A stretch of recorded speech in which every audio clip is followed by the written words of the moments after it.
Genesis Chapter 1. In the beginning, God created the heavens and the earth.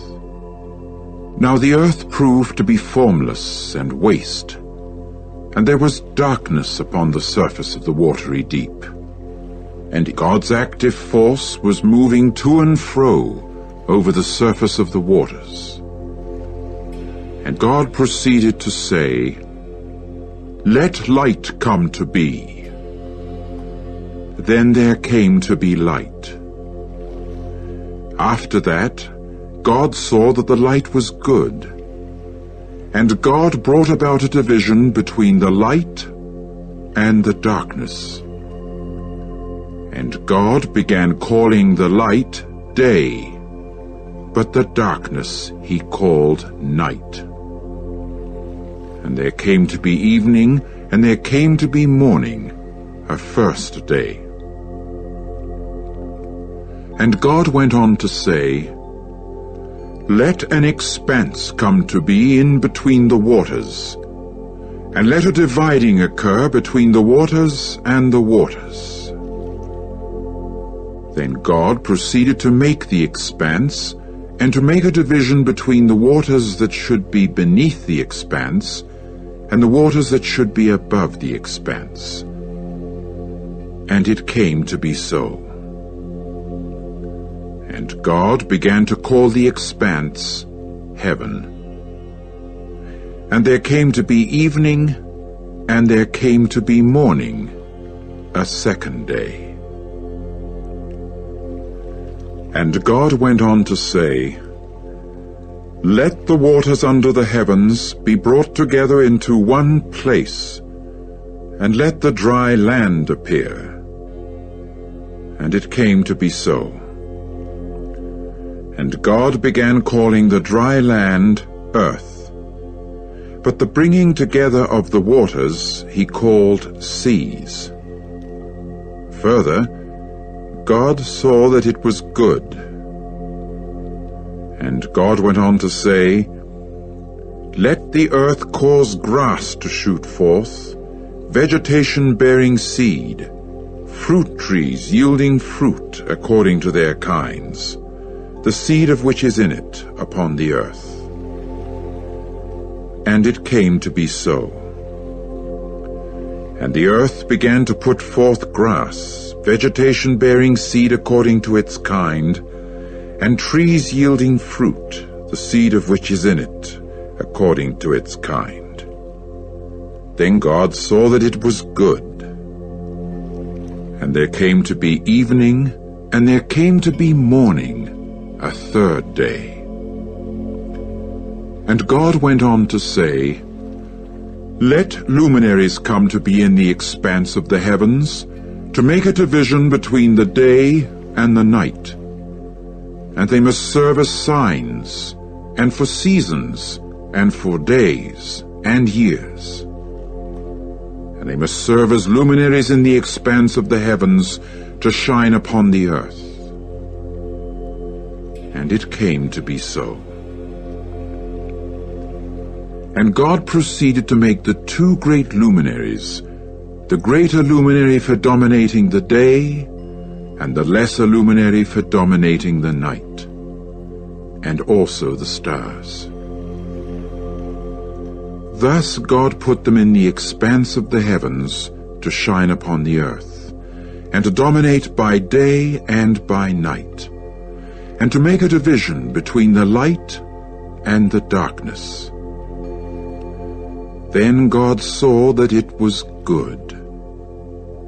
And there came to be evening, and there came to be morning, a fourth day.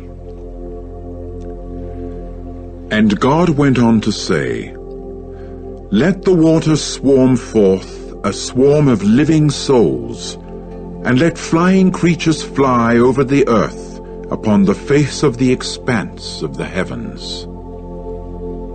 And God proceeded to create the great sea monsters, and every living soul that moves about, which the waters swarmed forth according to their kinds. and every winged flying creature according to its kind.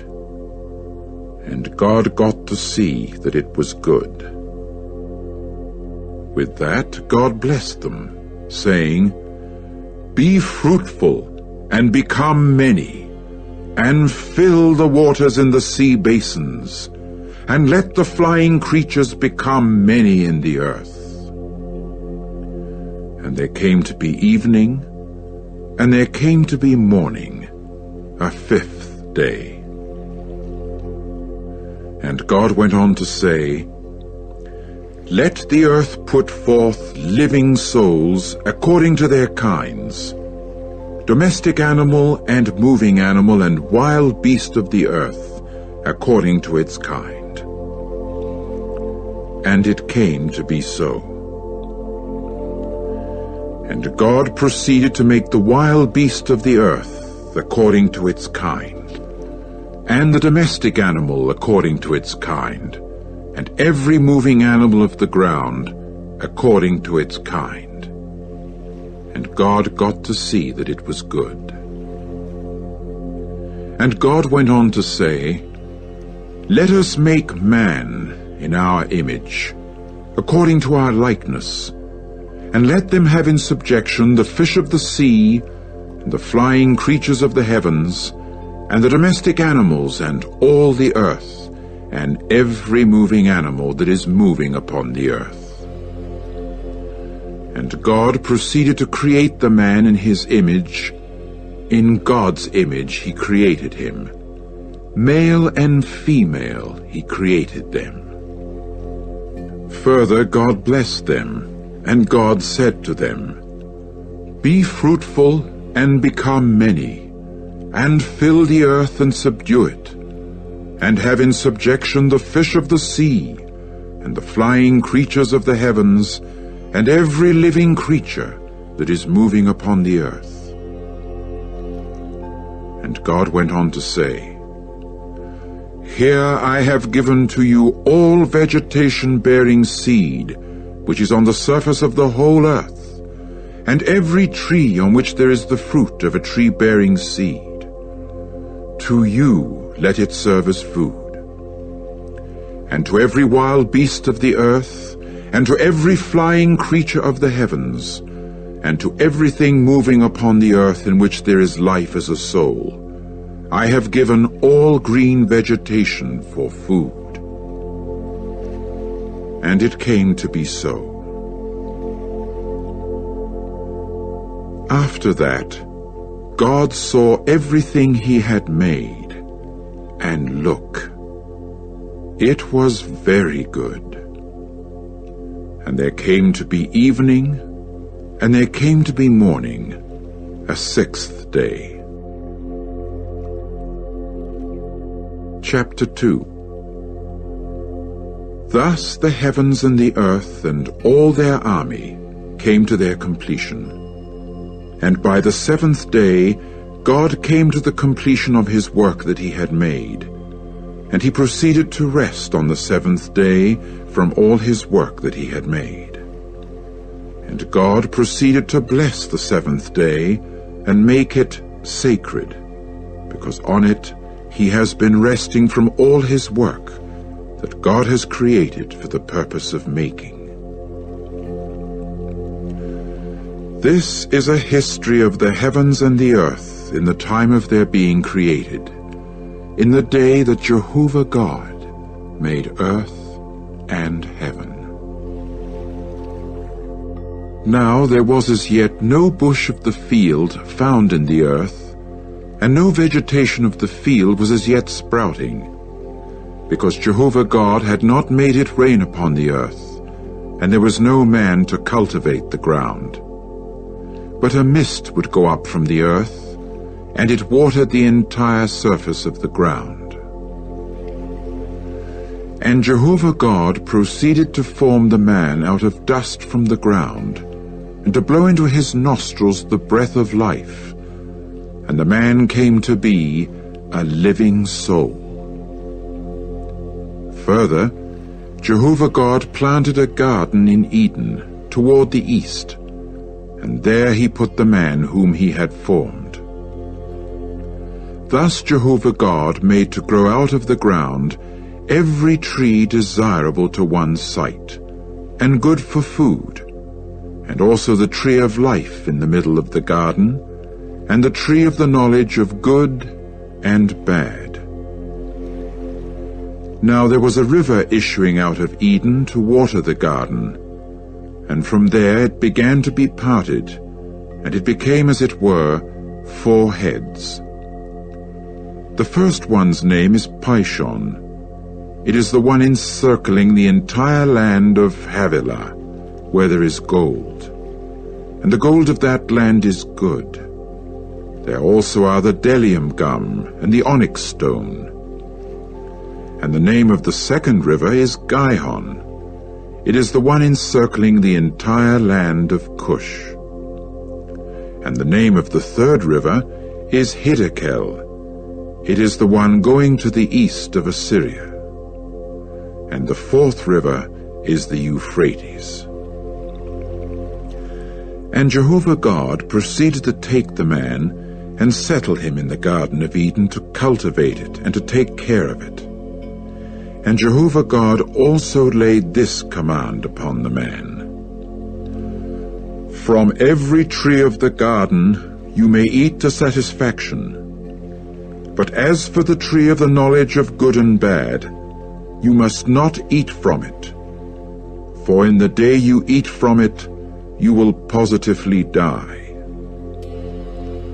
And Jehovah God went on to say, It is not good for the man to continue by himself. I am going to make a helper for him, as a complement of him. Now Jehovah God was forming from the ground every wild beast of the field, and every flying creature of the heavens, and he began bringing them to the man to see what he would call each one. And whatever the man would call it, each living soul, that was its name.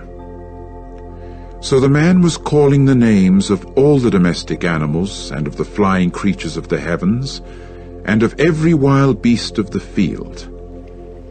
But for man there was found no helper as a complement of him. Hence Jehovah God had a deep sleep fall upon the man, and, while he was sleeping, he took one of his ribs, and then closed up the flesh over its place. And Jehovah God proceeded to build the rib that he had taken from the man into a woman, and to bring her to the man. Then the man said, This is at last bone of my bones, and flesh of my flesh. This one will be called woman, because from man this one was taken. That is why a man will leave his father and his mother, and he must stick to his wife, and they must become one flesh. And both of them continued to be naked, the man and his wife, and yet they did not become ashamed.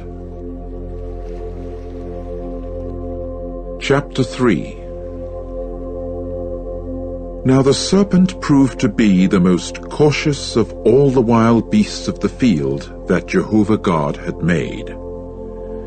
So it began to say to the woman, Is it really so that God said you must not eat from every tree of the garden? At this the woman said to the serpent, Of the fruit of the trees of the garden we may eat. But as for eating of the fruit of the tree that is in the middle of the garden, God has said, You must not eat from it. No, you must not touch it, that you do not die. At this the serpent said to the woman, You positively will not die. For God knows that in the very day of your eating from it, your eyes are bound to be opened, and you are bound to be like God, knowing good and bad. Consequently, the The woman saw that the tree was good for food, and that it was something to be longed for to the eyes. Yes, the tree was desirable to look upon. So she began taking of its fruit and eating it. Afterward, she gave some also to her husband when with her, and he began eating it. Then the eyes of both of them became opened, and they began to realize that they were naked. Hence they sewed fig leaves together and made loin coverings for themselves. Later they heard the voice of Jehovah God walking in the garden about the breezy part of the day, and the man and his wife went into hiding from the face of Jehovah God in between the trees of the garden. And Jehovah God kept calling to the man and saying to him, "Where are you?" Finally he said, "Your voice I heard in the garden, but I was afraid because I was naked, and so I hid myself." At that he said, "Who told you that you were naked? From the tree from which I commanded you not to eat, have you eaten?" And the man went on to say, "The woman whom you gave to be with me, she gave me fruit from the tree, and so I ate." With that, Jehovah God said to the woman, "What is this you have done?" To this the woman replied, "The serpent, it deceived me, and so I ate." And Jehovah God proceeded to say to the serpent, "Because you have done this thing, you are the cursed one out of all the domestic animals, and out of all the wild beasts of the field. Upon your belly you will go, and dust is what you will eat all the days of your life. And I shall put enmity between you and the woman, and between your seed and her seed. He will bruise you in the head, and you will bruise him in the heel." To the woman he said, "I shall greatly increase the pain of your pregnancy. In birth pangs you will bring forth children, and your craving will be for your husband, and he will dominate you." And to Adam he said, "Because you listened to your wife's voice, and took to eating from the tree concerning which I gave you this command, you must not eat from it. Cursed is the ground on your account. In pain you will eat its produce all the days of your life, and thorns and thistles it will grow for you, and you must eat the vegetation of the field. In the sweat of your face you will eat bread, until you return to the ground, for out of it you were taken. For dust you are, and to dust you will return." After this, Adam called his wife's name Eve, because she had to become the mother of everyone living. And Jehovah God proceeded to make long garments of skin for Adam and for his wife, and to clothe them. And Jehovah God went on to say, "Here the man has become like one of us, in knowing good and bad. And now in order that he may not put his hand out, and actually take fruit also from the tree of life and eat, and live to time indefinite." With that, Jehovah God put him out of the Garden of Eden, to cultivate the ground from which he had been taken. And so he drove the man out, and posted at the east of the Garden of Eden the cherubs, and the flaming blade of a sword that was turning itself continually to guard the way to the tree of life. Chapter 4. Now Adam had intercourse with Eve his wife, and she became pregnant. In time she gave birth to Cain, and said, I have produced a man with the aid of Jehovah." Later she again gave birth to his brother Abel. And Abel came to be a herder of sheep, but Cain became a cultivator of the ground. And it came about at the expiration of some time that Cain proceeded to bring some fruits of the ground as an offering to Jehovah. But as for Abel, he too brought some firstlings of his flock, even their fatty pieces. Now while Jehovah was looking with favor upon Abel and his offering, he did not look with any favor upon Cain and upon his offering. And Cain grew hot with great anger, and his countenance began to fall. At this Jehovah said to Cain, "Why are you hot with anger, and why has your countenance fallen? If you turn to doing good, will there not be an exaltation? But if you do not turn to doing good, there is sin crouching at the entrance, and for you is its craving. And will you, for your part, get the mastery over it?" After that, Cain said to Abel his brother, "Let us go over into the field." So it came about that while they were in the field, Cain proceeded to assault Abel his brother and kill him. Later on, Jehovah said to Cain, "Where is Abel your brother?" And he said, "I do not know. Am I my brother's guardian?"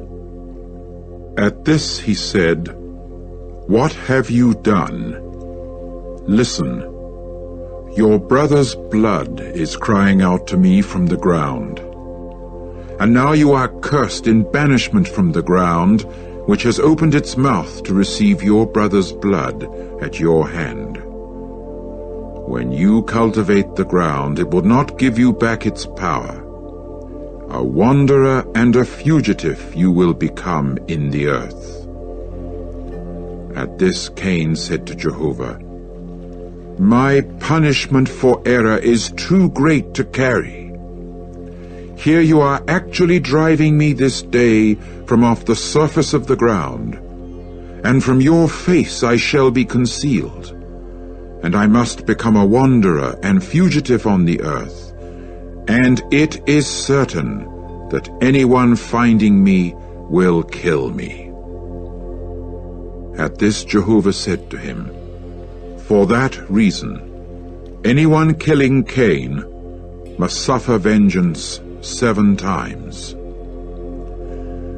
And so Jehovah set up a sign for Cain, in order that no one finding him should strike him. With that, Cain went away from the face of Jehovah, and took up residence in the land of fugitiveness, to the east of Eden. Afterward, Cain had intercourse with his wife, and she became pregnant, and gave birth to Enoch. Then he engaged in building a city, and called the city's name by the name of his son Enoch. Later there was born to Enoch Irad, and Irad became father to Mehujael, and Mehujael became father to Methushael, and Methushael became father to Lamech. And Lamech proceeded to take 2 wives for himself. The name of the first was Adah, and the name of the second was Zillah. In time, Adah gave birth to Jabal. He proved to be the founder of those who dwell in tents and have livestock. And the name of his brother was Jubal. He proved to be the founder of all those who handle the harp and the pipe. As for Zillah, she too gave birth to Tubal-Cain, the forger of every sort of tool of copper and iron. And the sister of Tubal-Cain was Naamah. Consequently, Lamech composed these words for his wives, Adah and Zillah. Hear my voice, you wives of Lamech. Give ear to my saying. A man I have killed for wounding me, yes, a young man for giving me a blow. If 7 times Cain is to be avenged, then Lamech 70 times and 7. And Adam proceeded to have intercourse again with his wife, and so she gave birth to a son, and called his name Seth, because, as she said, God has appointed another seed in place of Abel, because Cain killed him. And to Seth also there was born a son, and he proceeded to call his name Enosh. At that time a start was made of calling on the name of Jehovah. Chapter 5. This is the book of Adam's history. In the day of God's creating Adam, he made him in the likeness of God. Male and female he created them. After that he blessed them, and called their name Man, in the day of their being created. And Adam lived on for 130 years. Then he became father to a son in his likeness, in his image, and called his name Seth. And the days of Adam after his fathering Seth came to be 800 years. Meanwhile he became father to sons and daughters. So all the days of Adam that he lived amounted to 930 years, and he died. And Seth lived on for 105 years. Then he became father to Enosh, and after his fathering Enosh, Seth continued to live 807 years. Meanwhile, he became father to sons and daughters. So all the days of Seth amounted to 912 years, and he died. And Enosh lived on for 90 years. Then he became father to Kenan. And after his fathering Kenan, Enosh continued to live 815 years. Meanwhile, he became father to sons and daughters. So all the days of Enosh amounted to 905 years, and he died. And Kenan lived on for 70 years. Then he became father to Mahalalel. And after his fathering Mahalalel, Kenan continued to live 840 years. Meanwhile, he became father to sons and daughters. So all the days of Kenan amounted to 910 years, and he died.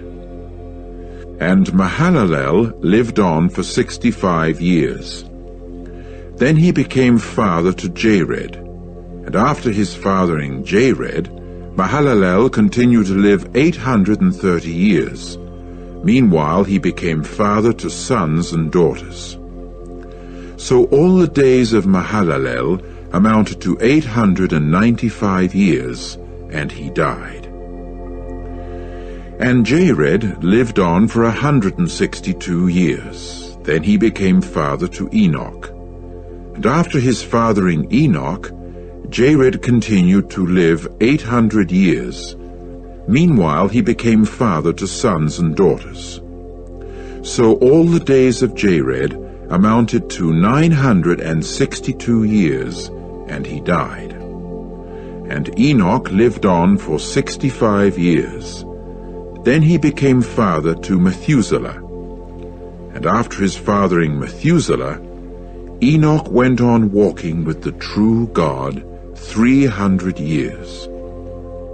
Meanwhile he became father to sons and daughters. So all the days of Enoch amounted to 365 years, and Enoch kept walking with the true God. Then he was no more, for God took him. And Methuselah lived on for 187 years. Then he became father to Lamech. And after his fathering Lamech, Methuselah continued to live 782 years. Meanwhile, he became father to sons and daughters. So all the days of Methuselah amounted to 969 years, and he died. And Lamech lived on for 182 years. Then he became father to a son, and he proceeded to call his name Noah, saying, "This one will bring us comfort from our work, and from the pain of our hands, resulting from the ground which Jehovah has cursed." And after his fathering Noah, Lamech continued to live 595 years. Meanwhile, he became father to sons and daughters. So all the days of Lamech amounted to 777 years, and he died. And Noah got to be 500 years old. After that, Noah became father to Shem, Ham, and Japheth. Chapter 6. Now it came about that when men started to grow in numbers on the surface of the ground, and daughters were born to them, then the sons of the true God began to notice the daughters of men, that they were good-looking, and they went taking wives for themselves, namely, all whom they chose. After that Jehovah said, "My spirit shall not act toward man indefinitely, in that he is also flesh. Accordingly, his days shall amount to 120 years. The Nephilim proved to be in the earth in those days, and also after that, when the sons of the true God continued to have relations with the daughters of men, and they bore sons to them. They were the mighty ones who were of old, the men of fame. Consequently, Jehovah saw that the badness of man was abundant in the earth, and every inclination of the thoughts of his heart was only bad all the time. And Jehovah felt regrets that he had made men in the earth, and he felt hurt at his heart. So Jehovah said, "I am going to wipe men whom I have created off the surface of the ground, from man to domestic animal, to moving animal, and to flying creature of the heavens, because I do regret that I have made them." But Noah found favor in the eyes of Jehovah. This is the history of Noah. Noah was a righteous man. He proved himself faultless among his contemporaries. Noah walked with the true God. In time, Noah became father to 3 sons, Shem, Ham, and Japheth. And the earth came to be ruined in the sight of the true God, and the earth became filled with violence. So God saw the earth, and look, it was ruined, because all flesh had ruined its way on the earth. After that, God said to Noah, "The end of all flesh has come before me, because the earth is full of violence as a result of them, and here I am bringing them to ruin together with the earth. Make for yourself an ark out of wood of a resinous tree. You will make compartments in the ark, and you must cover it inside and outside with tar. And this is how you will make it: 300 cubits the length of the ark, 50 cubits its width, and 30 cubits its height. You will make at Zoar roof or window for the ark, and you will complete it to the extent of a cubit upward, and the entrance of the ark you will put in its side. You will make it with a lower story, a second story, and a third story. And as for me, here I am bringing the deluge of waters upon the earth, to bring to ruin all flesh, in which the force of life is active from under the heavens. Everything that is in the earth will expire. And I do establish my covenant with you, and you must go into the ark, you and your sons, and your wife, and your sons' wives with you. And of every living creature of every sort of flesh, 2 of each, you will bring into the ark, to preserve them alive with you. Male and female they will be. Of the flying creatures according to their kinds, and of the domestic animals according to their kinds, of all moving animals of the ground according to their kinds. 2 of each will go in there to you, to preserve them alive. And as for you, take for yourself every sort of food that is eaten, and you must gather it to yourself, and it must serve as food for you and for them. And Noah proceeded to do according to all that God had commanded him. He did just so.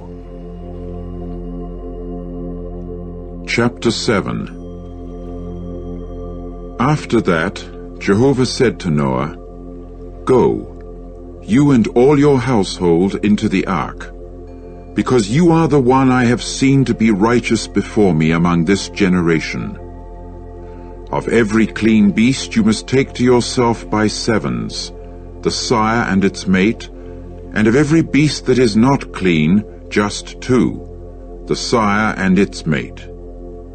Also of the flying creatures of the heavens by 7s, male and female, to preserve offspring alive on the surface of the entire earth.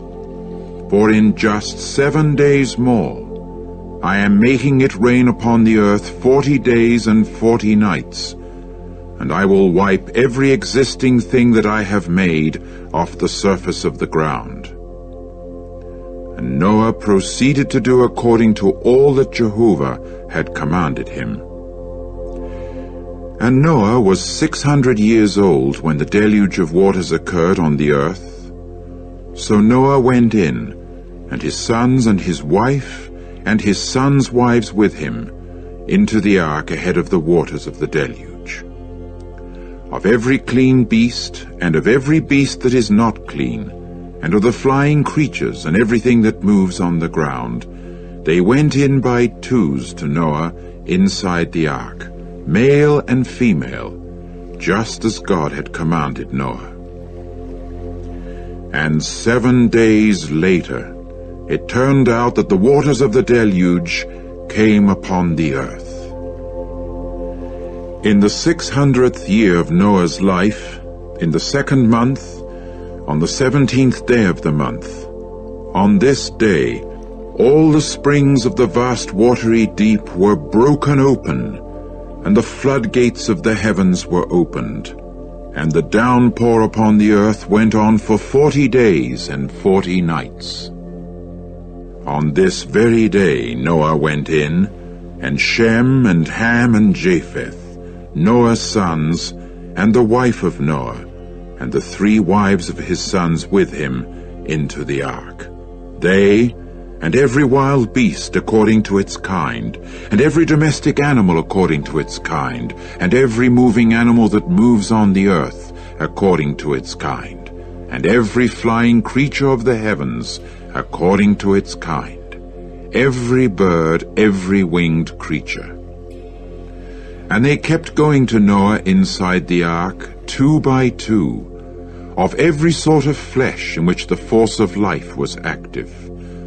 And those going in, male and female, of every sort of flesh went in, just as God had commanded him.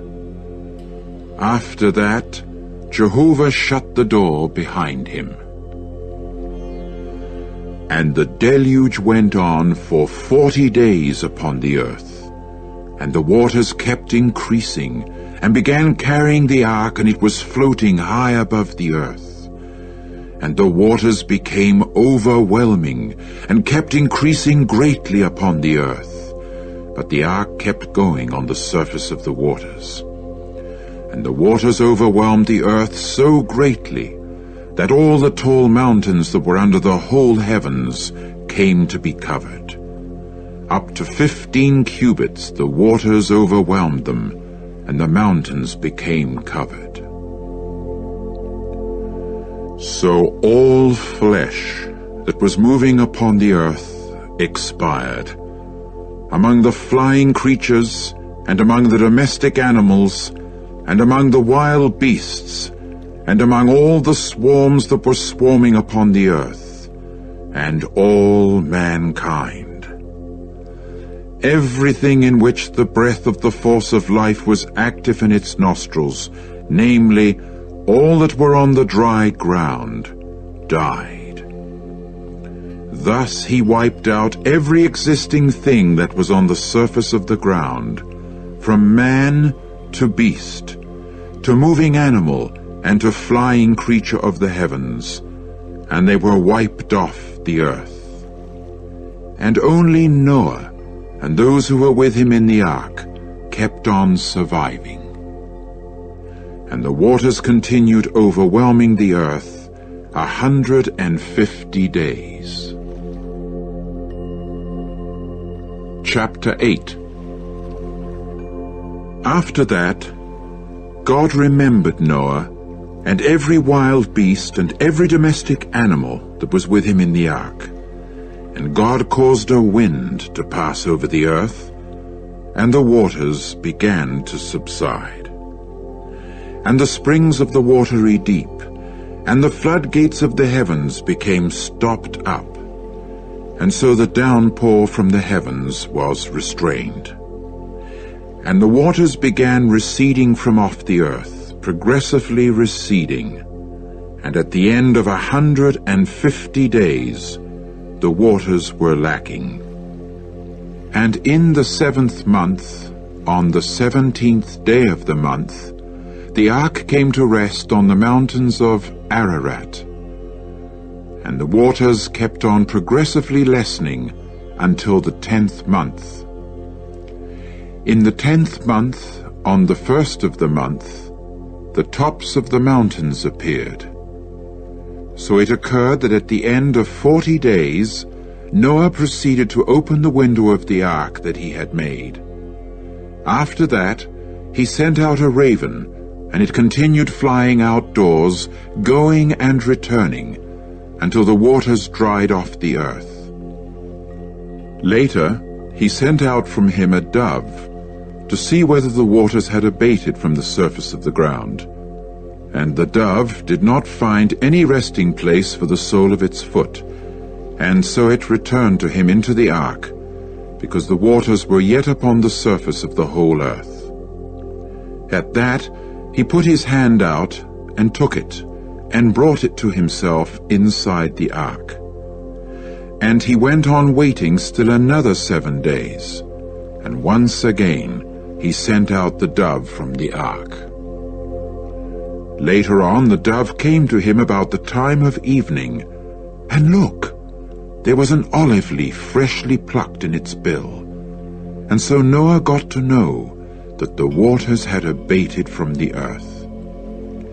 And he went on waiting still another 7 days. Then he sent out the dove, but it did not come back again to him any more. Now in the 601st year, in the 1st month, on the 1st day of the month, it came about that the waters had drained from off the earth. And Noah proceeded to remove the covering of the ark and to look. And here the surface of the ground had drained dry. And in the 2nd month, on the 27th day of the month, the earth had dried off. God now spoke to Noah, saying, "Go out of the ark, you and your wife, and your sons wives with you. Every living creature that is with you of every sort of flesh, among the flying creatures and among the beasts, and among all the moving animals that move upon the earth, bring out with you, as they must swarm in the earth, and be fruitful, and become many upon the earth. At that Noah went out, and also his sons and his wife and his sons' wives with him. Every living creature, every moving animal, and every flying creature, everything that moves on the earth, according to their families, they went out of the ark. And Noah began to build an altar to Jehovah, and to take some of all the clean beasts and of all the clean flying creatures, and to offer burnt offerings upon the altar. And Jehovah began to smell a restful odor, and so Jehovah said in his heart, Never again shall I call down evil upon the ground on man's account, because the inclination of the heart of man is bad from his youth up, and never again shall I deal every living thing a blow, just as I have done. For all the days the earth continues, seed sowing and harvest, and cold and heat, and summer and winter, and day and night will never cease. Chapter 9. And God went on to bless Noah and his sons, and to say to them, Be fruitful, and become many, and fill the earth. And a fear of you and a terror of you will continue upon every living creature of the earth, and upon every flying creature of the heavens, upon everything that goes moving on the ground, and upon all the fishes of the sea. Into your hand they are now given. Every moving animal that is alive may serve as food for you. As in the case of green vegetation, I do give it all to you. Only flesh with its soul, its blood, you must not eat. And besides that, your blood of your souls shall I ask back. From the hand of every living creature shall I ask it back, and from the hand of man, from the hand of each one who is his brother, shall I ask back the soul of man. Anyone shedding man's blood, by man will his own blood be shed, for in God's image he made man. And as for you men, be fruitful and become many, make the earth swarm with you, and become many in it. And God went on to say to Noah and to his sons with him, And as for me, here I am establishing my covenant with you men, and with your offspring after you, and with every living soul that is with you, among fowls, among beasts, and among all living creatures of the earth with you, from all those going out of the ark to every living creature of the earth. Yes, I do establish my covenant with you. No more will all flesh be cut off by waters of a deluge, and no more will there occur a deluge to bring the earth to ruin. And God added, This is the sign of the covenant that I am giving between me and you, and every living soul that is with you, for the generations to time indefinite. My rainbow I do give in the cloud, and it must serve as a sign of the covenant between me and the earth. And it shall occur that when I bring a cloud over the earth, then the rainbow will certainly appear in the cloud. And I shall certainly remember my covenant, which is between me and you, and every living soul among all flesh. And no more will the waters become a deluge to bring all flesh to ruin. And the rainbow must occur in the cloud, and I shall certainly see it, to remember the covenant to time indefinite between God and every living soul among all flesh that is upon the earth. And God repeated to Noah, This is the sign of the covenant that I do establish between me and all flesh that is upon the earth. And Noah's sons who came out of the ark were Shem and Ham and Japheth. Later, Ham was the father of Canaan. These three were Noah's sons, and from these was all the earth's population spread abroad. Now Noah started off as a farmer, and proceeded to plant a vineyard. And he began drinking of the wine and became intoxicated, and so he uncovered himself in the midst of his tent. Later, Ham, the father of Canaan, saw his father's nakedness, and went telling it to his two brothers outside. At that, Shem and Japheth took a mantle, and put it upon both their shoulders, and walked in backwards. Thus they covered their father's nakedness, while their faces were turned away, and they did not see their father's nakedness. Finally, Noah awoke from his wine, and got to know what his youngest son had done to him. At this he said, "Cursed be Canaan. Let him become the lowest slave to his brothers." And he added, "Blessed be Jehovah, Shem's God, and let Canaan become a slave to him. Let God grant ample space to Japheth, and let him reside in the tents of Shem. Let Canaan become a slave to him also." And Noah continued to live 350 years after the deluge. So all the days of Noah amounted to 950 years, and he died. Chapter 10. And this is the history of Noah's sons, Shem, Ham, and Japheth. Now sons began to be born to them after the deluge. The sons of Japheth were Gomer and Magog and Madai and Javan and Tubal and Meshech and Tyrus. And the sons of Gomer were Ashkenaz and Riphath and Togarmah. And the sons of Javan were Elisha and Tarshish, Kittim and Dodanim. From these the population of the isles of the nations was spread about in their lands, each according to its tongue, according to their families, by their nations. And the sons of Ham were Cush and Mizraim and Put and Canaan. And the sons of Cush were Seba and Havilah and Sabta and Reamah and Sabteka. And the sons of Reamah were Sheba and Dedan. And Cush became father to Nimrod. He made the start in becoming a mighty one in the earth. He displayed himself a mighty hunter in opposition to Jehovah. That is why there is a saying, just like Nimrod, a mighty hunter in opposition to Jehovah. And the beginning of his kingdom came to be Babel and Erech and Akkad and Calneh in the land of Shinar.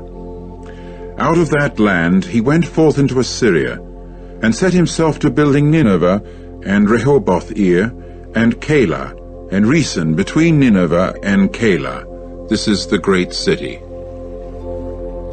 And Mizraim became father to Ludim, and Anamim, and Lehabim, and Naphtuhim, and Pathrusim, and Casluhim, from among whom the Philistines went forth, and Caphtorim. And Canaan became father to Sidon his firstborn, and Heth, and the Jebusite, and the Amorite, and the Girgashite, and the Hivite, and the Archite, and the Sinite, and the Arvadite, and the Zemarite, and the Hamathite, and afterward the families of the Canaanite were scattered. So the boundary of the Canaanite came to be from Sidon as far as Gerar near Gaza, as far as Sodom and Gomorrah, and Admah, and Zeboim near Lasha. These were the sons of Ham, according to their families, according to their tongues, in their lands by their nations. And to Shem, the forefather of all the sons of Eber, the brother of Japheth the oldest, there was also progeny born. The sons of Shem were Elam and Asshur and Arpachshad and Lud and Aram. And the sons of Aram were Uz and Hul and Gether and Mash. And Arpachshad became father to Shelah, and Shelah became father to Eber. And to Eber there were 2 sons born. The name of the one was Peleg, because in his days the earth was divided. And the name of his brother was Joktan. And Joktan became father to Almodad, and Sheleph, and Hazarmaveth, and Jerah, and Hadoram, and Usal, and Diklah, and Obal, and Abimael, and Sheba, and Ophir, and Havilah, and Jobab. All these were the sons of Joktan. And their place of dwelling came to extend from Mesha as far as Sephar, the mountainous region of the east. These were the sons of Shem according to their families, according to their tongues in their lands, according to their nations. These were the families of the sons of Noah, according to their family descents, by their nations, and from these the nations were spread about in the earth after the deluge. Chapter 11. Now all the earth continued to be of one language and of one set of words. And it came about that in their journeying eastward, they eventually discovered a valley plain in the land of Shinar, and they took up dwelling there. And they began to say, each one to the other, "Come on, let us make bricks and bake them with a burning process." So brick served as stone for them, but bitumen served as mortar for them. They now said, "Come on, let us build ourselves a city, and also a tower with its top in the heavens. And let us make a celebrated name for ourselves, for fear we may be scattered over all the surface of the earth." And Jehovah proceeded to go down to see the city and the tower that the sons of men had built. After that Jehovah said, "Look, they are one people, and there is one language for them all, and this is what they start to do. Why, now there is nothing that they may have in mind to do that will be unattainable for them. Come now, let us go down and there confuse their language, that they may not listen to one another's language." Accordingly Jehovah scattered them from there over all the surface of the earth, and they gradually left off building the city. That is why its name was called Babel, because there Jehovah had confused the language of all the earth, and Jehovah had scattered them from there over all the surface of the earth. This is the history of Shem. Shem was 100 years old when he became father to Arpachshad 2 years after the deluge. And after his fathering Arpachshad, Shem continued to live 500 years. Meanwhile, he became father to sons and daughters. And Arpachshad lived 35 years. Then he became father to Shelah. And after his fathering Shelah, Arpachshad continued to live 403 years. Meanwhile, he became father to sons and daughters. And Shelah lived 30 years. Then he became father to Eber. And after his fathering Eber, Shelah continued to live 403 years. Meanwhile, he became father to sons and daughters. And Eber lived on for 34 years. Then he became father to Peleg. And after his fathering Peleg, Eber continued to live 430 years. Meanwhile, he became father to sons and daughters. And Peleg lived on for 30 years. Then he became father to Reu. And after his fathering Reu, Peleg continued to live 209 years. Meanwhile, he became father to sons and daughters. And Reu lived on for 32 years. Then he became father to Serug. And after his fathering Serug, Reu continued to live 207 years. Meanwhile, he became father to sons and daughters. And Serug lived on for 30 years. Then he became father to Nahor. And after his fathering Nahor, Serug continued to live 200 years. Meanwhile, he became father to sons and daughters. And Nahor lived on for 29 years. Then he became father to Terah. And after his fathering Terah, Nahor continued to live 119 years. Meanwhile, he became father to sons and daughters. And Terah lived on for 70 years, after which he became father to Abram, Nahor, and Haran. And this is the history of Terah. Terah became father to Abram, Nahor, and Haran became father to Lot. Later Haran died while in company with Terah his father in the land of his birth, in Ur of the Chaldeans. And Abram and Nahor proceeded to take wives for themselves.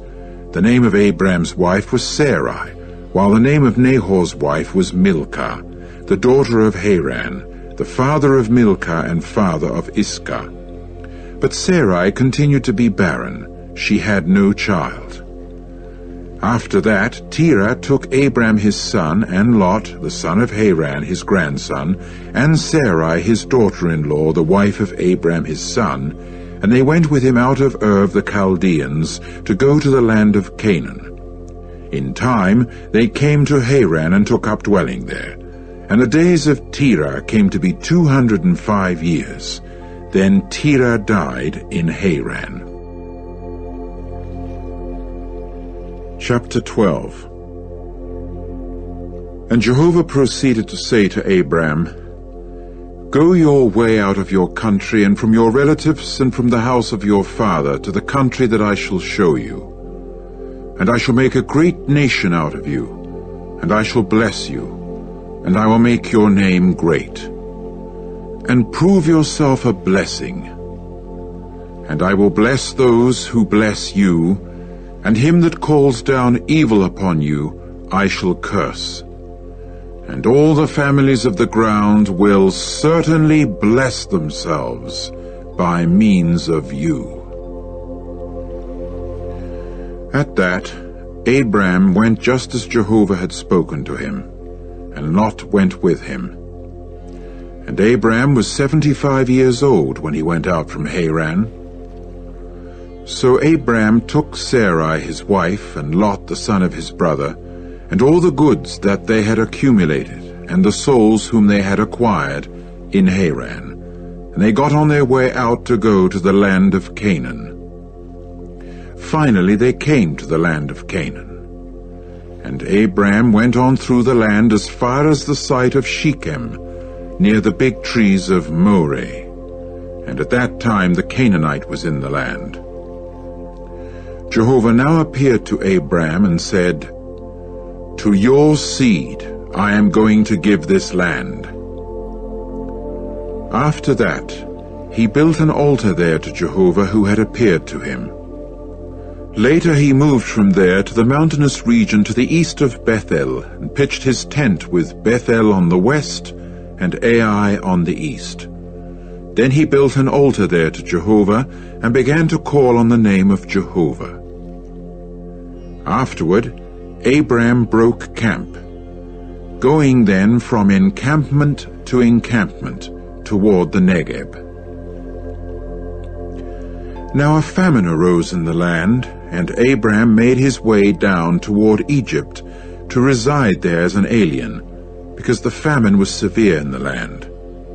And it came about that as soon as he got near to entering Egypt, then he said to Sarai his wife, Please now, I well know you are a woman beautiful in appearance, so it is bound to happen that the Egyptians will see you and will say, This is his wife. And they will certainly kill me, but you they will preserve alive. Please, say you are my sister, in order that it may go well with me on your account, and my soul will be certain to live due to you. So it happened that as soon as Abram entered Egypt, the Egyptians got to see the woman, that she was very beautiful. And the princes of Pharaoh also got to see her, and they began praising her to Pharaoh, so that the woman was taken to the house of Pharaoh. And he treated Abram well on her account, and he came to have sheep and cattle and asses and men servants and maidservants, and she-asses and camels. Then Jehovah touched Pharaoh and his household with great plagues because of Sarai, Abram's wife. With that, Pharaoh called Abram and said, "What is this you have done to me? Why did you not tell me that she was your wife? Why did you say, 'She is my sister,' so that I was about to take her as my wife? And now here is your wife. Take her and go." And Pharaoh issued commands to men concerning him, and they went escorting him and his wife, and all that he had. Chapter 13. Following that, Abram went up out of Egypt, he and his wife, and all that he had, and Lot with him, to the Negeb. And Abram was heavily stocked with herds and silver and gold. And he made his way from encampment to encampment, out of the Negeb and to Bethel, to the place where his tent had been at first, between Bethel and Ai, to the place of the altar that he had made there originally. And Abram proceeded to call there on the name of Jehovah. Now Lot, who was going along with Abram, also owned sheep and cattle and tents. So the land did not allow for them to dwell all together, because their goods had become many, and they were not able to dwell all together. And a quarrel arose between the herders of Abram's livestock and the herders of Lot's livestock. And at that time the Canaanite and the Perizzite were dwelling in the land. Hence Abram said to Lot, "Please, do not let any quarreling continue between me and you, and between my herdsmen and your herdsmen, for we men are brothers. Is not the whole land available to you? Please, separate from me. If you go to the left, then I will go to the right. But if you go to the right, then I will go to the left." So Lot raised his eyes and saw the whole district of the Jordan, that all of it was a well-watered region before Jehovah brought Sodom and Gomorrah to ruin, like the garden of Jehovah, like the land of Egypt as far as Zoar. Then Lot chose for himself the whole district of the Jordan, and Lot moved his camp to the east. So they separated, the one from the other. Abram dwelt in the land of Canaan, but Lot dwelt among the cities of the district. Finally he pitched tent near Sodom. And the men of Sodom were bad, and were gross sinners against Jehovah. And Jehovah said to Abram after Lot had separated from him, "Raise your eyes, please, and look from the place where you are, northward and southward, and eastward and westward, because all the land at which you are looking, to you and to your seed, I am going to give it until time indefinite. And I will constitute your seed like the dust particles of the earth, so that if a man could be able to count the dust particles of the earth, then your seed could be numbered. Get up, go about in the land through its length and through its breadth, because to you I am going to give it." So Abram continued to live in tents. Later on he came and dwelt among the big trees of Mamre, which are in Hebron, and there he proceeded to build an altar to Jehovah. Chapter 14. Now it came about in the days of Amraphel, king of Shinar, Arioch, king of Elasar, Kedorlaomer, king of Elam, and Tidal, king of Goim, that these made war with Bera, king of Sodom, and with Birsha, king of Gomorrah, Shinab, king of Admah, and Shemeber, king of Zeboim, and the king of Bela, that is to say, Zoar. All these marched as allies to the low plain of Siddim, that is, the Salt Sea. 12 years they had served Chedorlaomer, but the 13th year they rebelled. And in the 14th year Chedorlaomer came, and also the kings who were with him, and they inflicted defeats on the Rephaim and Ashtaroth Karnaim, and the Zuzim in Ham, and the Emim in Shaveh Kiriathaim, and the Horites in their mountain of Seir, down to El Paran, which is at the wilderness. Then they turned about and came to En Mishpat, that is, Kadesh, and defeated the whole field of the Amalekites, and also the Amorites who were dwelling in Hazazon Tamar. At this point the king of Sodom went on the march, and also the king of Gomorrah, and the king of Admah, and the king of Zeboim, and the king of Bela, that is to say Zoar, and they drew up in battle order against them in the low plain of Siddim, against Chedorlaomer king of Elam, and Tidal king of Goim, and Amraphel king of Shinar, and Arioch king of Elasah. 4 kings against the 5. Now the low plain of Siddim was pits upon pits of bitumen, and the kings of Sodom and Gomorrah took to flight, and went falling into them, and those who remained fled to the mountainous region. Then the victors took all the goods of Sodom and Gomorrah, and all their food, and went on their way. They also took Lot, the son of Abraham's brother, and his goods, and continued on their way. He was then dwelling in Sodom. After that, a man who had escaped came and told Abram the Hebrew. He was then tabernacling among the big trees of Mamre the Amorite, the brother of Eshcol and brother of Aner, and they were confederates of Abram. Thus Abram got to hear that his brother had been taken captive. With that, he mustered his trained men, 318 slaves born in his household, and went in pursuit up to Dan. And by night he resorted to dividing his forces, he and his slaves, against them. And thus he defeated them, and kept in pursuit of them up to Hobah, which is north of Damascus. And he proceeded to recover all the goods, and he recovered also Lot his brother, and his goods, and also the women and the people. Then the king of Sodom went out to meet him, after he returned from defeating Chedorlaomer and the kings that were with him, to the low plain of Shaveh, that is, the king's low plain. And Melchizedek, king of Salem, brought out bread and wine, and he was priest of the Most High God.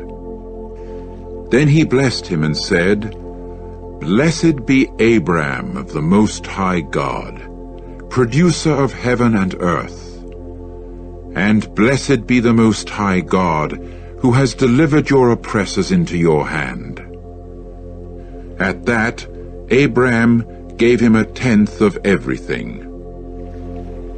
After that, the king of Sodom said to Abram, Give me the souls, but take the goods for yourself.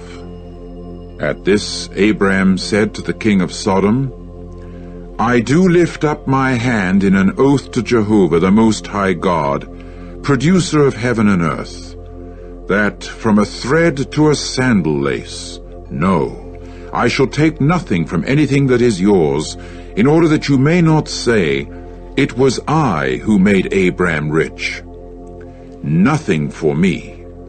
Only what the young men have already eaten, and the share of the men who went with me, Aner, Eshcol, and Mamre. Let them take their share. Chapter 15. After these things, the word of Jehovah came to Abram in a vision, saying, Do not fear, Abram. I am a shield for you. Your reward will be very great. At this Abram said, Sovereign Lord Jehovah, what will you give me, seeing that I am going childless, and the one who will possess my house is a man of Damascus, Eliezer? And Abram added, "Look, you have given me no seed, and look, a son of my household is succeeding me as heir. But look, the word of Jehovah to him was in these words, This man will not succeed you as heir, but one who will come out of your own inward parts will succeed you as heir." He now brought him outside and said, "Look up, please, to the heavens, and count the stars, if you are possibly able to count them." And he went on to say to him, "So your seed will become." And he put faith in Jehovah, and he proceeded to count it to him as righteousness. Then he added to him, "I am Jehovah, who brought you out of Ur of the Chaldeans, to give you this land, to take it in possession." To this he said, "Sovereign Lord Jehovah, by what shall I know that I shall take it in possession?" In turn he said to him, "Take for me a 3-year-old heifer, and a 3-year-old she-goat, and a 3-year-old ram, and a turtle dove, and a young pigeon." So he took all these to himself and cut them in two, and put each part of them so as to match the other. But the young birds he did not cut in pieces. And the birds of prey began to descend upon the carcasses, but Abram kept driving them away.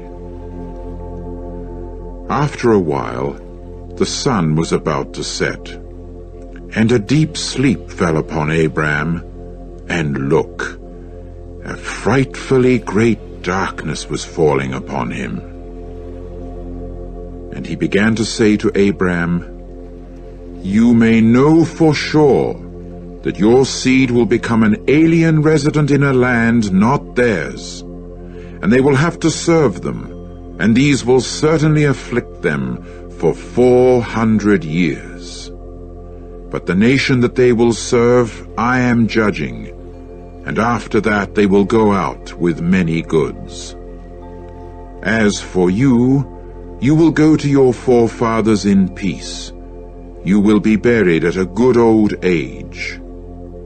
But in the 4th generation they will return here, because the era of the Amorites has not yet come to completion." The sun was now setting, and a dense darkness came, and look, a smoking furnace and a fiery torch that passed in between these pieces. On that day Jehovah concluded with Abram a covenant, saying, "To your seed I will give this land, from the river of Egypt to the great river, the river Euphrates. The Kenites and the Kenizzites and the Cadmonites and the Hittites and the Perizzites and the Rephaim and the Amorites and the Canaanites and the Girgashites and the Jebusites." Chapter 16. Now Sarai, Abram's wife, had borne him no children, but she had an Egyptian maidservant, and her name was Hagar. Hence Sarai said to Abram, "Please now, Jehovah has shut me off from bearing children. Please, have relations with my maidservant. Perhaps I may get children from her." So Abram listened to the voice of Sarai.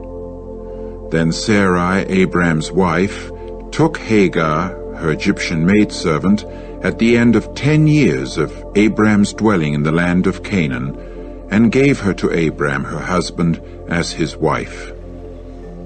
Accordingly, he had relations with Hagar, and she became pregnant. When she became aware that she was pregnant, then her mistress began to be despised in her eyes.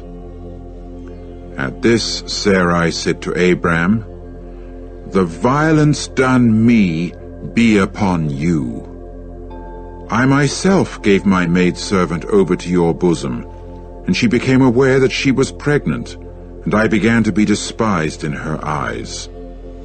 May Jehovah judge between me and you." So Abram said to Sarai, "Look, your maidservant is at your disposal. Do to her what is good in your eyes."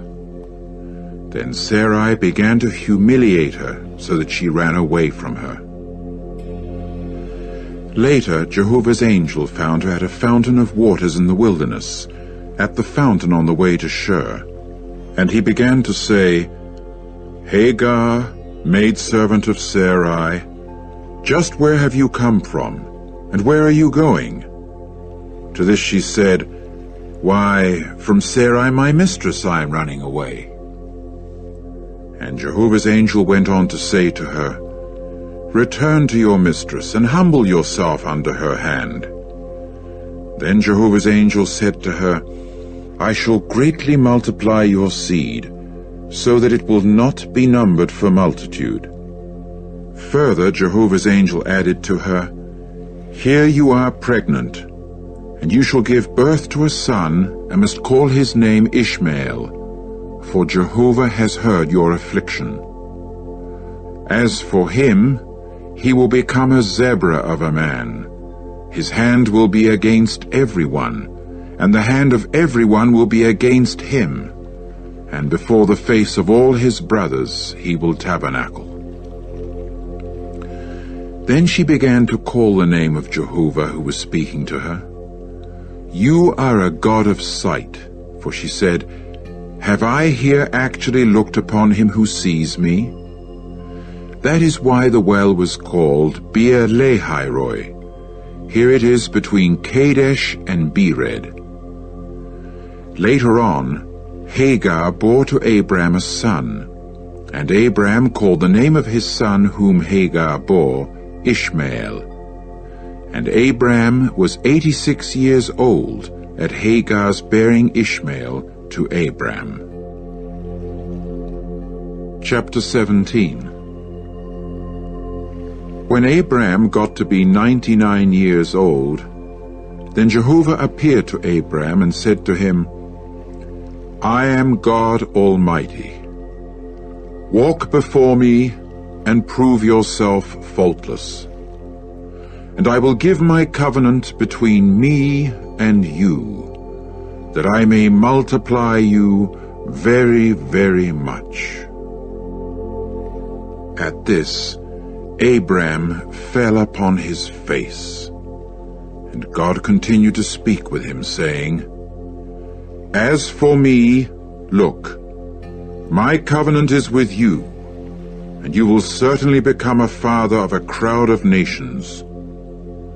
And your name will not be called Abram anymore, and your name must become Abraham, because a father of a crowd of nations I will make you. And I will make you very, very fruitful, and will make you become nations, and kings will come out of you.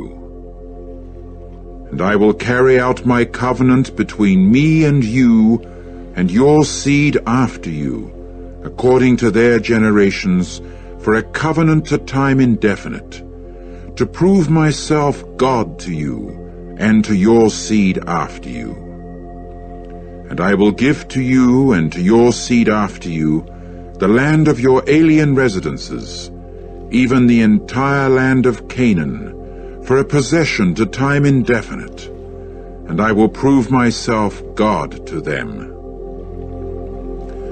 And God said further to Abraham, "As for you, you are to keep my covenant, you and your seed after you, according to their generations.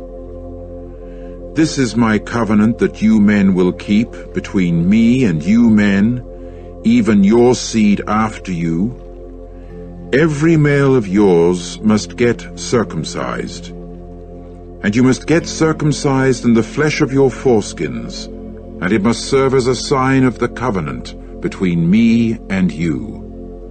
And every male of yours 8 days old must be circumcised, according to your generations, anyone born in the house, and anyone purchased with money from any foreigner who is not from your seed.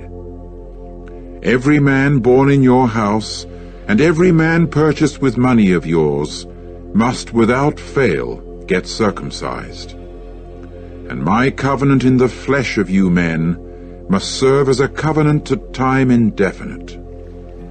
And an uncircumcised male who will not get the flesh of his foreskin circumcised, even that soul must be cut off from his people. He has broken my covenant. And God went on to say to Abraham, As for Sarai your wife, you must not call her name Sarai, because Sarah is her name. And I will bless her, and also give you a son from her. And I will bless her, and she shall become nations. Kings of peoples will come from her. At this, Abraham fell upon his face, and began to laugh, and to say in his heart, Will a man 100 years old have a child born? And will Sarah, yes, will a woman 90 years old give birth?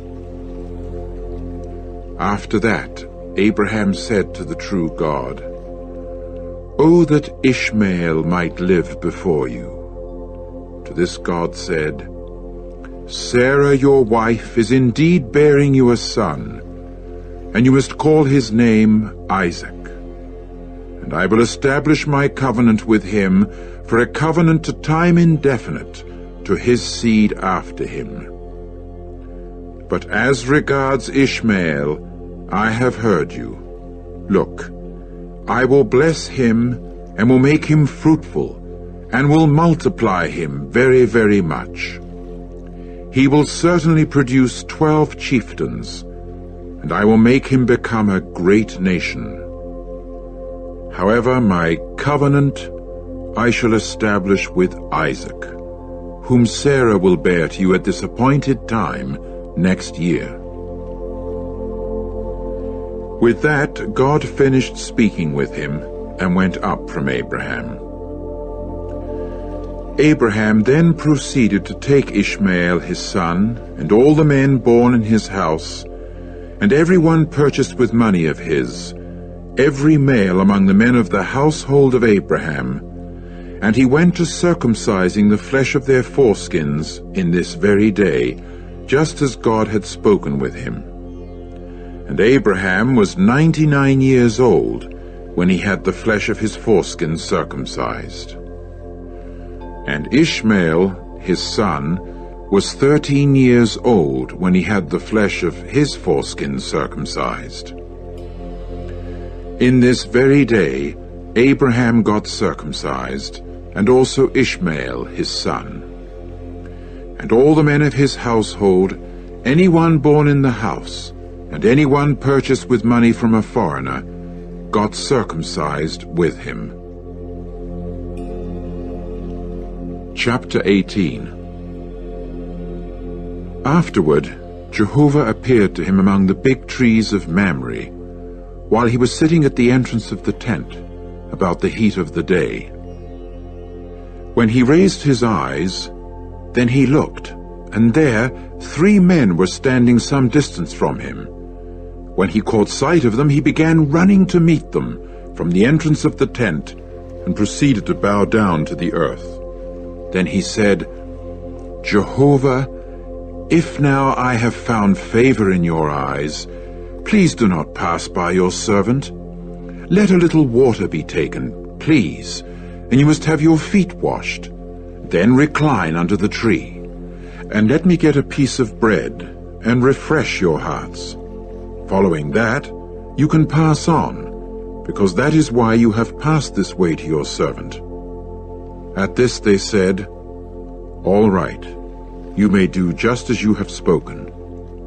So Abraham went hurrying to the tent to Sarah and said, Hurry, get 3 seah measures of fine flour, knead the dough, and make round cakes. Next, Abraham ran to the herd, and proceeded to get a tender and good young bull, and to give it to the attendant. And he went hurrying to get it ready. He then took butter and milk and the young bull that he had got ready and set it before them. Then he himself kept standing by them under the tree as they were eating. They now said to him, "Where is Sarah, your wife?" To this he said, "Here in the tent." So he continued, "I am surely going to return to you next year at this time. And look, Sarah your wife will have a son." Now Sarah was listening at the tent entrance, and it was behind the man. And Abraham and Sarah were old, being advanced in years. Sarah had stopped having menstruation. Hence Sarah began to laugh inside herself, saying, "After I am worn out, shall I really have pleasure, my Lord being old besides?" Then Jehovah said to Abraham, "Why was it that Sarah laughed, saying, 'Shall I really and truly give birth, although I have become old?' Is anything too extraordinary for Jehovah? At the appointed time I shall return to you, next year at this time, and Sarah will have a son." But Sarah began to deny it, saying, "I did not laugh," for she was afraid. At this he said, "No, but you did laugh." Later the men got up from there and looked down towards Sodom, and Abraham was walking with them to escort them. And Jehovah said, "Am I keeping covered from Abraham what I am doing? Why, Abraham is surely going to become a nation, great and mighty, and all the nations of the earth must bless themselves by means of him. For I have become acquainted with him, in order that he may command his sons and his household after him, so that they shall keep Jehovah's way to do righteousness and judgment, in order that Jehovah may certainly bring upon Abraham what he has spoken about him." Consequently Jehovah said, "The cry of complaint about Sodom and Gomorrah, yes, it is loud, and their sin, yes, it is very heavy. I am quite determined to go down, that I may see whether they act altogether according to the outcry over it that has come to me, and if not, I can get to know it." At this point, the men turned from there and got on their way to Sodom. But as for Jehovah, he was still standing before Abraham. Then Abraham approached and began to say, "Will you really sweep away the righteous with the wicked? Suppose there are 50 righteous men in the midst of the city. Will you then sweep them away and not pardon the place for the sake of the 50 righteous who are inside it? It is unthinkable of you that you are acting in this manner to put to death the righteous man with the wicked one, so that it has to occur with the righteous man as it does with the wicked. It is unthinkable of you. Is the judge of all the earth not going to do what is right?" Then Jehovah said, "If I shall find in Sodom 50 righteous men in the midst of the city, I will pardon the whole place on their account." But Abraham went on to answer and say, "Please, here I have taken upon myself to speak to Jehovah, whereas I am dust and ashes. Suppose the 50 righteous should be lacking 5. Will you for the 5 bring the whole city to ruin?" To this he said, "I shall not bring it to ruin if I find there 45. But yet again he spoke further to him and said, "Suppose 40 are found there." In turn he said, "I shall not do it on account of the 40. But he continued, "May Jehovah please not grow hot with anger, but let me go on speaking. Suppose 30 are found there." In turn he said, I shall not do it if I find 30 there." But he continued on, "Please, here I have taken upon myself to speak to Jehovah. Suppose 20 are found there." In turn he said, "I shall not bring it to ruin on account of the 20. Finally he said, "May Jehovah please not grow hot with anger, but let me speak just this once. Suppose 10 are found there." In turn he said, "I shall not bring it to ruin on account of the 10. Then Jehovah went his way when he had finished speaking to Abraham, and Abraham returned to his place. Chapter 19. Now the 2 angels arrived at Sodom by evening, and Lot was sitting in the gate of Sodom. When Lot caught sight of them, then he got up to meet them, and bowed down with his face to the earth. And he proceeded to say, "Please now, my lords, turn aside, please, into the house of your servant, and stay overnight, and have your feet washed. Then you must get up early and travel on your way." To this they said, "No, but in the public square is where we shall stay overnight." But he was very insistent with them, so that they turned aside to him and came into his house. Then he made a feast for them, and he baked unfermented cakes, and they went to eating. Before they could lie down, the men of the city, the men of Sodom, surrounded the house, from boy to old man, all the people in one mob. And they kept calling out to Lot and saying to him, "Where are the men who came in to you tonight? Bring them out to us, that we may have intercourse with them." Finally Lot went out to them to the entrance, but he shut the door behind him. Then he said, "Please, my brothers, do not act badly. Please, here I have 2 daughters who have never had intercourse with a man. Please, let me bring them out to you. Then do to them as is good in your eyes. Only to these men do not do a thing, because that is why they have come under the shadow of my roof." At this they said, "Stand back there." And they added, "This lone man came here to reside as an alien, and yet he would actually play the judge? Now we are going to do worse to you than to them." And they came pressing heavily in on the man, on Lot, and were getting near to break in the door. So the men thrust out their hands and brought Lot into them, into the house, and they shut the door.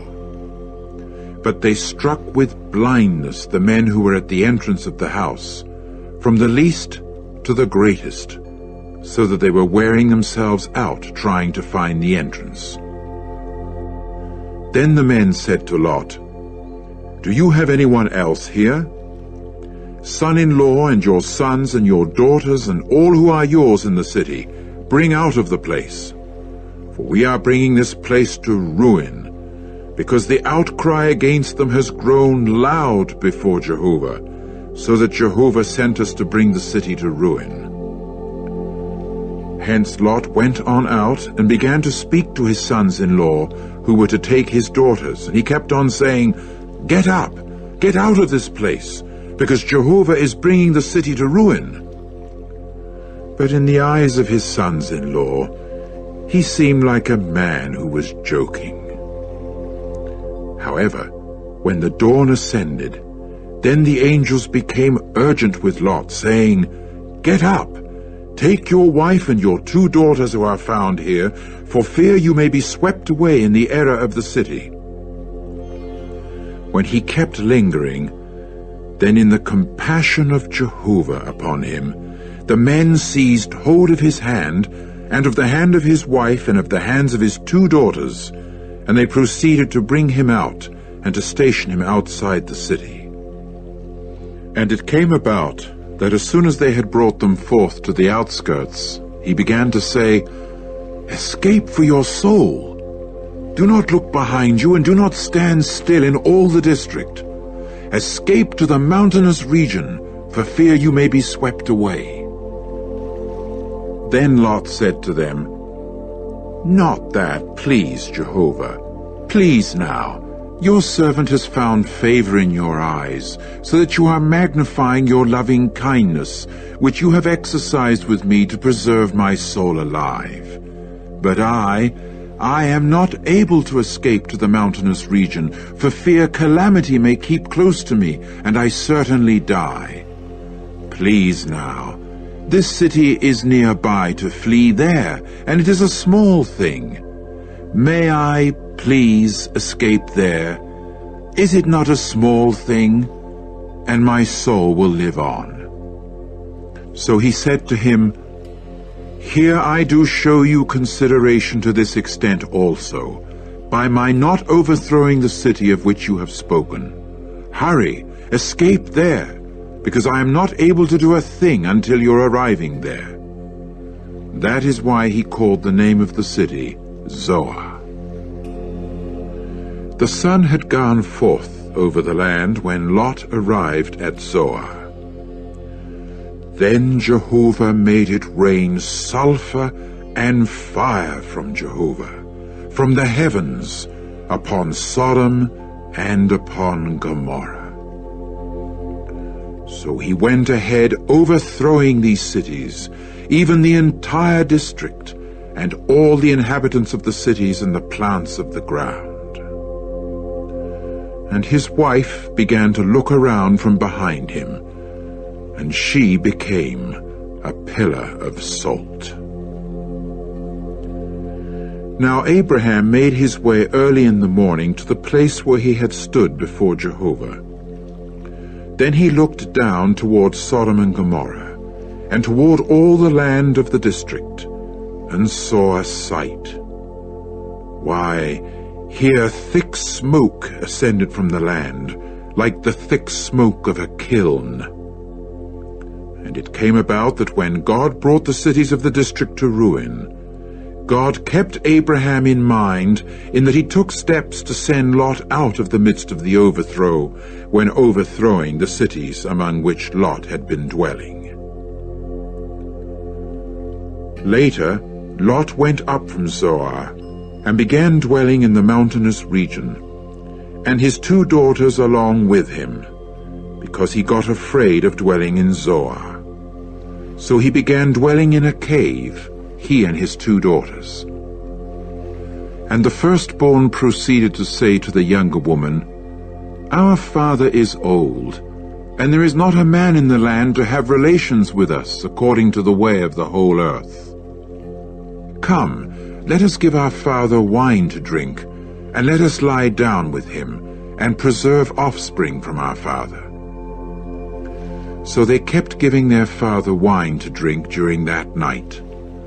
Then the firstborn went in and lay down with her father. But he did not know when she lay down and when she got up. And it came about on the next day that the firstborn then said to the younger, "Here I lay down with my father last night.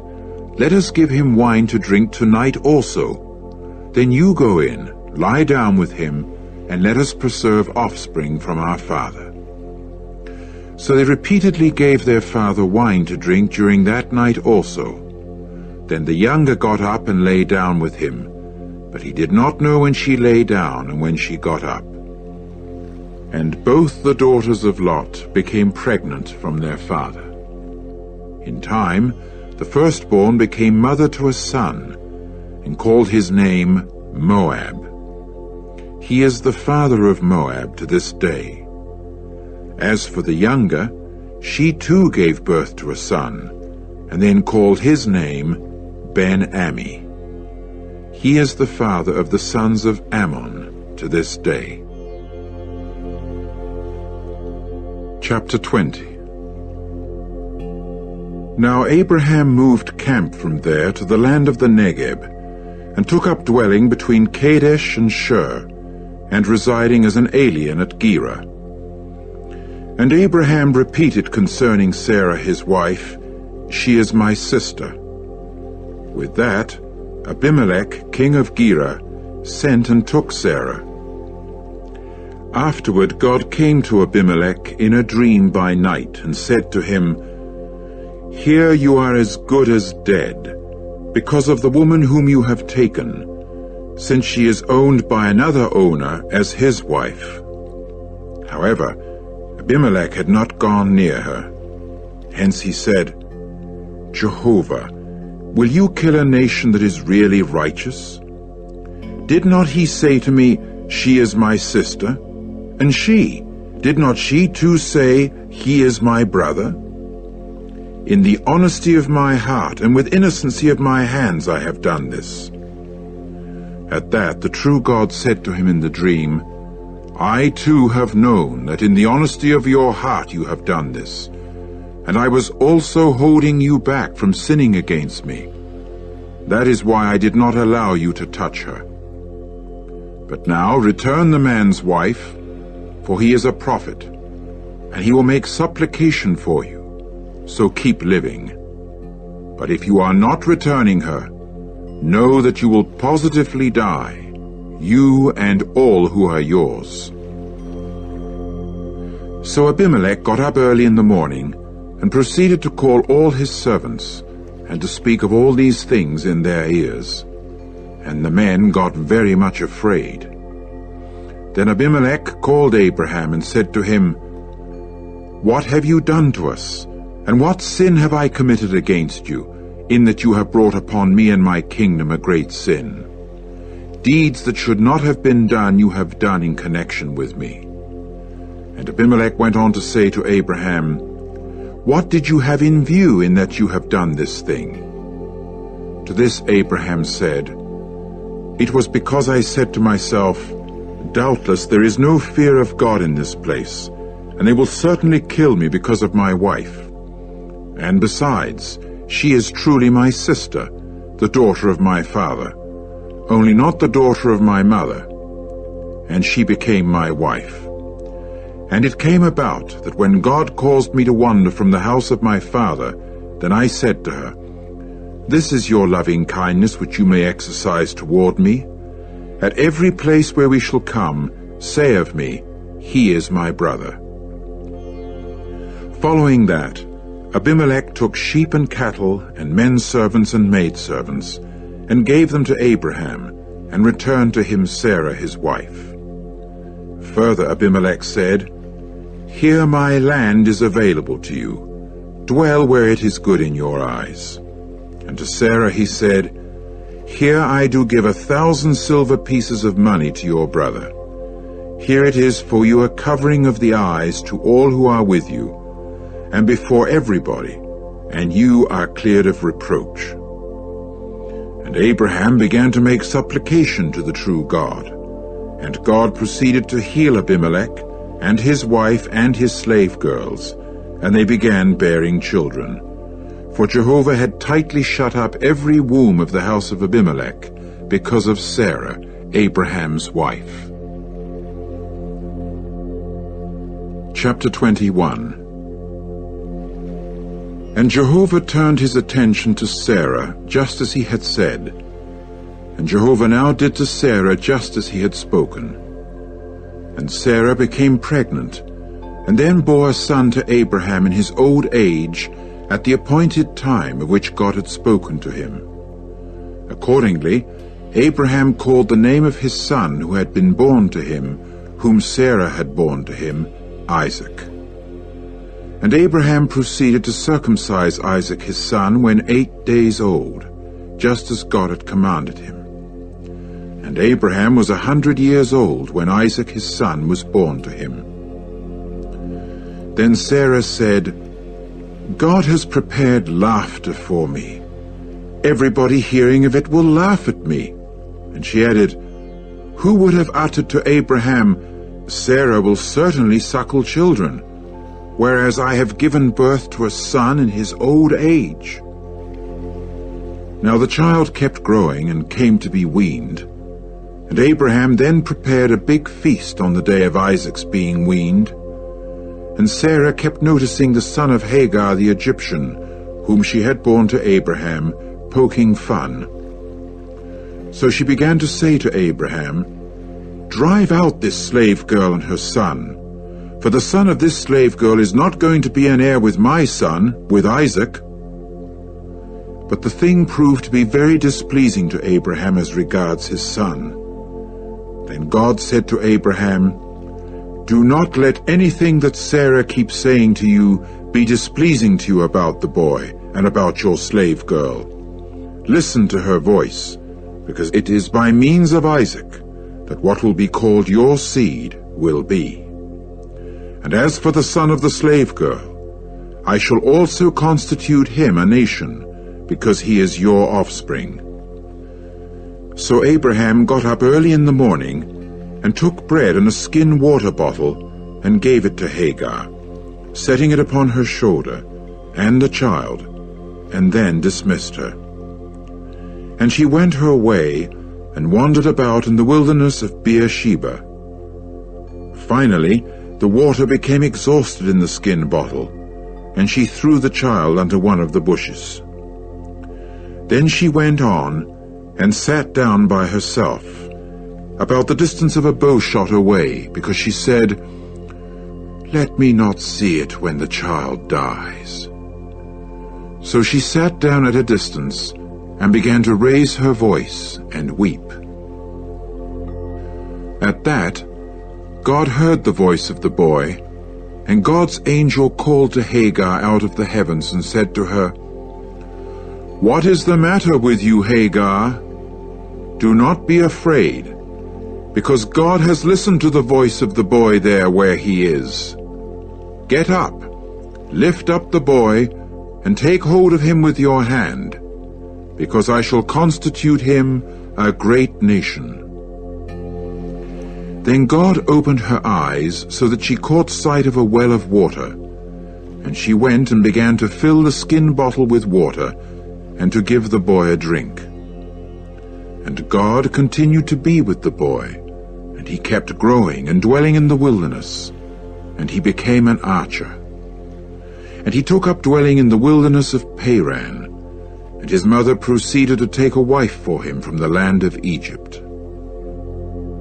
Now it came about at that time that Abimelech, together with Phicol, the chief of his army, said to Abraham, "God is with you in everything you are doing.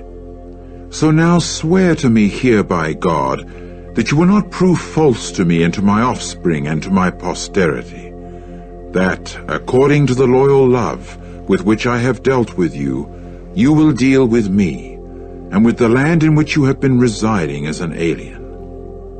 So Abraham said, "I shall swear."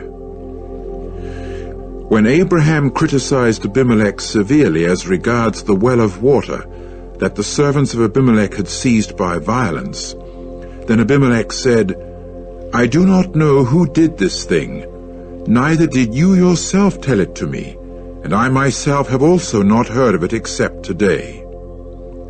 With that, Abraham took sheep and cattle and gave them to Abimelech, and both of them proceeded to conclude a covenant. When Abraham set 7 female lambs of the flock by themselves, Abimelech went on to say to Abraham, "What is the meaning here of these 7 female lambs that you have set by themselves?" Then he said, "You are to accept the 7 female lambs at my hand, that it may serve as a witness for me that I have dug this well." That is why he called that place Beersheba, because there both of them had taken an oath. So they concluded a covenant at Beersheba, after which Abimelech got up together with Phicol, the chief of his army, and they returned to the land of the Philistines. After that, he planted a tamarisk tree at Beersheba, and called there upon the name of Jehovah, the indefinitely lasting God. And Abraham extended his residence as an alien in the land of the Philistines many days. Chapter 22. Now after these things, it came about that the true God put Abraham to the test, Accordingly he said to him, "Abraham?" To which he said, "Here I am."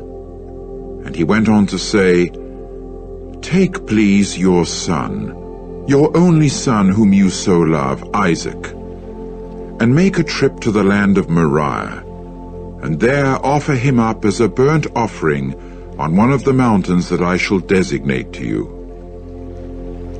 So Abraham got up early in the morning, and saddled his ass, and took 2 of his attendants with him, and Isaac his son, and he split the wood for the burnt offering. Then he rose and went on the trip to the place that the true God designated to him. It was first on the 3rd day that Abraham raised his eyes and began to see the place from a distance. Abraham now said to his attendants, "You stay here with the ass, but I and the boy want to go on over there and worship and return to you." After that, Abraham took the wood of the burnt offering and put it upon Isaac his son, and took in his hands the fire and the slaughtering knife, and both of them went on together. And Isaac began to say to Abraham his father, "My father?" In turn he said, "Here I am, my son." So he continued, "Here are the fire and the wood, but where is the sheep for the burnt offering?" To this Abraham said, "God will provide himself the sheep for the burnt offering, my son."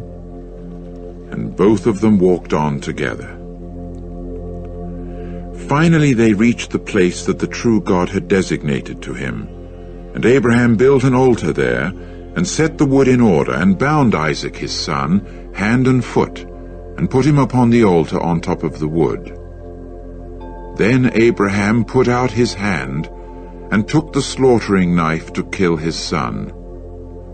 But Jehovah's angel began calling to him out of the heavens, and saying, "Abraham, Abraham!" To which he answered, "Here I am."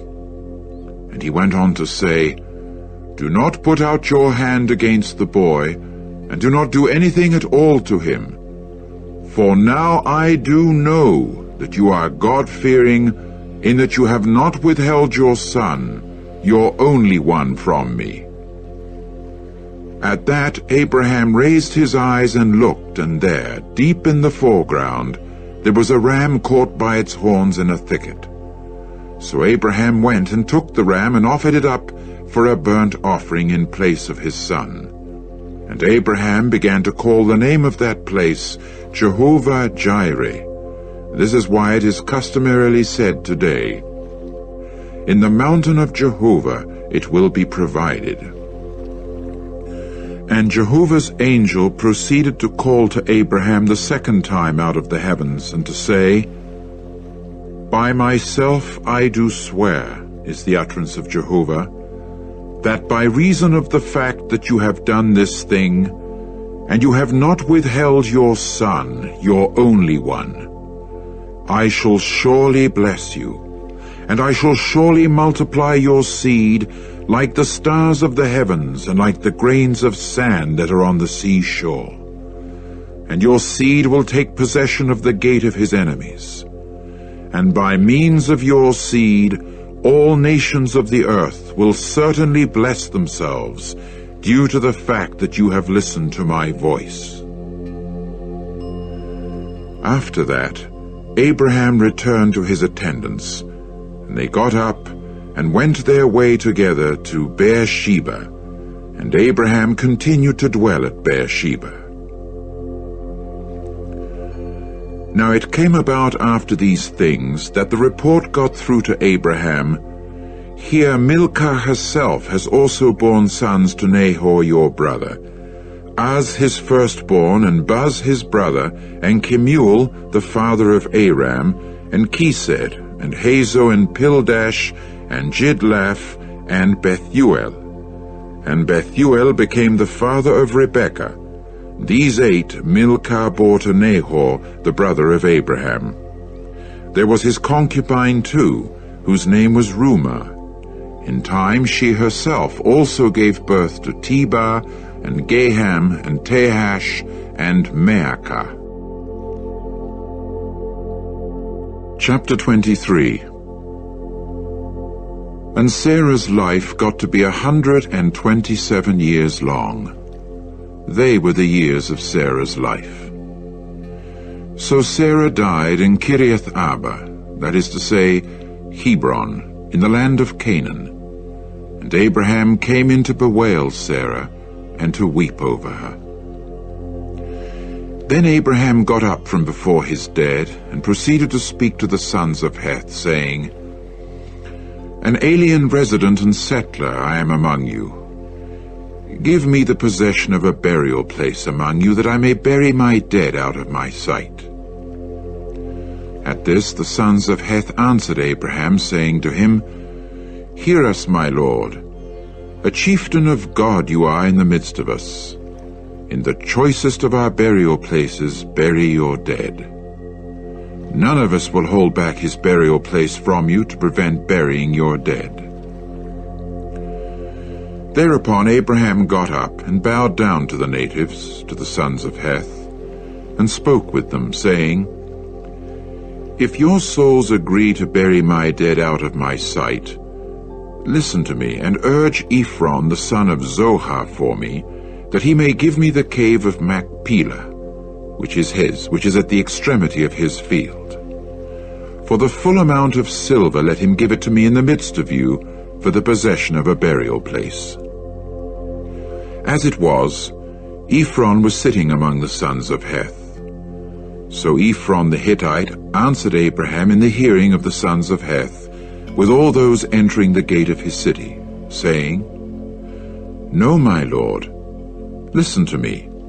The field I do give to you, and the cave that is in it to you I do give it. Before the eyes of the sons of my people I do give it to you. Bury your dead. At that Abraham bowed down before the natives and spoke to Ephron in the hearing of the natives, saying, Only if you... No, listen to me. I will give you the amount of silver for the field. Take it from me, that I may bury my dead there. Then Ephron answered Abraham, saying to him, My lord, listen to me. A land plot worth 400 silver shekels, what is that between me and you? So bury your dead. Accordingly, Abraham listened to Ephron, and Abraham weighed out to Ephron the amount of silver that he had spoken in the hearing of the sons of Heth, 400 silver shekels current with the merchants. Thus the field of Ephron that was in Machpelah, which is in front of Mamre, the field and the cave that was in it, and all the trees that were in the field, which were within all its boundaries round about, became confirmed to Abraham as his purchased property before the eyes of the sons of Heth, among all those entering the gate of his city. And after that, Abraham buried Sarah his wife in the cave of the field of Machpelah, in front of Mamre, that is to say, Hebron, in the land of Canaan.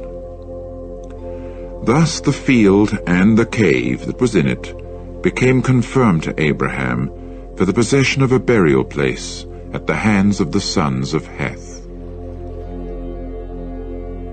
Chapter 24. Now Abraham was old, advanced in years, and Jehovah had blessed Abraham in everything.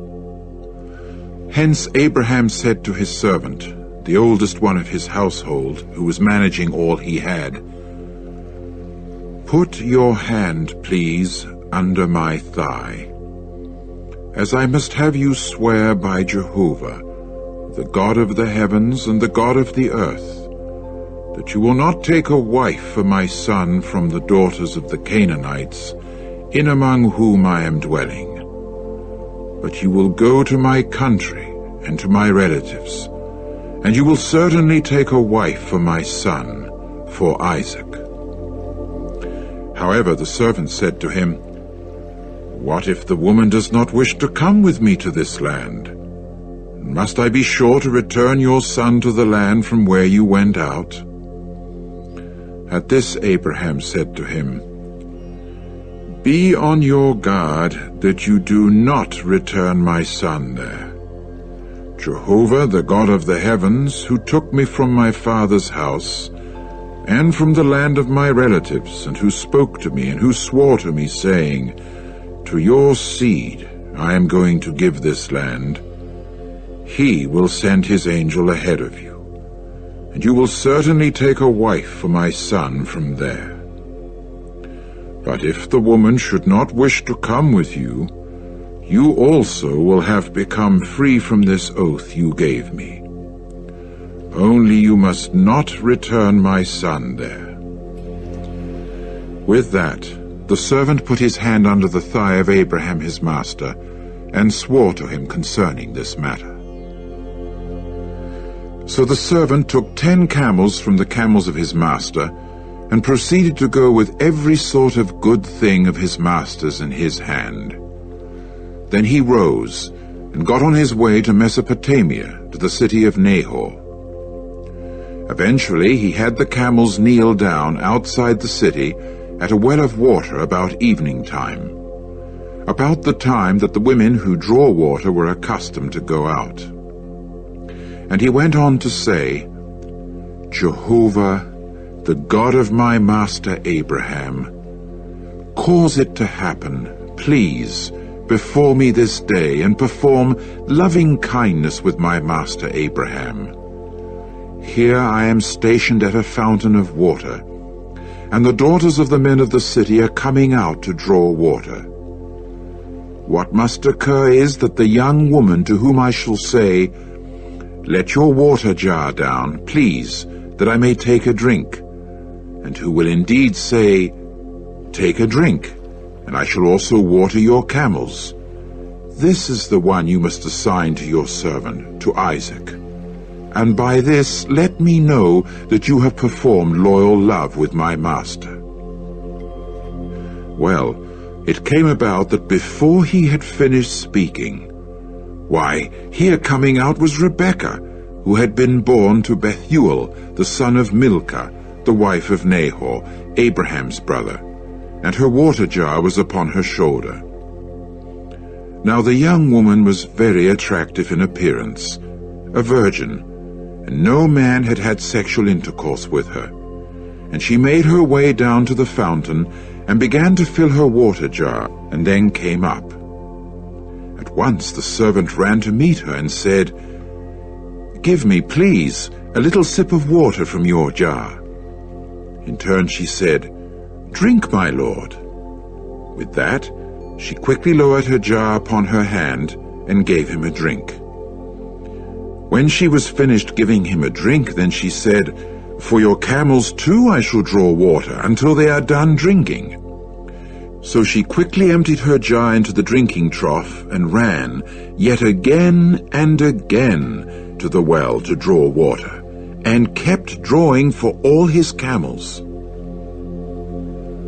All the while the man was gazing at her in wonder, keeping silent to know whether Jehovah had made his trip successful or not. Consequently, it came about that, when the camels had finished drinking, then the man took a gold nose ring of 1/2 shekel in weight, and 2 bracelets for her hands. 10 shekels of gold was their weight. And he went on to say, "Whose daughter are you?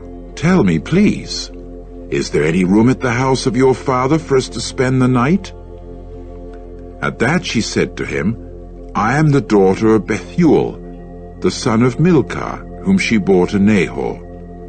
And she said further to him, "There is both straw and much fodder with us, also a place to spend the night."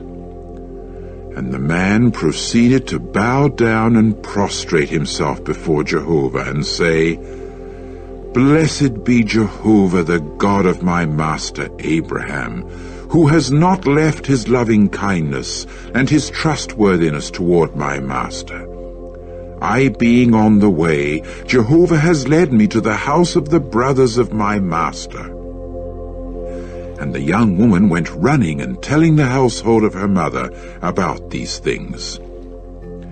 Now Rebekah had a brother, and his name was Laban.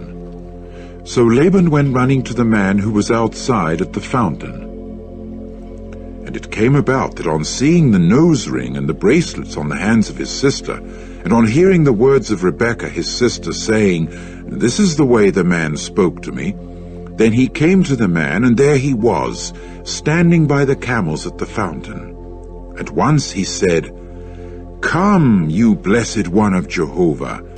Why do you keep standing out here, when I myself have made the house ready and room for the camels?" With that, the man came on into the house, and he went unharnessing the camels, and giving straw and fodder to the camels, and water to wash his feet, and the feet of the men who were with him. Then something to eat was set before him. But he said, "I shall not eat until I have spoken about my matters." Hence he said, "Speak." Then he went on to say, "I am Abraham's servant, and Jehovah has blessed my master very much, in that he goes on making him greater, and giving him sheep and cattle, and silver and gold, and men servants and maid servants, and camels and asses. Further, Sarah, the wife of my master, bore a son to my master after her growing old, and he will give him everything he has. So my master made me swear, saying, You must not take a wife for my son from the daughters of the Canaanites, in whose land I am dwelling. No, but you will go to the house of my father, and to my family, and you must take a wife for my son. But I said to my master, What if the woman will not come with me? Then he said to me, Jehovah, before whom I have walked, will send his angel with you, and will certainly give success to your way. And you must take a wife for my son from my family and from the house of my father. At that time you will be cleared of obligation to me by oath when you get to my family. And if they will not give her to you, then you shall become free of obligation to me by oath. When I got to the fountain today, then I said, Jehovah, the God of my master Abraham, if you are really giving success to my way on which I am going, here I am stationed at a fountain of water. What must occur is that the maiden coming out to draw water, to whom I shall actually say, Please, let me drink a little water from your jar, and who will indeed say to me, Both you take a drink, and I shall also draw water for your camels. She is the woman whom Jehovah has assigned for the son of my master. Before I was finished speaking in my heart, why, there was Rebekah coming out, with her jar upon her shoulder, and she made her way down to the fountain and began to draw water. Then I said to her, Give me a drink, please. So she quickly lowered her jar from off her and said, Take a drink, and I shall also water your camels. Then I took a drink, and she also watered the camels. After that I asked her and said, Whose daughter are you? To which she said, The daughter of Bethuel, the son of Nahor, whom Milcah bore to him. Accordingly, I put the nose ring on her nostril, and the bracelets on her hands. And I proceeded to bow down and prostrate myself before Jehovah, and bless Jehovah the God of my master Abraham, who had led me in the true way to take the daughter of the brother of my master for his son. And now, if you are actually exercising loving kindness and trustworthiness toward my master, tell me. But if not, tell me, that I may turn to the right hand or to the left. Then Laban and Bethuel answered and said, From Jehovah this thing has issued. We are unable to speak bad or good to you. Here is Rebekah before you. Take her and go, and let her become a wife to the son of your master, just as Jehovah has spoken. And it came about that when Abraham's servant had heard their words, he at once prostrated himself on the earth before Jehovah. And the servant began to bring out articles of silver, and articles of gold, and garments, and to give them to Rebekah.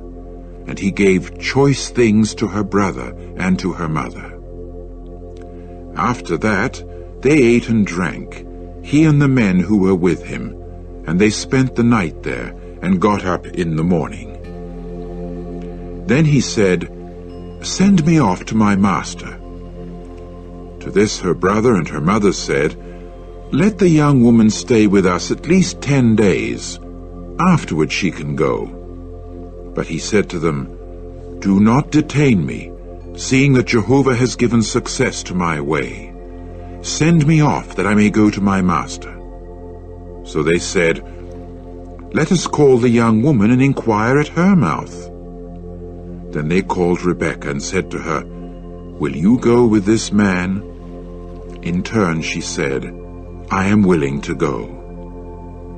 At that they sent off Rebekah their sister, and her nurse, and Abraham's servant and his men. And they began to bless Rebekah and say to her, "O you, our sister, may you become thousands times 10,000, and let your seed take possession of the gate of those who hate it." After that, Rebekah and her lady attendants rose, and they went riding on the camels and following the man. And the servant took Rebekah and got on his way. Now Isaac had come from the way that goes to Beer-lahai-roi, for he was dwelling in the land of the Negeb. And Isaac was out walking in order to meditate in the field at about the falling of evening. When he raised his eyes and looked, why, there camels were coming.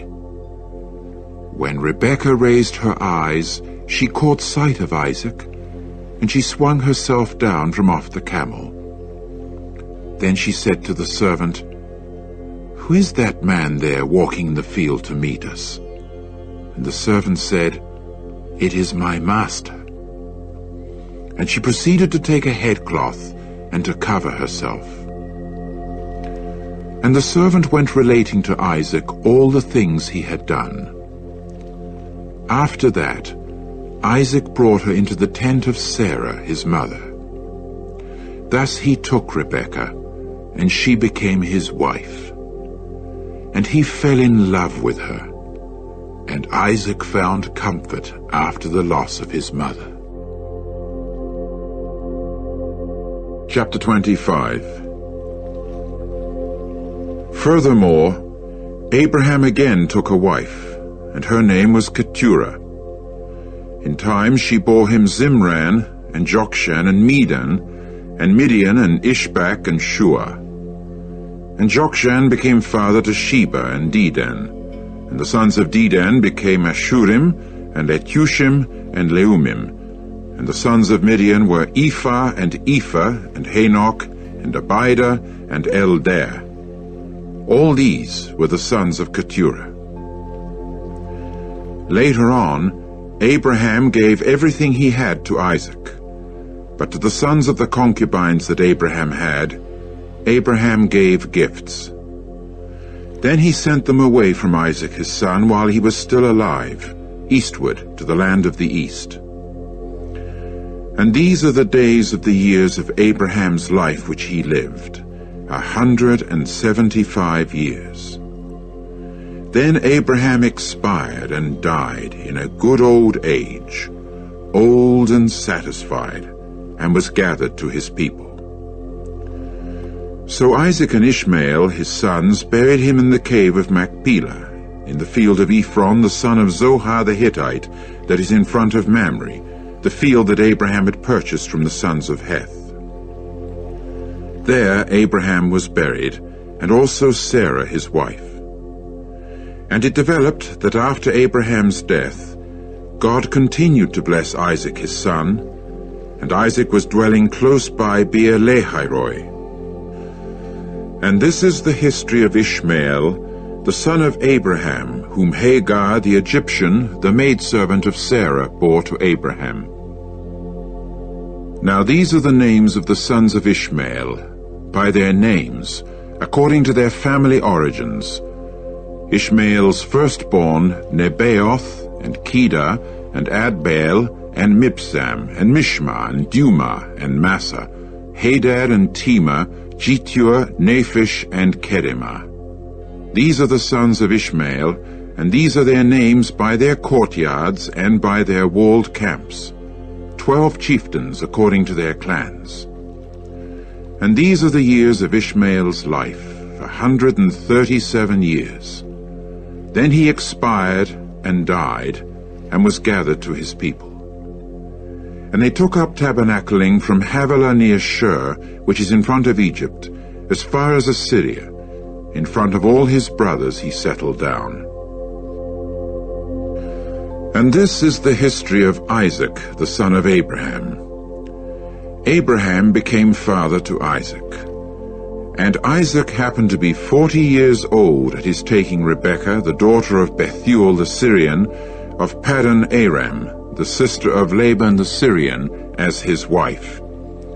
And Isaac kept on entreating Jehovah, especially for his wife, because she was barren. So Jehovah let himself be entreated for him, and Rebekah his wife became pregnant. And the sons within her began to struggle with each other, so that she said, "If this is the way it is, just why am I alive?"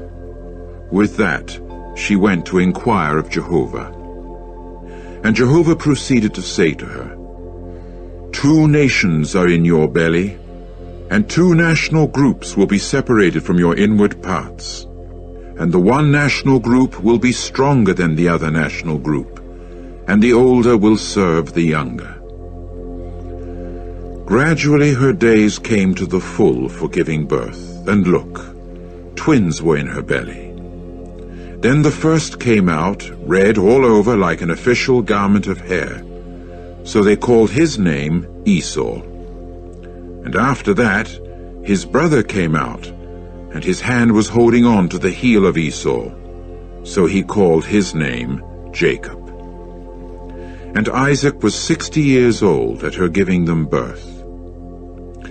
And the boys got bigger, and Esau became a man knowing how to hunt, a man of the field, but Jacob a blameless man, dwelling in tents.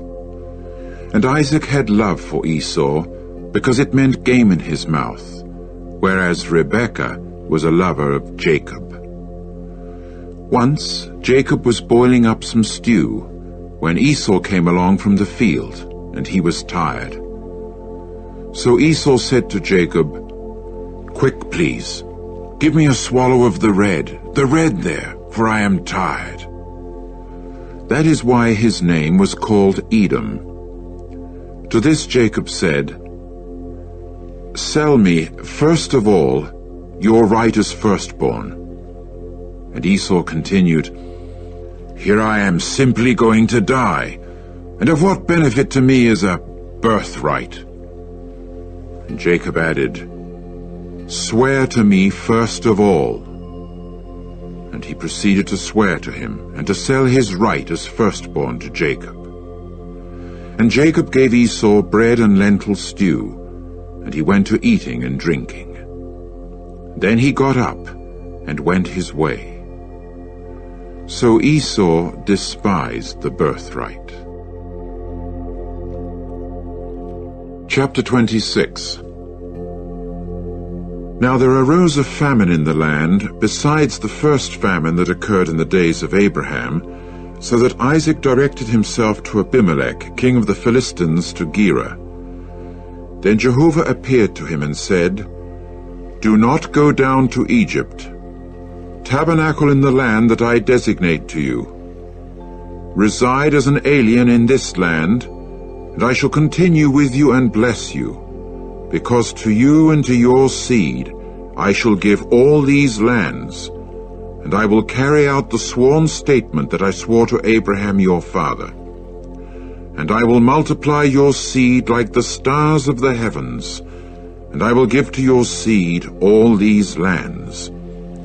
And by means of your seed all nations of the earth will certainly bless themselves, due to the fact that Abraham listened to my voice and continued to keep his obligations to me, my commands, my statutes, and my laws." So Isaac went on dwelling at Gerar. Well, the men of the place kept asking with respect to his wife, and he would say, "She is my sister," for he was afraid to say, "my wife," for fear that, to quote him, the men of the place should kill me because of Rebekah, because she was attractive in appearance. So it came about that as his days there extended themselves, Abimelech, king of the Philistines, was looking out of the window and taking in the sight. And there was Isaac having a good time with Rebekah his wife. At once Abimelech called Isaac and said, "Why, she is no other than your wife. So how is it that you said, 'She is my sister'?" At this Isaac said to him, "I said it for fear I should die on her account." But Abimelech continued, "What is this you have done to us? A little more, and certainly one of the people would have lain down with your wife, and you would have brought guilt upon us." Then Abimelech commanded all the people, saying, "Anybody touching this man and his wife will surely be put to death." Afterward, Isaac began to sow seed in that land, and in that year he was getting up to 100 measures to 1, as Jehovah was blessing him. Consequently, the man became great, and went on advancing more and more, and growing great, until he got very great. And he came to have flocks of sheep and herds of cattle, and a large body of servants, so that the Philistines began to envy him. As for all the wells that the servants of his father had dug in the days of Abraham his father, these the Philistines stopped up, and they would fill them with dry earth. Finally Abimelech said to Isaac, "Move from our neighborhood, because you have grown far stronger than we are." So Isaac moved from there, and encamped in the torrent valley of Gerar, and took up dwelling there. And Isaac proceeded to dig again the wells of water that they had dug in the days of Abraham his father, by which the Philistines went stopping up after Abraham's death. And he resumed calling their names by the names that his father had called them. And the servants of Isaac went on digging in the torrent valley, and so they found there a well of fresh water. And the shepherds of Gerar fell to quarreling with the shepherds of Isaac, saying, "The water is ours." Hence he called the name of the well Esek, because they had contended with him. And they went digging another well, and they fell to quarreling over it also. Hence he called its name Sitnah. Later he moved away from there and dug another well, but they did not quarrel over it. Hence he called its name Rehoboth, and said, "It is because now Jehovah has given us ample room, and has made us fruitful in the earth." Then he went up from there to Beersheba, and Jehovah proceeded to appear to him during that night, and to say, "I am the God of Abraham your father. Do not be afraid, because I am with you, and I will bless you and multiply your seed on account of Abraham my servant." Accordingly he built an altar there, and called on the name of Jehovah, and pitched his tent there. And the servants of Isaac went excavating a well there. Later on, Abimelech came to him from Gerar with Ahazeth, his confidential friend, and Phicol, the chief of his army. At this Isaac said to them, "Why have you come to me, seeing that you yourselves hated me, and so sent me away from your neighborhood?" To this they said, "We have unmistakably seen that Jehovah has proved to be with you." Hence we said, "Let please an oath of obligation occur between us and you, and let us conclude a covenant with you, that you will do nothing bad toward us, just as we have not touched you, and just as we have done only good toward you, in that we sent you away in peace. you now are the blessed of Jehovah." Then he made a feast for them, and they ate and drank. Next morning they were early in rising, and they made sworn statements one to the other. After that, Isaac sent them away, and they went from him in peace. Now on that day it occurred that the servants of Isaac proceeded to come and report to him regarding the well that they had dug, and to say to him, "We have found water." Hence he called its name Shibar. That is why the name of the city is Beersheba down to this day. And Esau grew to be 40 years old. Then he took as wife Judith, the daughter of Beeri the Hittite, and also Basemath, the daughter of Elon the Hittite. And they were a source of bitterness of spirit to Isaac and Rebekah. Chapter 27. Now it came about that when Isaac was old and his eyes were too dim to see, he then called Esau his oldest son and said to him, "My son," at which he said to him, "Here I am." And he went on to say, "Hear now, I have become old. I do not know the day of my death. So at this time take, please, your implements, your quiver, and your bow, and go out to the field, and hunt some venison for me. Then make me a tasty dish, such as I am fond of, and bring it to me, and let me eat, in order that my soul may bless you before I die." However, Rebekah was listening while Isaac spoke to Esau his son. And Esau went on out into the field to hunt game and to bring it in.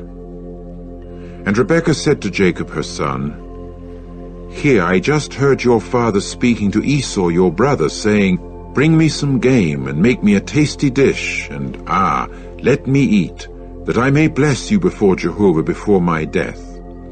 And now, my son, listen to my voice in what I am commanding you.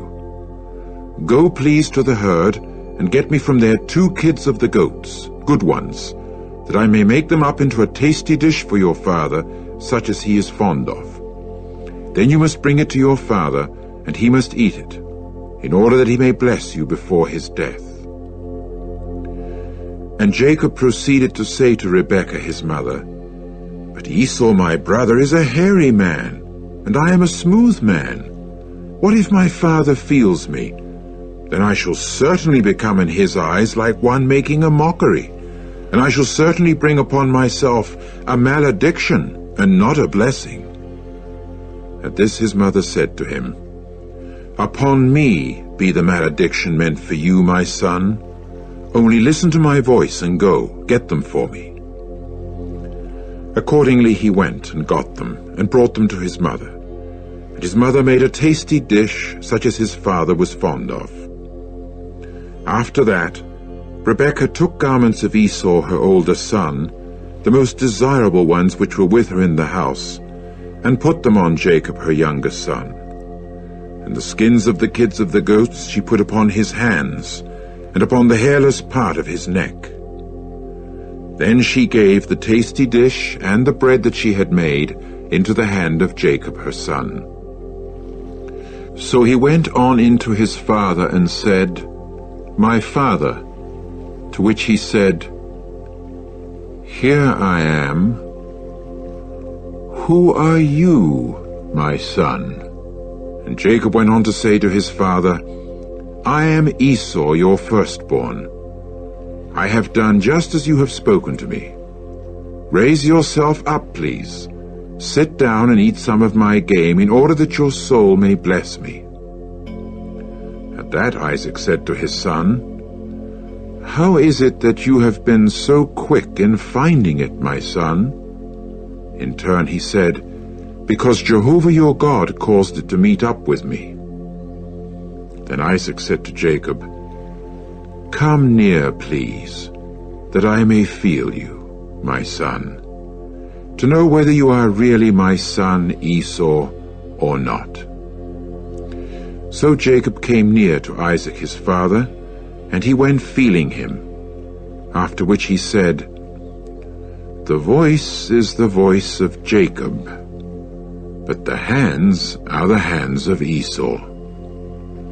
And he did not recognize him, because his hands proved to be hairy, like the hands of Esau his brother. Hence he blessed him. After that he said, "You are really my son Esau?" To which he said, "I am."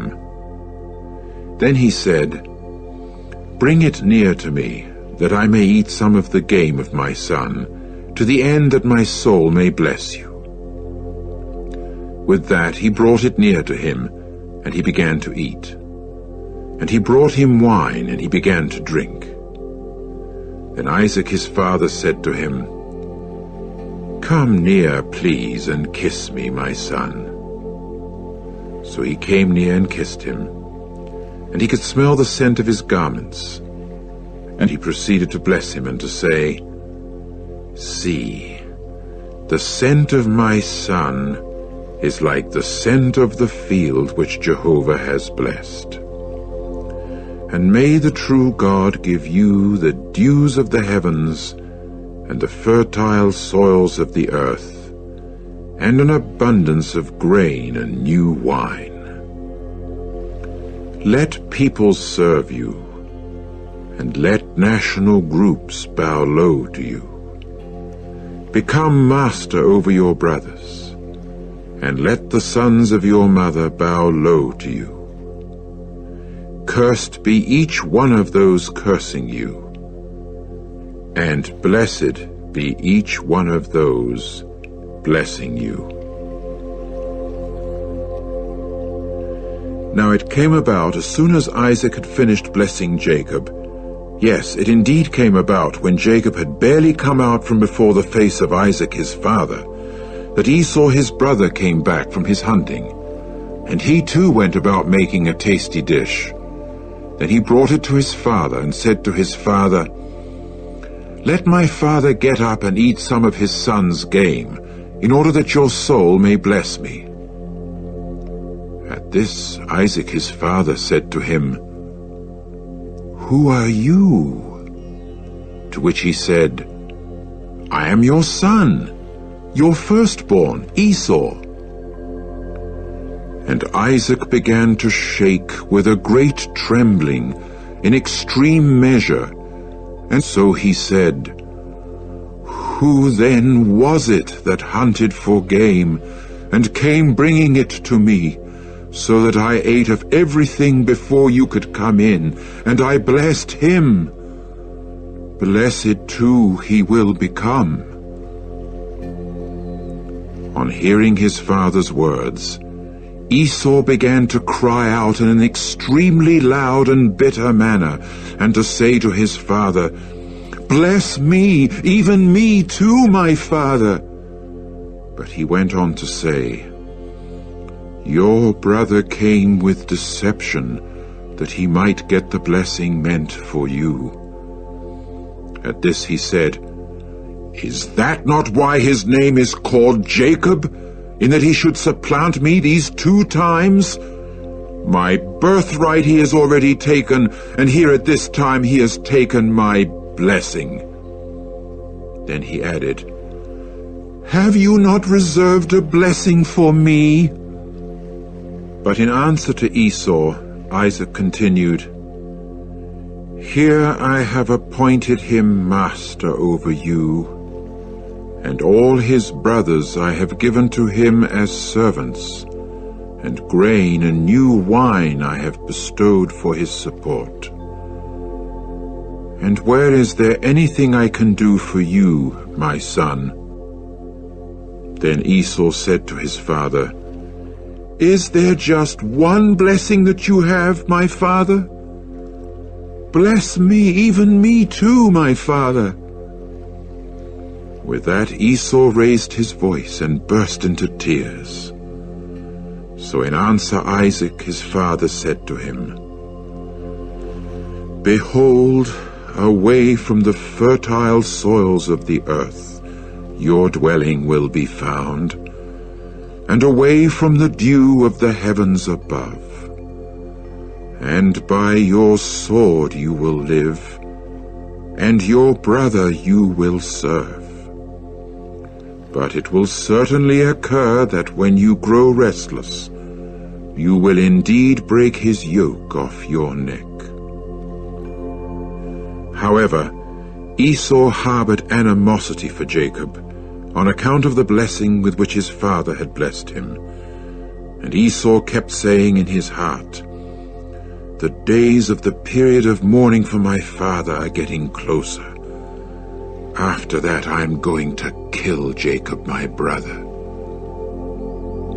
When the words of Esau, her older son, were told to Rebekah, she at once sent and called Jacob her younger son and said to him, "Look, Esau your brother is comforting himself in regard to you, to kill you. Now then, my son, listen to my voice and get up.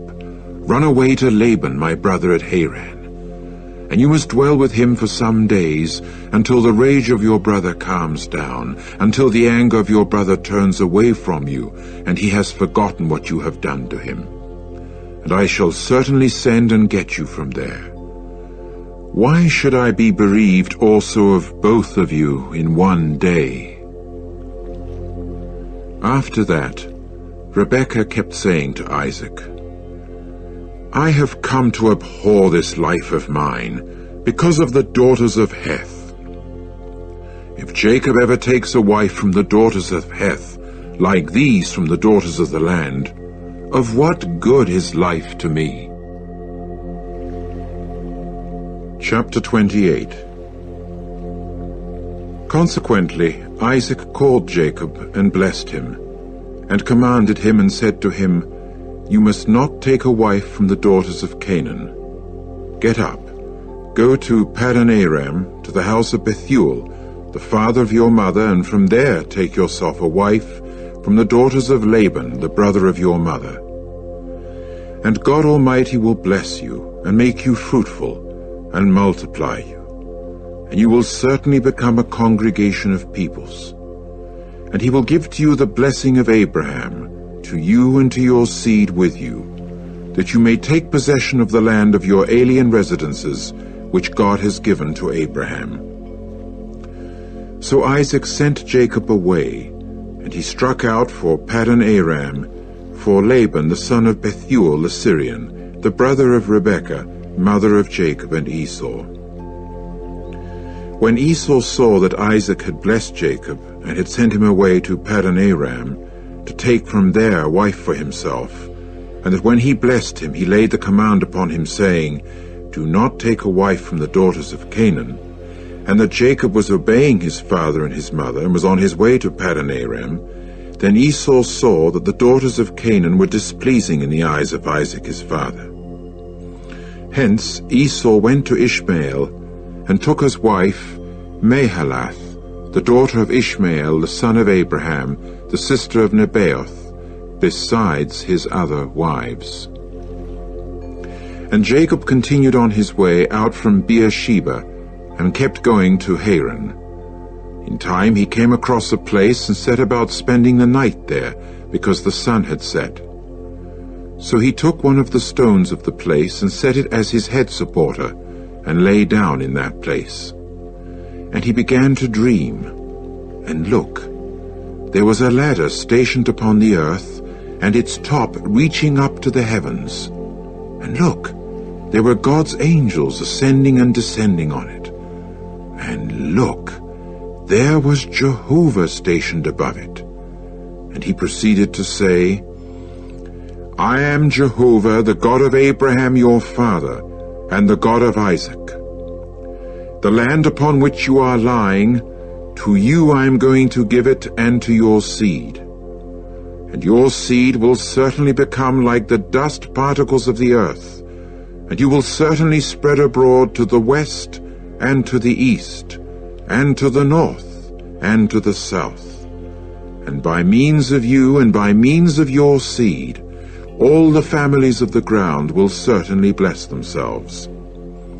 And here I am with you, and I will keep you in all the way you are going, and I will return you to this ground, because I am not going to leave you until I have actually done what I have spoken to you." Then Jacob awoke from his sleep and said, "Truly Jehovah is in this place, and I myself did not know it." And he grew fearful and added, "How fear-inspiring this place is! This is nothing else but the house of God, and this is the gate of the heavens." So Jacob got up early in the morning, and took the stone that was there as his head supporter, and he set it up as a pillar, and poured oil on the top of it. Further, he called the name of that place Bethel, but the fact is, Luz was the city's name formerly. And Jacob went on to vow a vow, saying, "If God will continue with me, and will certainly keep me on this way, on which I am going, and will certainly give me bread to eat and garments to wear, and I shall certainly return in peace to the house of my father, then Jehovah will have proved to be my God. And this stone that I have set up as a pillar will become a house of God. And as for everything that you will give me, I shall without fail give the 10th of it to you." Chapter 29. After that, Jacob set his feet in motion and traveled on to the land of the Orientals. Now he looked, and here there was a well in the field, and here 3 droves of sheep were lying down there by it, because from that well they were accustomed to water the droves. And there was a great stone over the mouth of the well. When all the droves had been gathered there, they rolled away the stone from off the mouth of the well, and they watered the flocks, after which they returned the stone over the mouth of the well to its place. So Jacob said to them, "My brothers, from what place are you?" To which they said, "We are from Haran." Then he said to them, "Do you know Laban, the grandson of Nahor?" To which they said, "We know him." At this he said to them, "Is it all right with him?" In turn they said, "It is all right. And here is Rachel, his daughter, coming with the sheep." And he went on to say, "Why, it is yet full day. It is not the time for gathering the herds. Water the sheep, then go feed them." To this they said, "We are not allowed to do so until all the droves are gathered, and they actually roll away the stone from off the mouth of the well. Then we must water the sheep." While he was yet speaking with them, Rachel came with the sheep that belonged to her father, for she was a shepherdess. And it came about that when Jacob saw Rachel the daughter of Laban his mother's brother, and the sheep of Laban his mother's brother, Jacob immediately approached and rolled away the stone from off the mouth of the well, and watered the sheep of Laban his mother's brother. Then Jacob kissed Rachel and raised his voice and burst into tears. And Jacob began to tell Rachel that he was the brother of her father, and that he was the son of Rebekah. And she went running and telling her father. Now it came about that as soon as Laban heard the report about Jacob the son of his sister, he went running to meet him. Then he embraced him and kissed him, and brought him on into his house.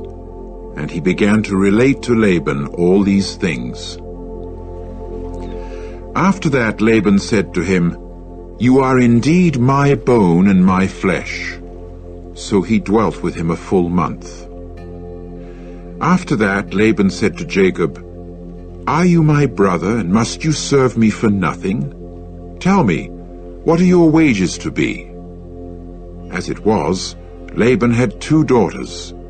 The name of the older was Leah, and the name of the younger Rachel. But the eyes of Leah had no luster, whereas Rachel had become beautiful in form and beautiful of countenance. And Jacob was in love with Rachel. So he said, "I am willing to serve you 7 years for Rachel, your younger daughter." To this Laban said, "It is better for me to give her to you than for me to give her to another man. Keep dwelling with me."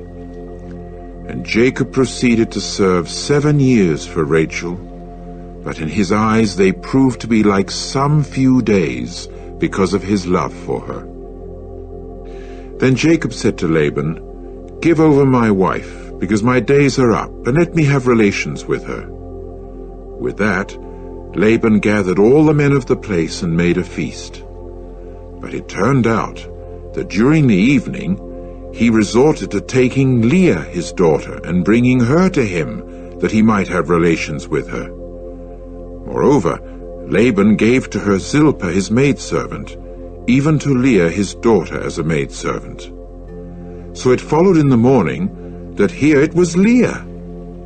Consequently he said to Laban, "What is this you have done to me? Was it not for Rachel that I served with you? So why have you tricked me?"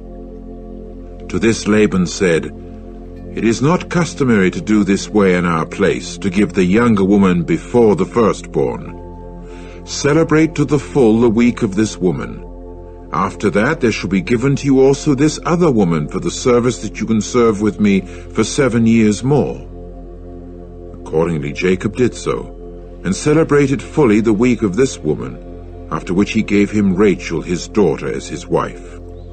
Besides, Laban gave Bilhah his maidservant to Rachel his daughter as her maidservant.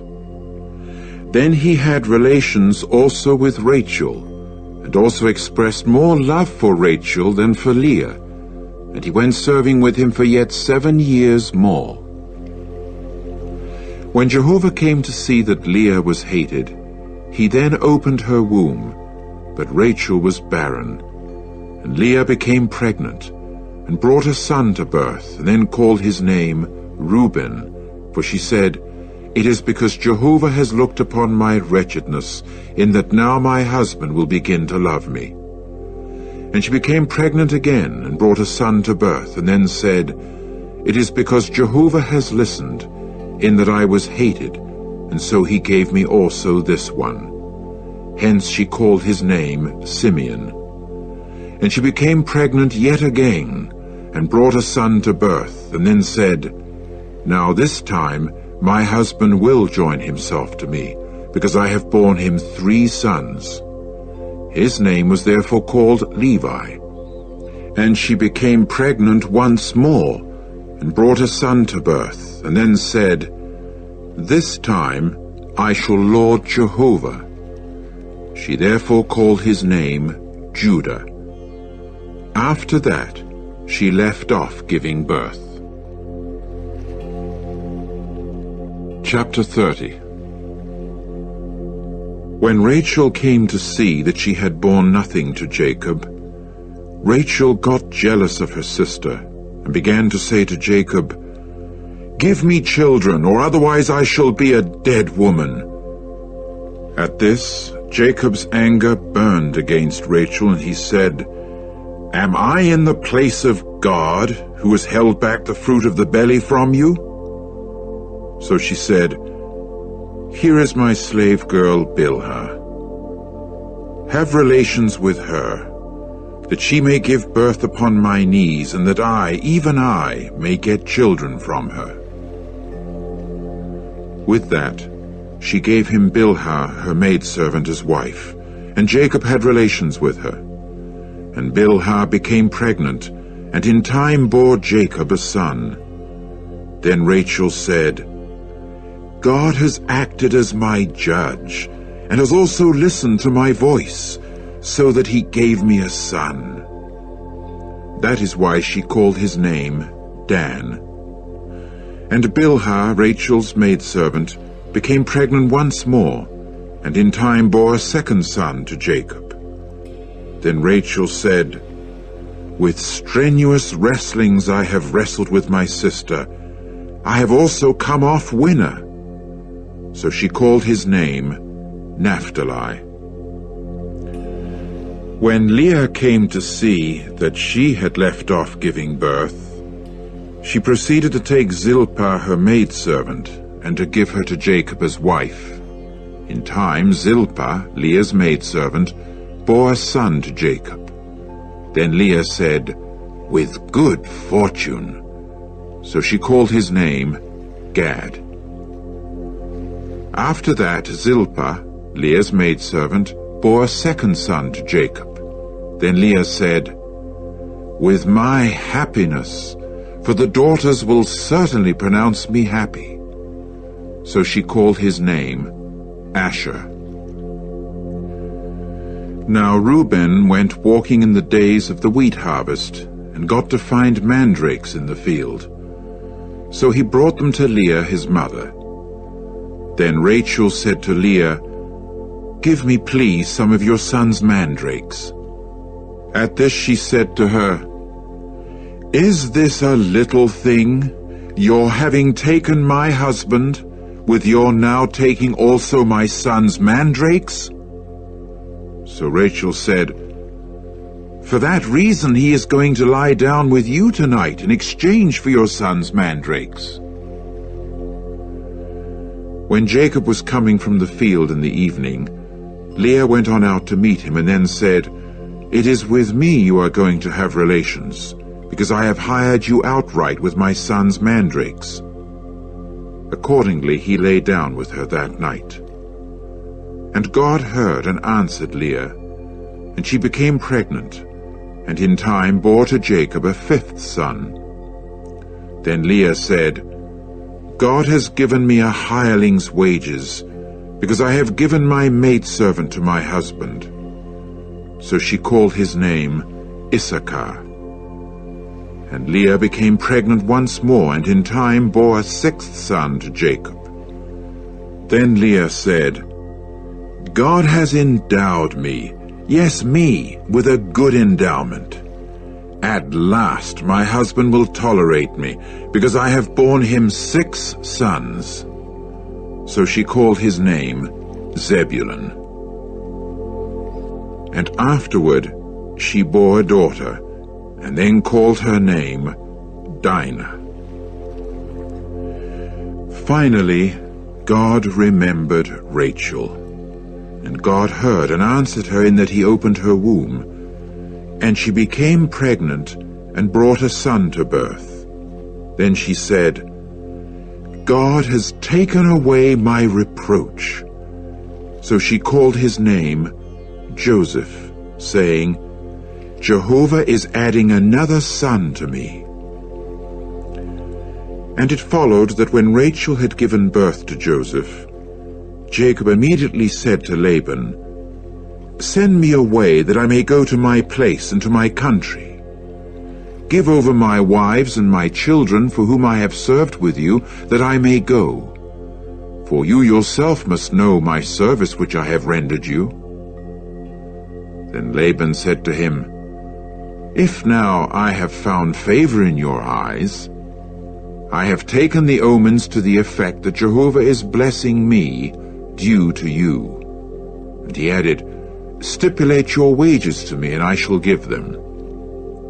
So he said to him, "You yourself must know how I have served you, and how your herd has fared with me, that it was little that you actually had before my coming, and it went expanding to a multitude, in that Jehovah blessed you since I stepped in.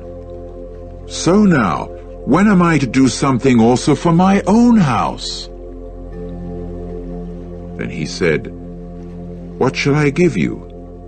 And Jacob went on to say, "You will give me nothing whatsoever. If you will do this thing for me, I shall resume shepherding your flock.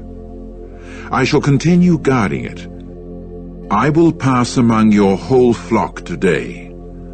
You set aside from there every sheep speckled and with color patches, and every dark brown sheep among the young rams, and any color-patched and speckled one among the she-goats. Hereafter such must be my wages. And my right doing must answer for me on whatever future day you may come to look over my wages. Every one that is not speckled and color-patched among the she-goats and dark brown among the young rams is something stolen if it is with me." To this Laban said, "Why, that is fine. Let it be according to your word." Then he set aside on that day the he-goats striped and color-patched, and all the she-goats speckled and colour-patched, every one in which there was any white, and every one dark brown among the young rams. But he gave them over into the hands of his sons. After that, he set a distance of 3 days' journey between himself and Jacob. And Jacob was shepherding the flocks of Laban that remained over. Then Jacob took for his use staffs, still moist of the storax tree, and of the almond tree and of the plane tree, and peeled in them white peeled spots by laying bare white places which were upon the staffs. Finally, the staffs that he had peeled he placed in front of the flock, in the gutters, in the water drinking troughs, where the flocks would come to drink, that they might get into a heat before them when they came to drink.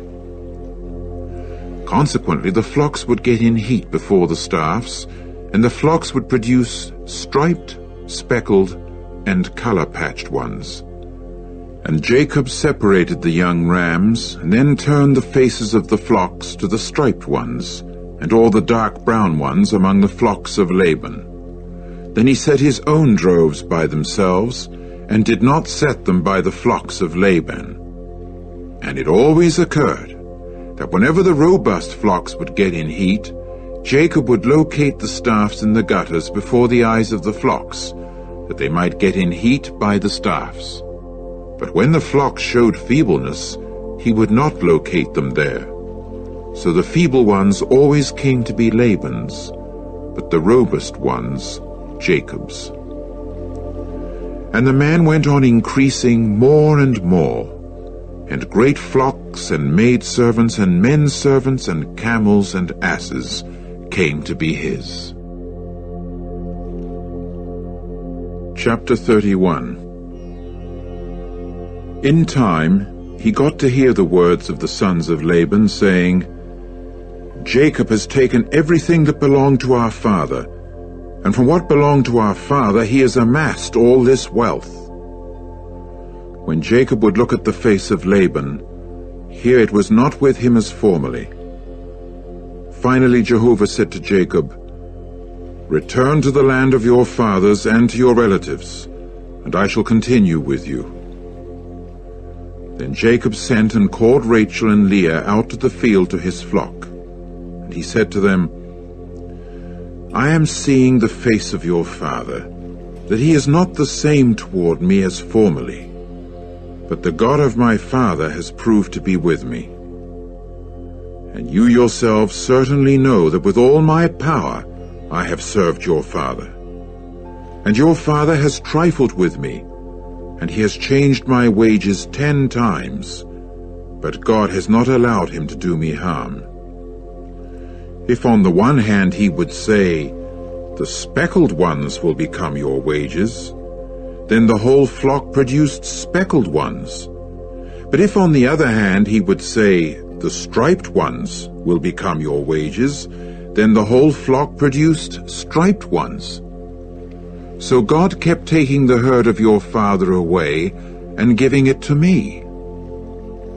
At last it came about at the time when the flock got in heat, that I raised my eyes and saw a sight in a dream, and here the he-goats springing upon the flock were striped, speckled, and spotty.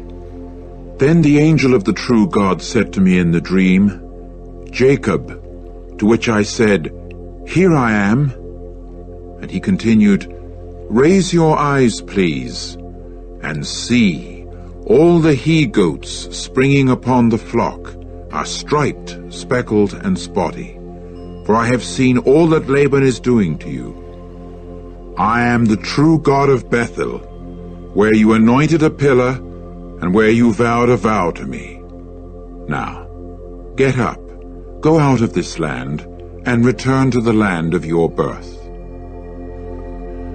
At this Rachel and Leah answered and said to him, Is there a share of inheritance for us any more in the house of our father? Are we not really considered as foreigners to him, since he has sold us, so that he keeps eating continually even from the money given for us? For all the riches that God has taken away from our father are ours and our children's. So now everything God has said to you, do." Then Jacob got up and lifted his children and his wives onto the camels. And he began driving all his herd and all the goods that he had accumulated, the herd of his acquisition that he had accumulated in Paddan Aram, in order to go to Isaac his father, to the land of Canaan. Now Laban had gone to shear his sheep. Meantime, Rachel stole the teraphim that belonged to her father. So Jacob outwitted Laban the Syrian, because he had not told him that he was running away. And he proceeded to run away and to get up and cross the river, he and all he had. After that, he directed his face to the mountainous region of Gilead. Later, on the third day, it was told to Laban that Jacob had run away. With that, he took his brothers with him and went chasing after him for a distance of 7 days' journey, and caught up with him in the mountainous region of Gilead. Then God came to Laban the Syrian in a dream by night, and said to him, "Watch yourself, that you do not go speaking either good or bad with Jacob." So Laban approached Jacob, as Jacob had pitched his tent in the mountain, and Laban had encamped his brothers in the mountainous region of Gilead. Then Laban said to Jacob, "What have you done, in that you resorted to outwitting me, and driving my daughters off like captives taken by the sword? Why did you have to run away secretly and outwit me, and not tell me, that I might send you away with rejoicing and with songs, with tambourine and with harp? And you did not give me a chance to kiss my children and my daughters. Now you have acted foolishly. It is in the power of my hand to do harm to you people. But the God of your father talked to me last night, saying, 'Watch yourself against speaking either good or bad with Jacob.' While you have actually gone now, because you have been yearning intensely for the house of your father, why, though, have you stolen my gods?" In answer, Jacob proceeded to say to Laban, "It was because I was afraid, for I said to myself, 'You might tear your daughters away from me.' Whoever it is with whom you may find your gods, let him not live. Before our brothers, examine for yourself what is with me, and take them for yourself." But Jacob did not know that Rachel had stolen them. So Laban went on into the tent of Jacob, and into the tent of Leah, and into the tent of the 2 slave girls, but did not find them.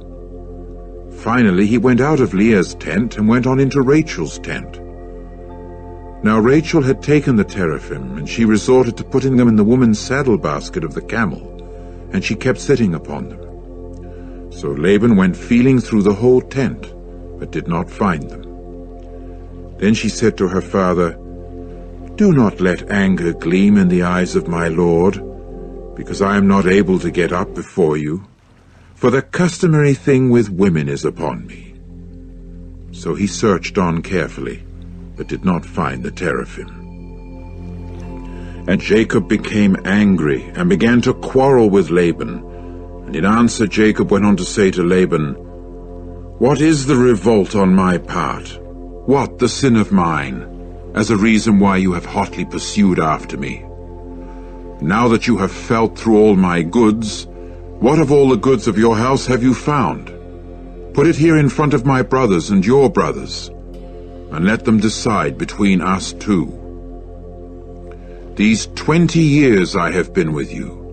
Your female sheep and your she-goats did not suffer abortions, and the rams of your flock I never ate. Any animal torn to pieces I did not bring to you. I myself would stand the loss of it. Whether one was stolen by day or was stolen by night, you would put in a claim for it from my hand. It has been my experience that by day the heat consumed me, and the cold by night, and my sleep would flee from my eyes. This makes 20 years for me in your house. I have served you 14 years for your 2 daughters, and 6 years for your flock. and you kept changing my wages 10 times. If the God of my father, the God of Abraham and the dread of Isaac, had not proved on my side, you would now have sent me away empty-handed. My wretchedness and the toil of my hands God has seen, and so he reproved you last night." Then Laban in answer said to Jacob, "The daughters are my daughters, and the children my children, and the flock my flock, and everything you are looking at is mine and my daughters. What can I do against these today, or against their children whom they have borne? And now, come, let us conclude a covenant, I and you, and it must serve as a witness between me and you." Accordingly, Jacob took a stone and set it up as a pillar.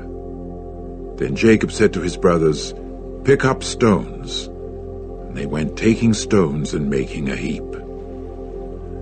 After that they ate there on the heap. And Laban began calling it Jegar-sahadutha, but Jacob called it Galeed. And Laban proceeded to say, "This heap is a witness between me and you today."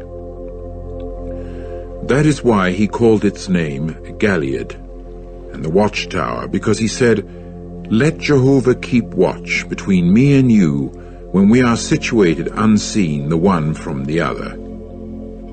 If you go to afflicting my daughters, and if you go to taking wives in addition to my daughters, there is no man with us. See, God is a witness between me and you." And Laban went on to say to Jacob, "Here is this heap, and here is the pillar that I have erected between me and you. This heap is a witness, and the pillar is something that bears witness that I will not pass this heap against you, and that you will not pass this heap and this pillar against me for harm. Let the God of Abraham and the God of Nahor judge between us, the God of their father." But Jacob swore by the dread of his father Isaac. After that, Jacob sacrificed a sacrifice in the mountain and invited his brothers to eat bread. Accordingly they ate bread and passed the night in the mountain. However, Laban got up early in the morning and kissed his children and his daughters and blessed them. Then Laban got on his way that he might return to his own place. Chapter 32. And as for Jacob, he got on his way, and the angels of God now met up with him. Immediately Jacob said when he saw them, "The camp of God this is." Hence he called the name of that place Mahanaim. Then Jacob sent messengers ahead of him to Esau his brother, to the land of Seir, the field of Edom. And he commanded them, saying, "This is what you will say to my lord, to Esau. This is what your servant Jacob has said. With Laban I have resided as an alien, and I have stayed for a long time till now. And I have come to have bulls and asses, sheep and men servants and maidservants. And I would like to send to notify my lord, that I may find favor in your eyes." In time, the messengers returned to Jacob, saying, "We got to your brother Esau, and he is also on his way to meet you, and 400 men with him." And Jacob became very much afraid and grew anxious. So he divided the people who were with him, and the flocks and the cattle and the camels, into 2 camps. And he said, "If Esau should come to the one camp and assault it, then there is certain to be a camp remaining to make an escape."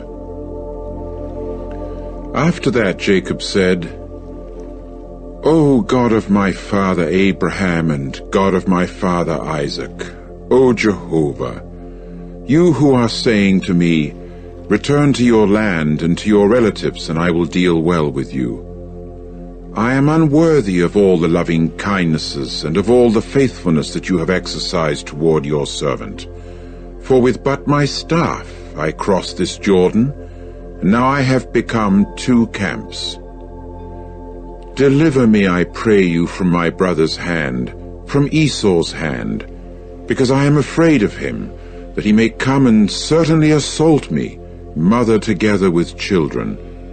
And you have said, unquestionably I shall deal well with you, and I will constitute your seed like the grains of sand of the sea, which cannot be numbered for multitude. And he kept lodging there on that night. And from what came to his hand he proceeded to take a gift for Esau his brother. 200 she-goats and 20 he-goats, 200 female sheep and 20 rams, 30 camels giving suck and their young ones, 40 cows and 10 bulls, 20 she-asses and 10 full-grown asses. Then he handed over to his servants one drove after another by itself, and repeatedly said to his servants, "Cross over ahead of me, and you are to set an interval between drove and drove." Further he commanded the first one, saying, "In case that Esau my brother should meet you and ask you, saying, 'To whom do you belong, and where are you going, and to whom do these ahead of you belong?' then you must say, 'To your servant, to Jacob. A gift it is, sent to my lord, to Esau. And look, he himself is also behind us.' And he went on to command also the second, also the third, also all those following the drove, saying, 'According to this word you are to speak to Esau on your encountering him. And you must say also, Here is your servant Jacob behind us.' For he said to himself, 'I may appease him by the gift going ahead of me, and afterward I shall see his face. Perhaps he will give a kindly reception.' So the gift went crossing over ahead of him, but he himself lodged that night in the camp. Later, during that night, he rose, and took his 2 wives and his 2 maidservants and his 11 young sons, and crossed over the ford of Jabbok. So he took them, and brought them over the torrent valley, and he brought over what he had. Finally Jacob was left by himself. Then a man began to grapple with him until the dawn ascended. When he got to see that he had not prevailed over him, then he touched the socket of his thigh joint, and the socket of Jacob's thigh joint got out of place during his grappling with him. After that he said, "Let me go, for the dawn has ascended."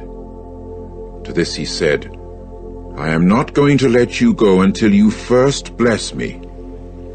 So he said to him, "What is your name?" To which he said, "Jacob." Then he said, "Your name will no longer be called Jacob, but Israel. For you have contended with God and with men, so that you at last prevailed." In turn Jacob inquired and said, "Tell me, please, your name." However, he said, "Why is it that you inquire for my name?" With that he blessed him there.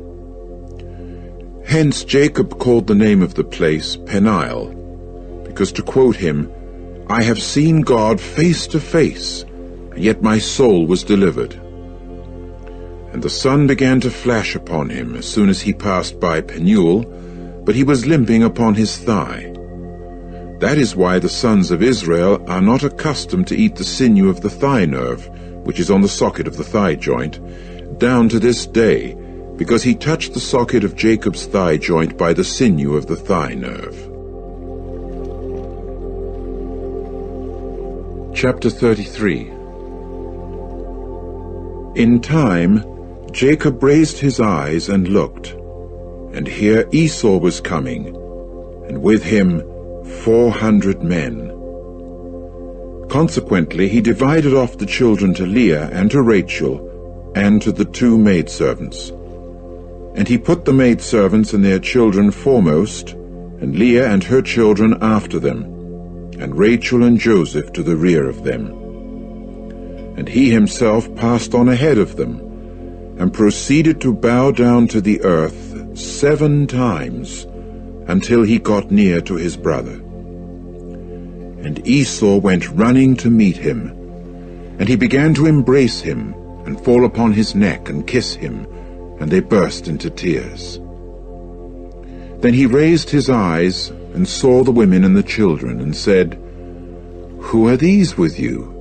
To which he said, "The children with whom God has favored your servant." At that, the maidservants came forward, they and their children, and bowed down. And Leah too came forward, and her children, and they bowed down. And afterward Joseph came forward, and Rachel, and they bowed down. He now said, "What do you mean by all this camp of travelers that I have met?" To this he said, "In order to find favor in the eyes of my lord." Then Esau said, "I have a great many, my brother. Let continue yours what is yours." However, Jacob said, "No, please. If now I have found favor in your eyes, then you must take my gift at my hand, because in harmony with its purpose I have seen your face as though seeing God's face, in that you received me with pleasure. Take, please, the gift conveying my blessing which was brought to you, because God has favored me, and because I have everything." And he continued to urge him, so that he took it. Later on he said, "Let us pull out and go, and let me go in advance of you." But he said to him, "My lord is aware that the children are delicate, and sheep and cattle that are giving suck are in my charge, and should they drive them too quickly for one day, then the whole flock will certainly die. Let my lord please pass on ahead of his servant, but may I myself continue the journey at my leisure, according to the pace of the livestock that is before me, and according to the pace of the children, until I shall come to my lord at Seir." Then Esau said, "Let me, please, put at your disposal some of the people who are with me." To this he said, "Why this? Let me find favor in the eyes of my lord." So on that day Esau turned back on his way to Seir. And Jacob pulled out for Succoth, and he proceeded to build himself a house, and for his herd he made booths. That was why he called the name of the place Succoth. In time, Jacob came safe and sound to the city of Shechem, which is in the land of Canaan, while he was coming from Paddan Aram, and he pitched camp in front of the city. Then he acquired a tract of the field where he pitched his tent at the hand of the sons of Hamor, the father of Shechem, for 100 pieces of money. After that, he set up there an altar and called it God, the God of Israel. Chapter 34. Now Dinah, the daughter of Leah, whom she had borne to Jacob, used to go out to see the daughters of the land. And Shechem, the son of Hamor the Hivite, a chieftain of the land, got to see her, and then took her, and laid down with her, and violated her.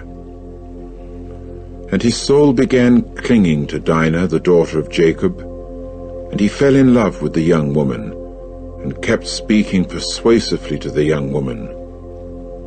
Finally Shechem said to Hamor his father, "Get me this young lady as a wife." And Jacob heard that he had defiled Dinah his daughter. And his sons happened to be with his herd in the field, and Jacob kept silent until they should come in. Later Hamor, Shechem's father, went out to Jacob to speak with him. And the sons of Jacob came in from the field as soon as they heard of it. And the men became hurt in their feelings, and they grew very angry, because he had committed a disgraceful folly against Israel in lying down with Jacob's daughter, whereas nothing like that ought to be done. And Hamor proceeded to speak with them, saying, As for Shechem my son, his soul is attached to your daughter. Give her, please, to him as a wife, and form marriage alliances with us. Your daughters you are to give to us, and our daughters you are to take for yourselves. And with us you may dwell, and the land will become available for you. Dwell and carry on business in it, and get settled in it. Then Shechem said to her father and to her brothers, Let me find favor in your eyes, and whatever you will say to me I shall give it. Raise very high the marriage money and gift imposed upon me, and I stand willing to give according to what you may say to me. Only give me the young woman as a wife.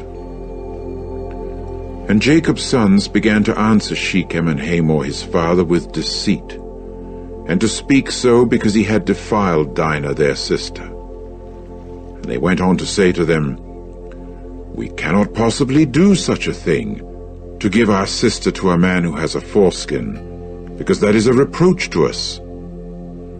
Only on this condition can we give consent to you, that you become like us, by every male of yours getting circumcised. Then we shall certainly give our daughters to you, and your daughters we shall take for ourselves, and we shall certainly dwell with you and become one people. But if you do not listen to us to get circumcised, then we will take our daughter and go. And their words seemed good in the eyes of Hamor, and in the eyes of Shechem, Hamor's son. And the young man did not delay to perform the condition, because he did find delight in Jacob's daughter, and he was the most honorable of the whole house of his father. So Hamor and Shechem his son went to the gate of their city, and began to speak to the men of their city, saying, These men are peace-loving toward us. Hence let them dwell in the land, and carry on business in it, as the land is quite wide before them. Their daughters we can take as wives for ourselves, and our own daughters we can give to them. Only on this condition will the men give us their consent to dwell with us, so as to become one people, that every male of ours gets circumcised, just the way they are circumcised. Then their possessions and their wealth, and all their livestock, will they not be ours? Only let us give them our consent, that they may dwell with us. Then all those going out by the gate of his city listened to Hamor and to Shechem his son, and all the males got circumcised, all those going out by the gate of his city. However, it came about that on the third day, when they got to be aching, the two sons of Jacob, Simeon and Levi, brothers of Dinah, proceeded to take each one his sword, and to go unsuspectedly to the city, and to kill every male. And Hamor and Shechem his son they killed with the edge of the sword. Then they took Dinah from Shechem's house and went on out. The other sons of Jacob attacked the fatally wounded men, and went plundering the city, because they had defiled their sister. Their flocks and their herds and their asses, and what was in the city and what was in the field they took, and all their means of maintenance, and all their little children and their wives they carried off captive, so that they plundered all that was in the houses. At this, Jacob said to Simeon and to Levi, You have brought ostracism upon me, in making me a stench to the inhabitants of the land, with the Canaanites and the Perizzites. Whereas I am few in number, and they will certainly gather together against me, and assault me, and I must be annihilated, I and my house. In turn they said, Ought anyone to treat our sister like a prostitute? Chapter 35. After that, God said to Jacob, "Rise, go up to Bethel and dwell there, and make an altar there to the true God who appeared to you when you were running away from Esau your brother." Then Jacob said to his household and to all who were with him, "Put away the foreign gods that are in the midst of you, and cleanse yourselves, and change your mantles, and let us rise and go up to Bethel. And there I shall make an altar to the true God, who answered me in the day of my distress, in that he proved to be with me in the way that I have gone." So they gave Jacob all the foreign gods that were in their hands, and the earrings that were in their ears, and Jacob hid them under the big tree that was close by Shechem. After that he pulled away, and the terror of God came to be upon the cities that were round about them, so that they did not chase after the sons of Jacob.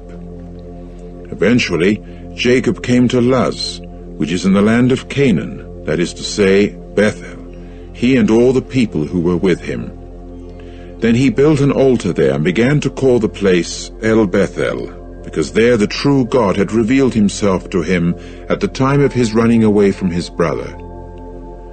Later, Deborah, the nursing woman of Rebekah, died, and was buried at the foot of Bethel under a massive tree. Hence he called its name Allon-Bacuth. God now appeared to Jacob once again during his coming from Paddan Aram, and blessed him. And God went on to say to him, "Your name is Jacob. No longer is your name to be called Jacob, but Israel will your name become." And he began to call his name Israel. And God said further to him, "I am God Almighty. Be fruitful and become many.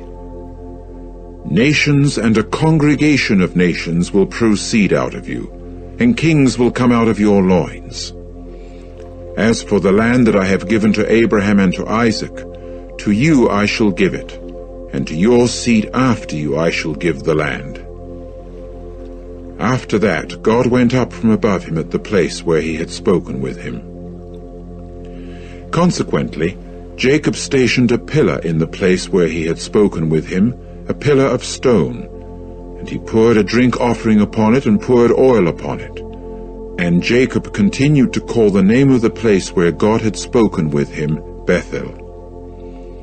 Then he pulled away from Bethel, and while there was yet a good stretch of land before coming to Ephrath, Rachel proceeded to give birth, and it was going hard with her in making the delivery. But so it was that while she had difficulty in making the delivery, the midwife said to her, "Do not be afraid, for you will have this son also." And the result was that as her soul was going out, because she died, she called his name Ben-Oni, but his father called him Benjamin.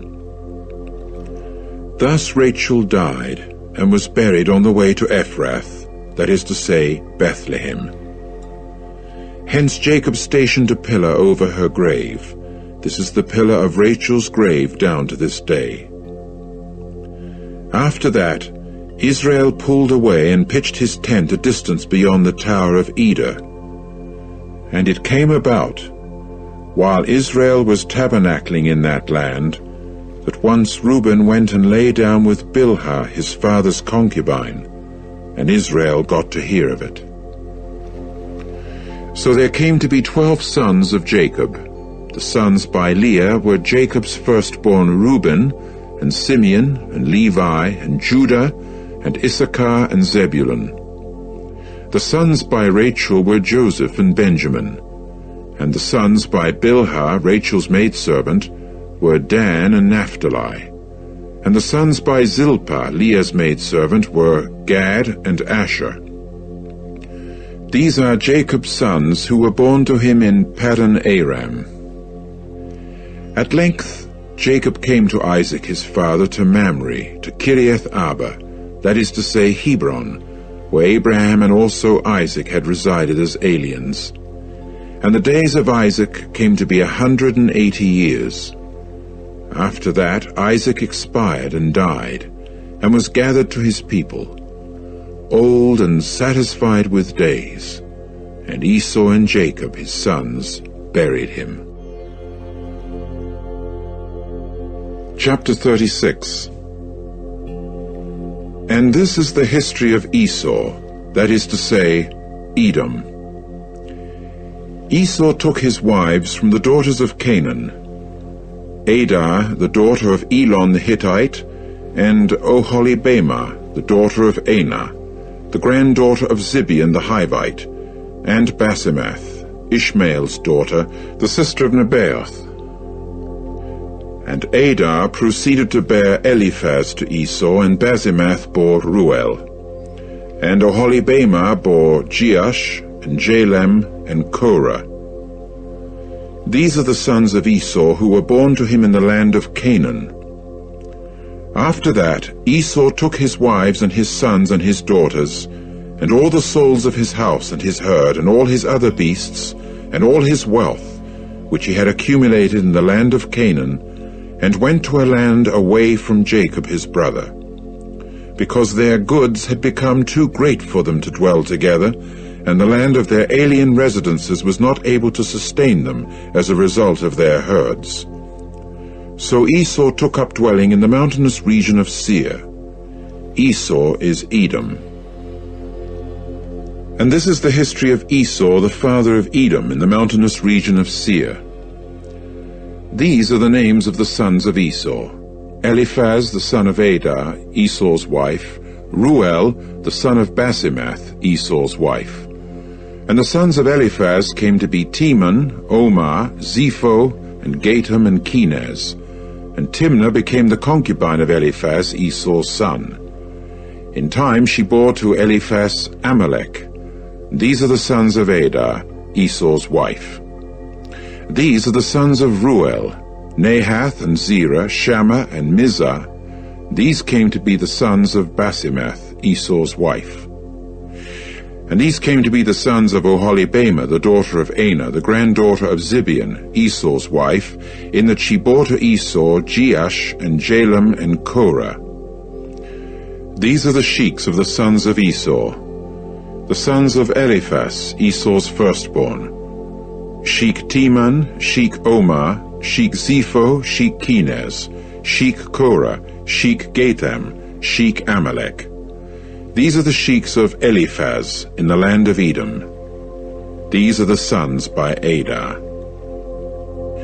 These are the sons of Ruel, Esau's son: Sheik Nahath, Sheik Zerah, Sheik Shammah, Sheik Mizah. These are the sheiks of Ruel in the land of Edom.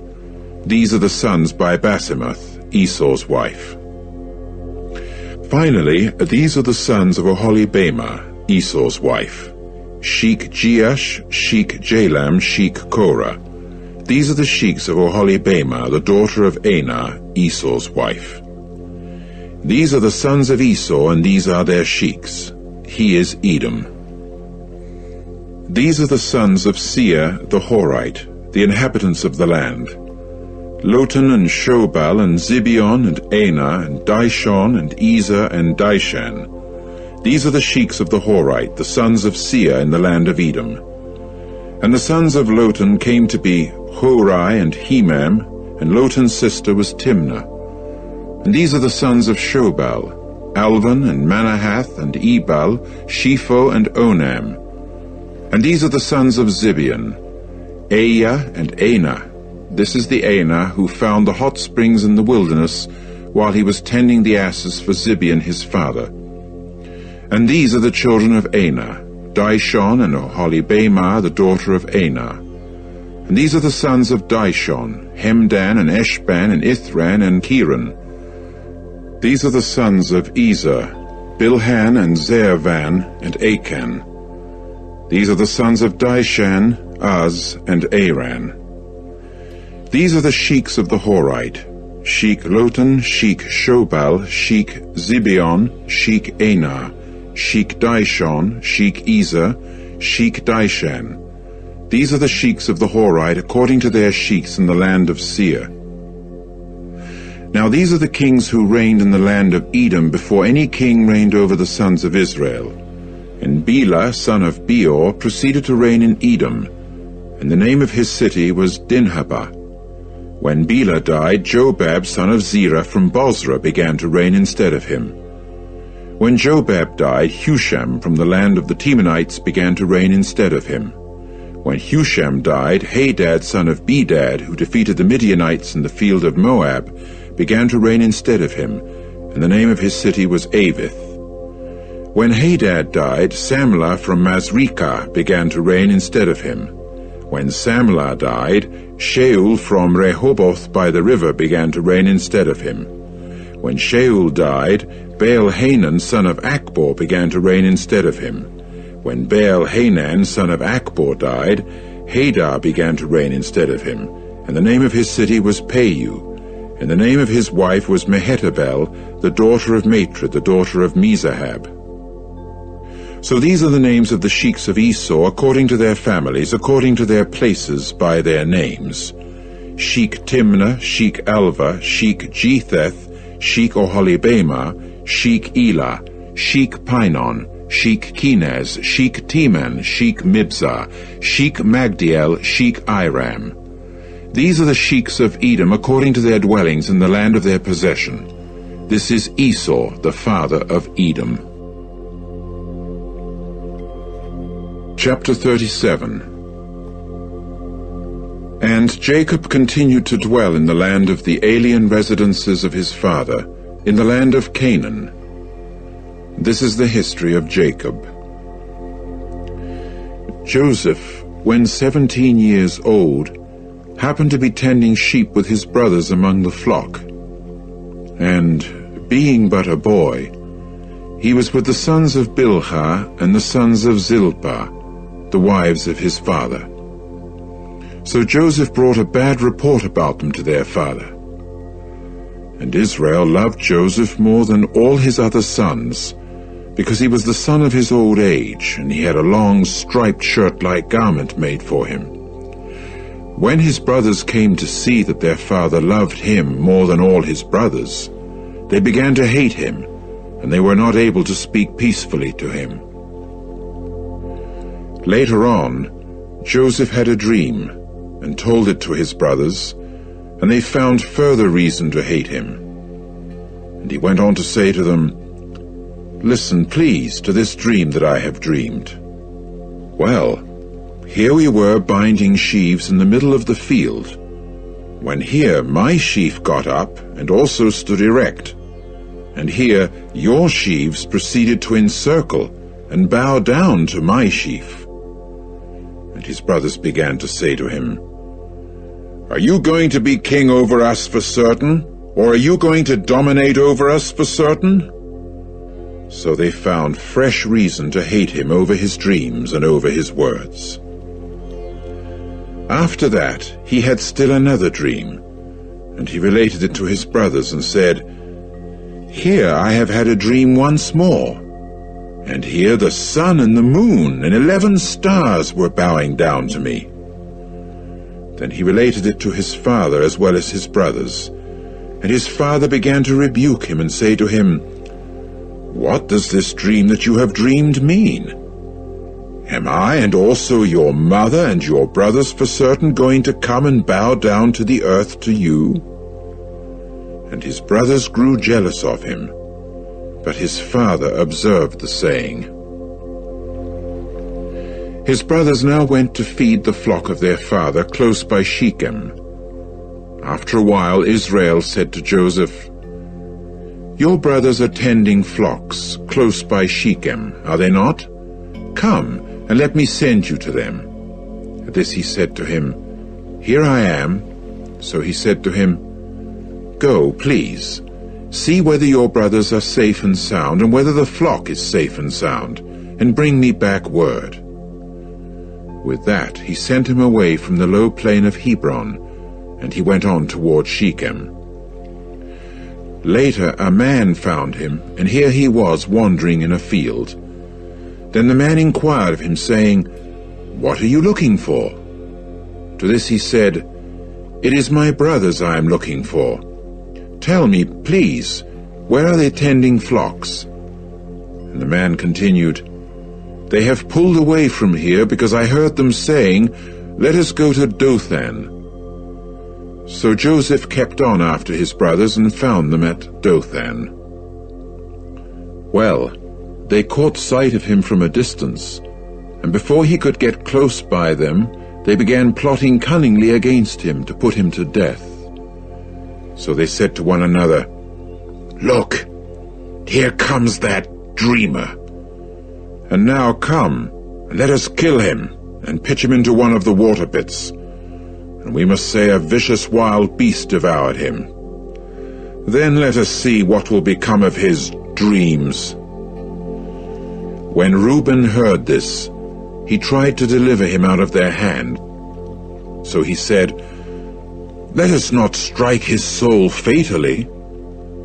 And Reuben went on to say to them, "Do not spill blood.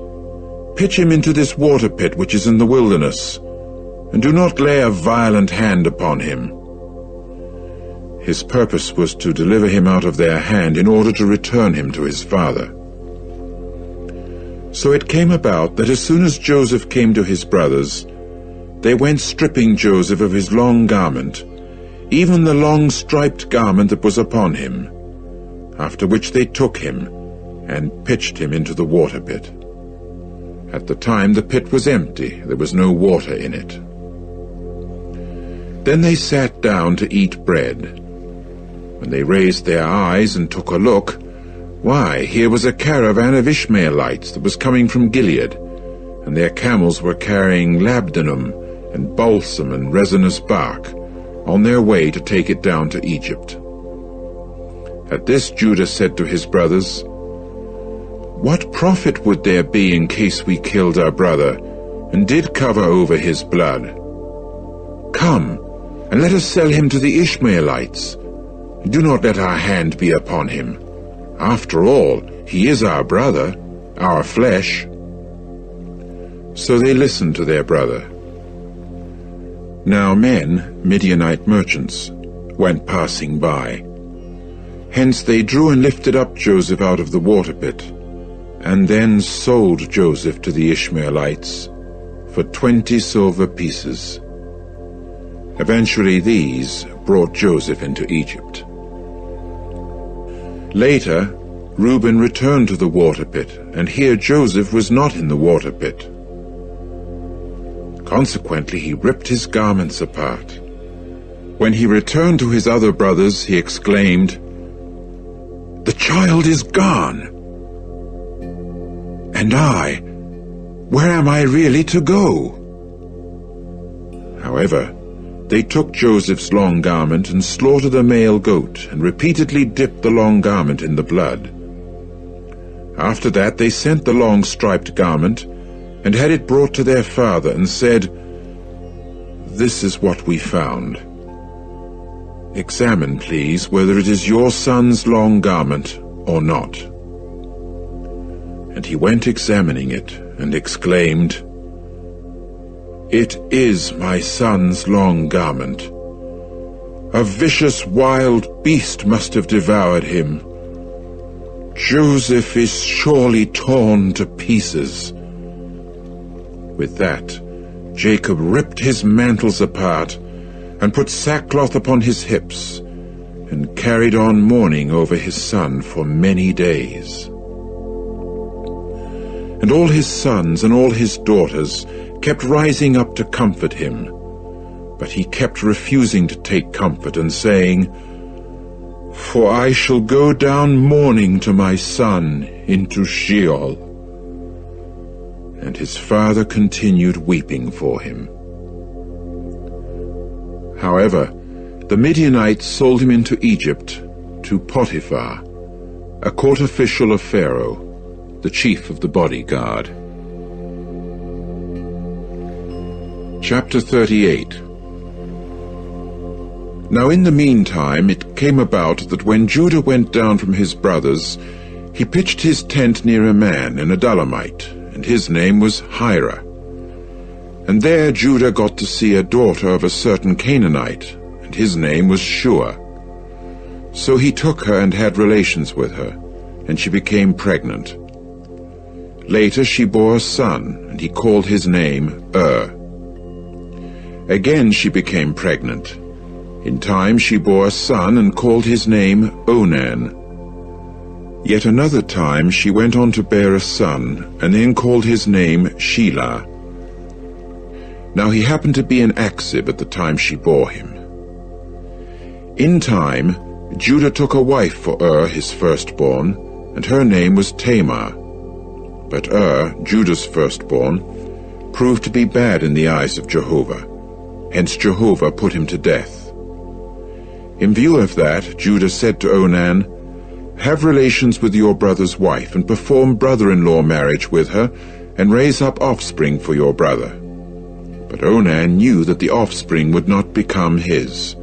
And it occurred that when he did have relations with his brother's wife, he wasted his semen on the earth, so as not to give offspring to his brother. Now what he did was bad in the eyes of Jehovah. Hence he put him also to death. So Judah said to Tamar, his daughter-in-law, "Dwell as a widow in the house of your father until Shelah my son grows up." For he said to himself, "He too may die like his brothers." Accordingly Tamar went and continued to dwell at her own father's house. Thus the days became many, and the daughter of Shua, Judah's wife, died. And Judah kept the period of mourning. After that he went up to the shearers of his sheep, he and Hira his companion the Adullamite, to Timnah. Then it was told to Tamar, "Here, your father-in-law is going up to Timnah to shear his sheep." With that, she removed the garments of her widowhood from her, and covered herself with a shawl, and veiled herself, and sat down at the entrance of Enaim, which is along the road to Timnah. For she saw that Shelah had grown up, and yet she had not been given as a wife to him. When Judah caught sight of her, he at once took her for a harlot, because she had covered her face.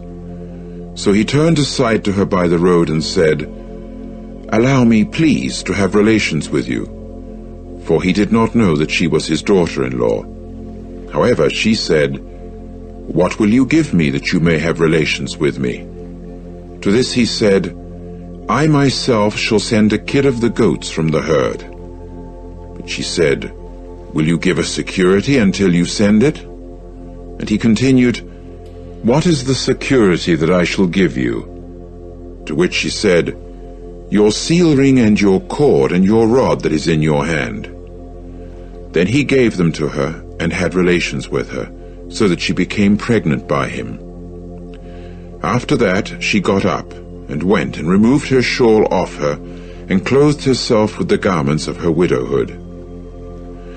And Judah proceeded to send the kid of the goats by the hand of his companion, the Adullamite, in order to get back the security from the hand of the woman, but he never found her. And he went inquiring of the men of her place, saying, "Where is that temple prostitute in Enaim along the road?" But they kept saying, "No temple prostitute has ever been in this place." Finally he returned to Judah and said, "I never found her, and besides, the men of the place said, 'No temple prostitute has ever been in this place.'" So Judah said, "Let her take them for herself, in order that we may not fall into contempt. At any rate, I have sent this kid, but you never found her." However, about 3 months later it happened that it was told to Judah, "Tamar, your daughter-in-law, has played the harlot, and here she is also pregnant by her harlotry." At that Judah said, "Bring her out, and let her be burned." As she was being brought out, she herself sent to her father-in-law, saying, "By the man to whom these belong, I am pregnant." And she added, "Examine, please, to whom these belong, the seal ring and the cord and the rod." Then Judah examined them and said, "She is more righteous than I am, for the reason that I did not give her to Shelah my son." And he had no further intercourse with her after that. Now it developed that in the time of her giving birth, why, here there were twins in her belly. Further, it turned out that when she was giving birth, one extended his hand, and the midwife at once took and tied a scarlet piece about his hand, saying, "This one came out first."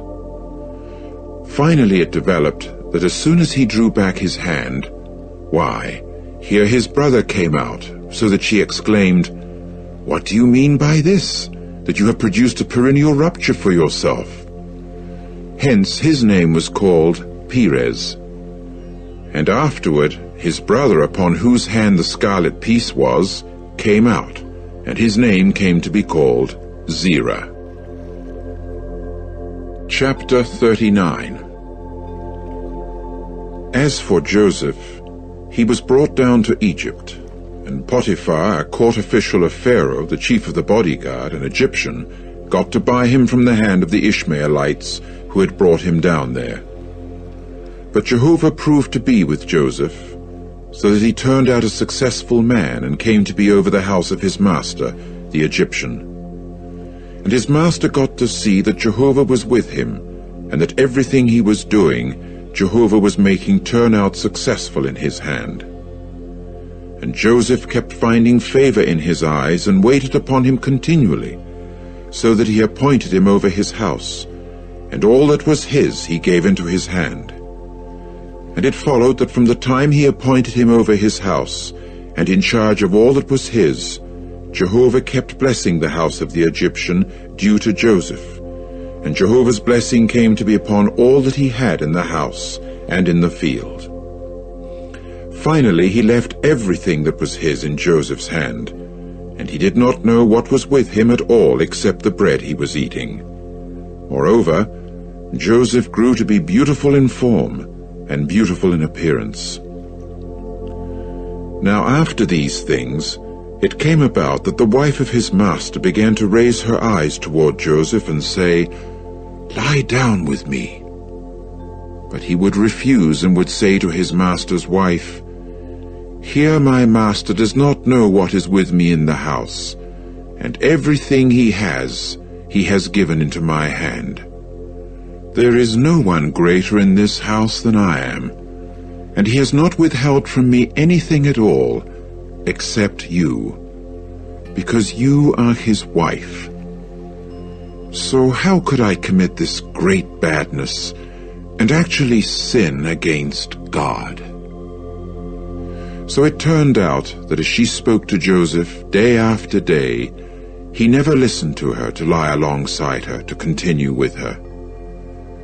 But it happened that on this day as other days, he went into the house to do his business, and there was none of the men of the house there in the house. Then she grabbed hold of him by his garment, saying, "Lie down with me." But he left his garment in her hand, and took to flight, and went on outside. So it occurred that as soon as she saw that he had left his garment in her hand, that he might flee outside, she began to cry out to the men of her house, and to say to them, "Look, he brought to us a man, a Hebrew, to make us a laughingstock. He came to me to lie down with me, but I began to cry out at the top of my voice. And it followed that as soon as he heard that I raised my voice and began crying out, he then left his garment beside me and took to flight, and went on outside." After that she kept his garment laid up beside her, until his master came to his house. Then she spoke to him according to these words, saying, "The Hebrew servant whom you brought to us came to me to make me a laughingstock. But it followed that as soon as I raised my voice and began to cry out, he then left his garment beside me and went fleeing outside." The result was that as soon as his master heard the words of his wife, which she spoke to him, saying, "Like this and this your servant did to me," his anger blazed. So Joseph's master took him and gave him over to the prison house, the place where the prisoners of the king were kept under arrest, and he continued there in the prison house. However, Jehovah continued with Joseph, and kept extending loving kindness to him, and granting him to find favor in the eyes of the chief officer of the prison house. So the chief officer of the prison house gave over into Joseph's hand all the prisoners who were in the prison house, and everything that they were doing there, he proved to be the one having it done. The chief officer of the prison house was looking after absolutely nothing that was in his hand, because Jehovah was with Joseph, and what he was doing, Jehovah was making it turn out successful. Chapter 40. Now after these things, it came about that the cupbearer of the king of Egypt and the baker sinned against their lord the king of Egypt. And Pharaoh grew indignant at his two officers, at the chief of the cupbearers and at the chief of the bakers. So he committed them to the jail of the house of the chief of the bodyguard, to the prison house, the place where Joseph was a prisoner. Then the chief of the bodyguard assigned Joseph to be with them, that he might wait upon them, and they continued in jail for some days. And both of them proceeded to dream a dream, each one his own dream in the one night, each one his dream with its own interpretation, the cupbearer and the baker who belonged to the king of Egypt, who were prisoners in the prison house. When Joseph came in to them in the morning and saw them, why, here they were looking dejected. And he began to inquire of the officers of Pharaoh who were with him in the jail of his master's house, saying, For what reason are your faces gloomy today? At this they said to him, We have dreamed a dream, and there is no interpreter with us. So Joseph said to them, Do not interpretations belong to God? Relate it to me, please. And the chief of the cupbearers went on to relate his dream to Joseph, and to say to him, In my dream, why, here there was a vine before me, and on the vine there were 3 twigs, and it was apparently sprouting shoots. Its blossoms pushed forth, its clusters ripened their grapes, and Pharaoh's cup was in my hand, and I proceeded to take the grapes and squeeze them out into Pharaoh's cup. After that I gave the cup into Pharaoh's hand. Then Joseph said to him, This is its interpretation. The 3 twigs are 3 days. In 3 days from now, Pharaoh will lift up your head, and he will certainly return you to your office, and you will certainly give Pharaoh's cup into his hand, according to the former custom when you acted as his cupbearer. Nevertheless, you must keep me in your remembrance as soon as it goes well with you, and you must, please, perform loving kindness with me, and mention me to Pharaoh, and you must get me out of this house. For I was in fact kidnapped from the land of the Hebrews, and here also I have done nothing at all for which they should put me in the prison hole. When the chief of the bakers saw that he had interpreted something good, he in turn said to Joseph, I too was in my dream, and here there were 3 baskets of white bread upon my head, and in the topmost basket there were all sorts of eatables for Pharaoh, the product of a baker, and there were fowls eating them out of the basket on top of my head. Then Joseph answered and said, This is its interpretation. The 3 baskets are 3 days. In 3 days from now, Pharaoh will lift up your head from off you, and will certainly hang you upon a stake, and the fowls will certainly eat your flesh from off you. Now on the 3rd day it turned out to be Pharaoh's birthday, and he proceeded to make a feast for all his servants, and to lift up the head of the chief of the cupbearers, and the head of the chief of the bakers in the midst of his servants. Accordingly, he returned the chief of the cupbearers to his post of cupbearer, and he continued to give the cup into Pharaoh's hand. But the chief of the bakers he hung up, just as Joseph had given them the interpretation. However, the chief of the cupbearers did not remember Joseph, and went on forgetting him. Chapter 41. And it came about at the end of 2 full years that Pharaoh was dreaming, and here he was standing by the river Nile. And here, ascending out of the river Nile, were 7 cows, beautiful in appearance and fat-fleshed, and they went feeding among the Nile grass. And here there were 7 other cows ascending after them out of the river Nile, ugly in appearance and thin-fleshed. And they took their stand alongside the cows by the bank of the river Nile. Then the cows that were ugly in appearance and thin-fleshed began to eat up the 7 cows that were beautiful in appearance and fat. At this, Pharaoh woke up. However, he went back to sleep and dreamed a second time. And here there were 7 ears of grain coming up on one stalk, fat and good. And here there were 7 ears of grain, thin and scorched by the east wind, growing up after them. And the thin ears of grain began to swallow up the 7 fat and full ears of grain. At this Pharaoh woke up, and here it was a dream. And it developed in the morning that his spirit became agitated. So he sent and called all the magic-practicing priests of Egypt and all her wise men. And Pharaoh went on to relate his dreams to them. But there was no interpreter of them for Pharaoh.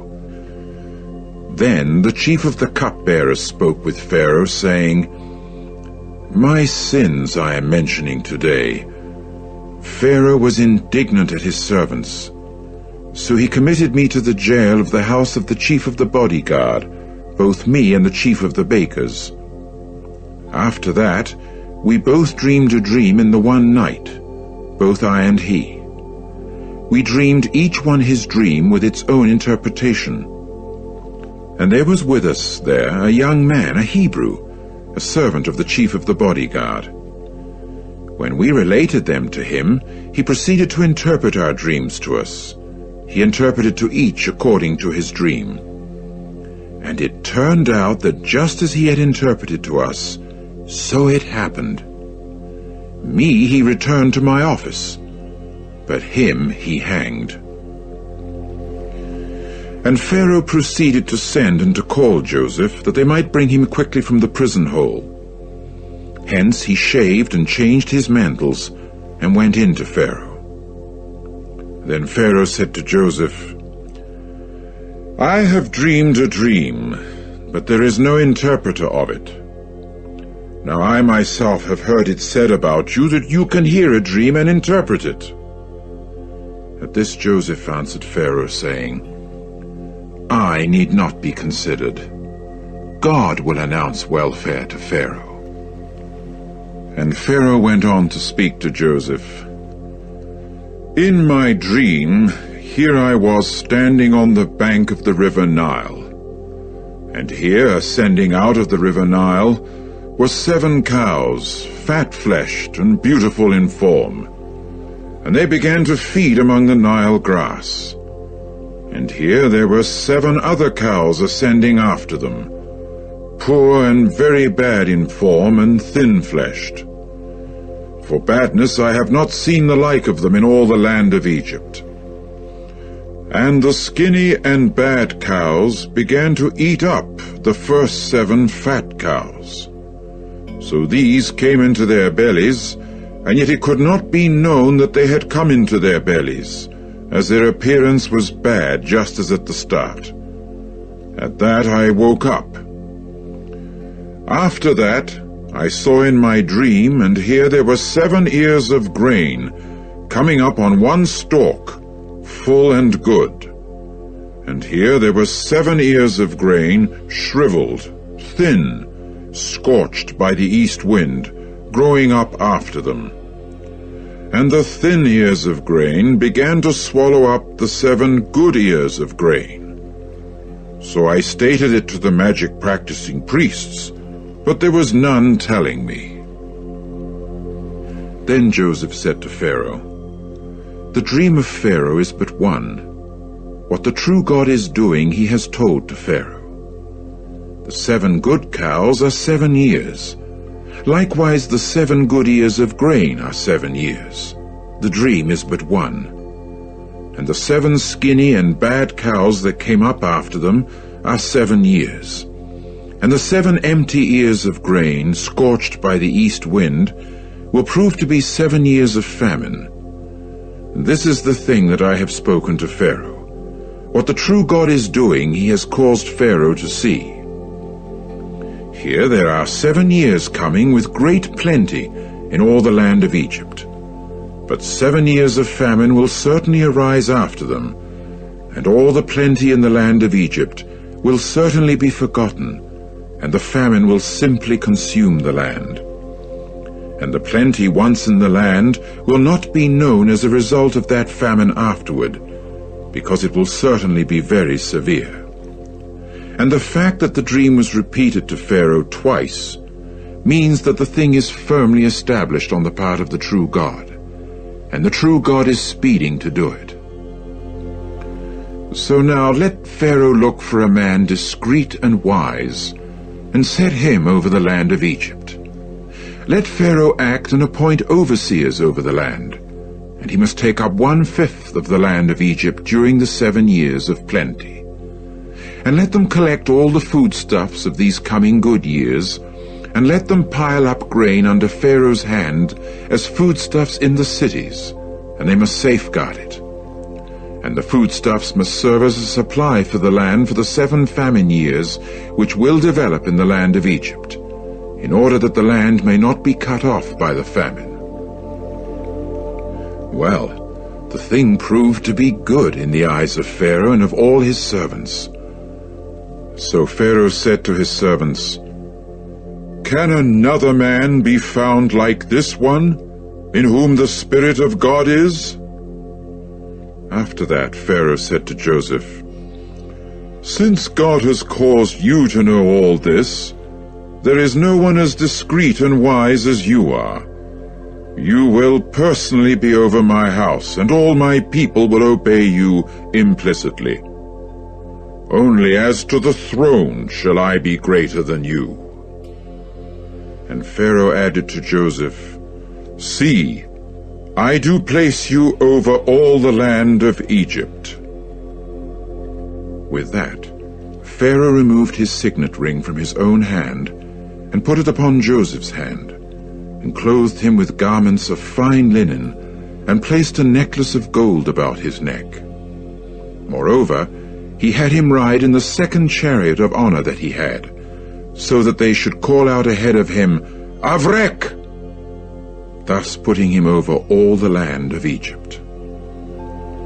And Pharaoh further said to Joseph, "I am Pharaoh, but without your authorization no man may lift up his hand or his foot in all the land of Egypt." After that, Pharaoh called Joseph's name Zaphenath-Paneah, and gave him Asenath, the daughter of Potiphera, the priest of On, as a wife. And Joseph began to go out over the land of Egypt.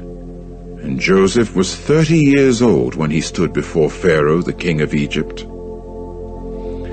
Then Joseph went out from before Pharaoh, and toured about in all the land of Egypt.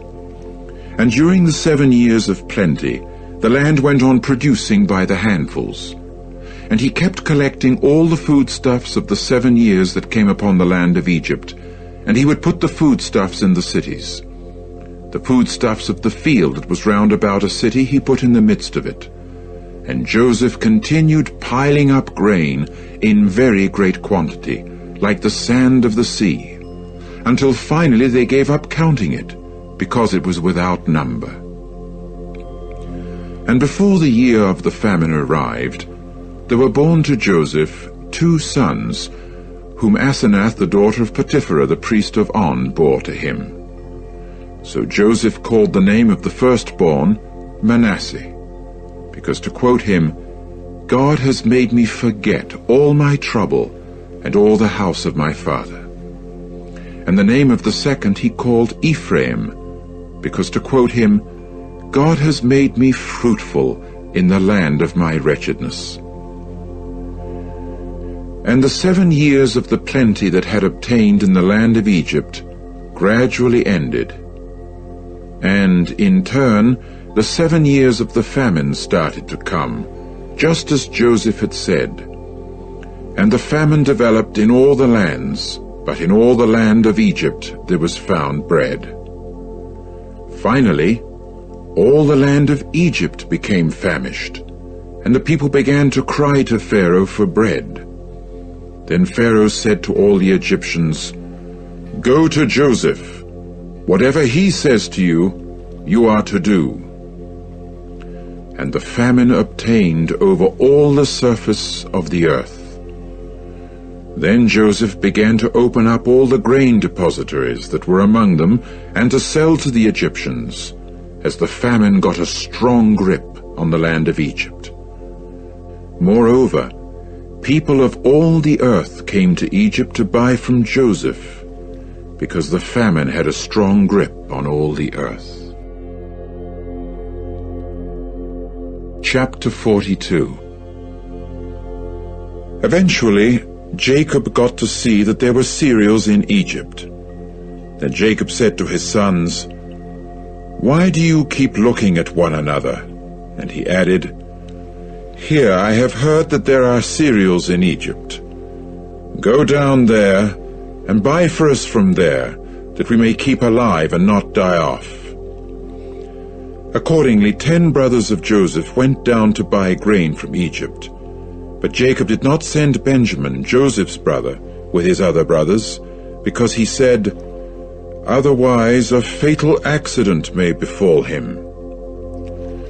So Israel's sons came along with the others who were coming to buy, because the famine existed in the land of Canaan. And Joseph was the man in power over the land. He was the one that did the selling to all people of the earth.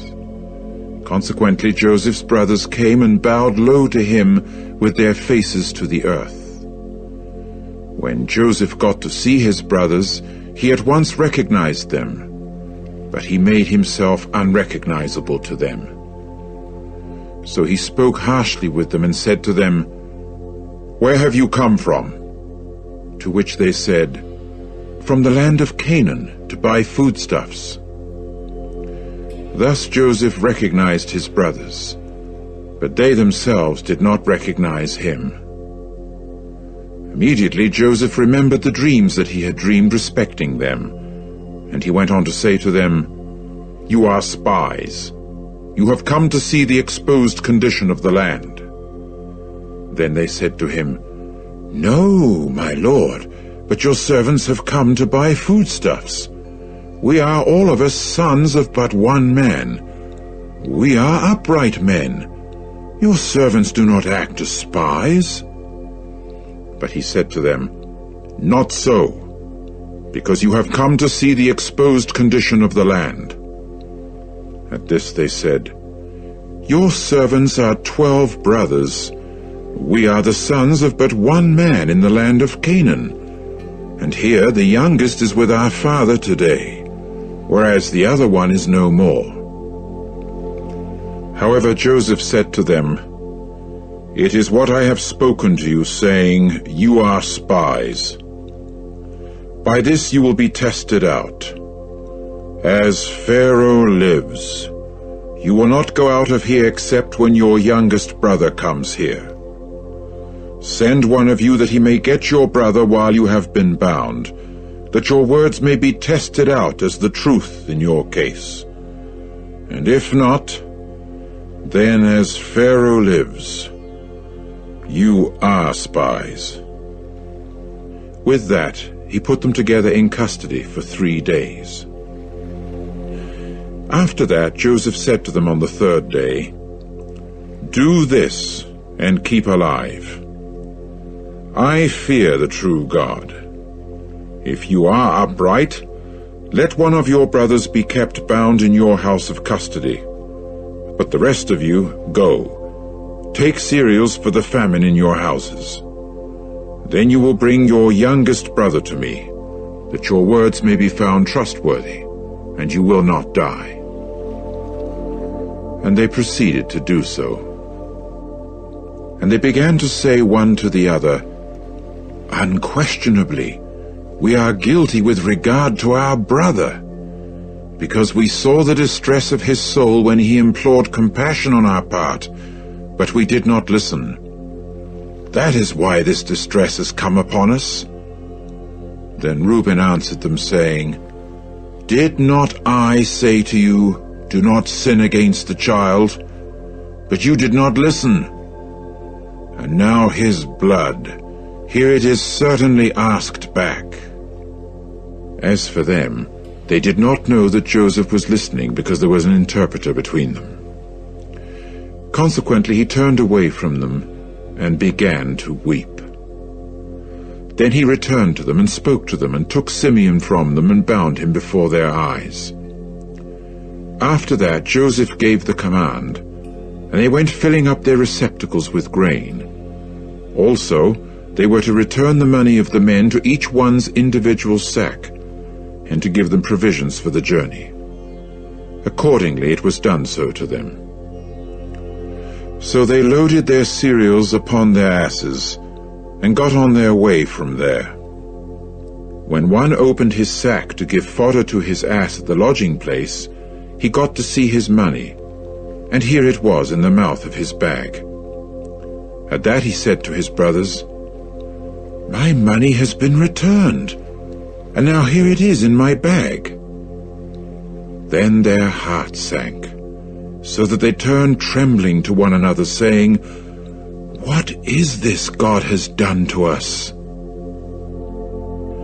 At length they came to Jacob their father, to the land of Canaan, and told him all the things that had befallen them, saying, "The man who is the lord of the country spoke harshly with us, since he took us for men spying on the country.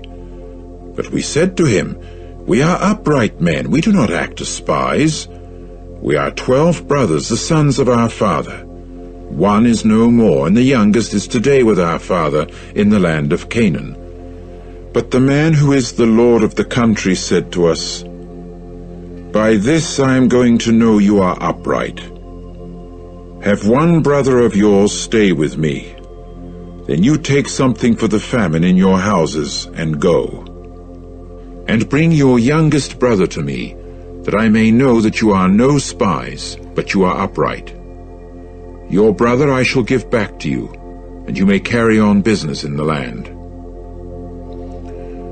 And it came about that when they were emptying their sacks, here was each one's bundle of money in his sack. And they, as well as their father, got to see their bundles of money, and they became afraid. Then Jacob their father exclaimed to them, 'It is I you have bereaved. Joseph is no more, and Simeon is no more, and Benjamin you are going to take. It is upon me that all these things have come.' But Reuben said to his father, 'My own 2 sons you may put to death if I do not bring him back to you. Give him over to my care, and I shall be the one to return him to you.' However, he said, 'My son will not go down with you men, because his brother is dead, and he has been left by himself. If a fatal accident should befall him on the way on which you would go, then you would certainly bring down my gray hairs with grief to Sheol.'" Chapter 43. And the famine was severe in the land. And it came about that as soon as they had finished eating up the cereals they had brought from Egypt, their father proceeded to say to them, "Return, buy a little food for us." Then Judah said to him, "The man unmistakably bore witness to us, saying, 'You must not see my face again unless your brother is with you.' If you are sending our brother with us, we are willing to go down and buy food for you. But if you are not sending him, we shall not go down, because the man did say to us, 'You must not see my face again unless your brother is with you.'" And Israel exclaimed, "Why did you have to do harm to me? by telling the man you had another brother." At this they said, "The man directly inquired concerning us and our relatives, saying, 'Is your father yet alive? Do you have another brother?' And we went on to tell him according to these facts. How could we know for certain that he would say, 'Bring your brother down'?" Finally Judah said to Israel his father, "Send the boy with me, that we may get up and go, and that we may keep alive and not die off, both we and you and our little children. I shall be the one to be surety for him. Out of my hand you may exact the penalty for him. If I fail to bring him to you and present him to you, then I shall have sinned against you for all time. But if we had not lingered around, we should by now have been there and back these 2 times." So Israel their father said to them, "If, then, that is the case, do this.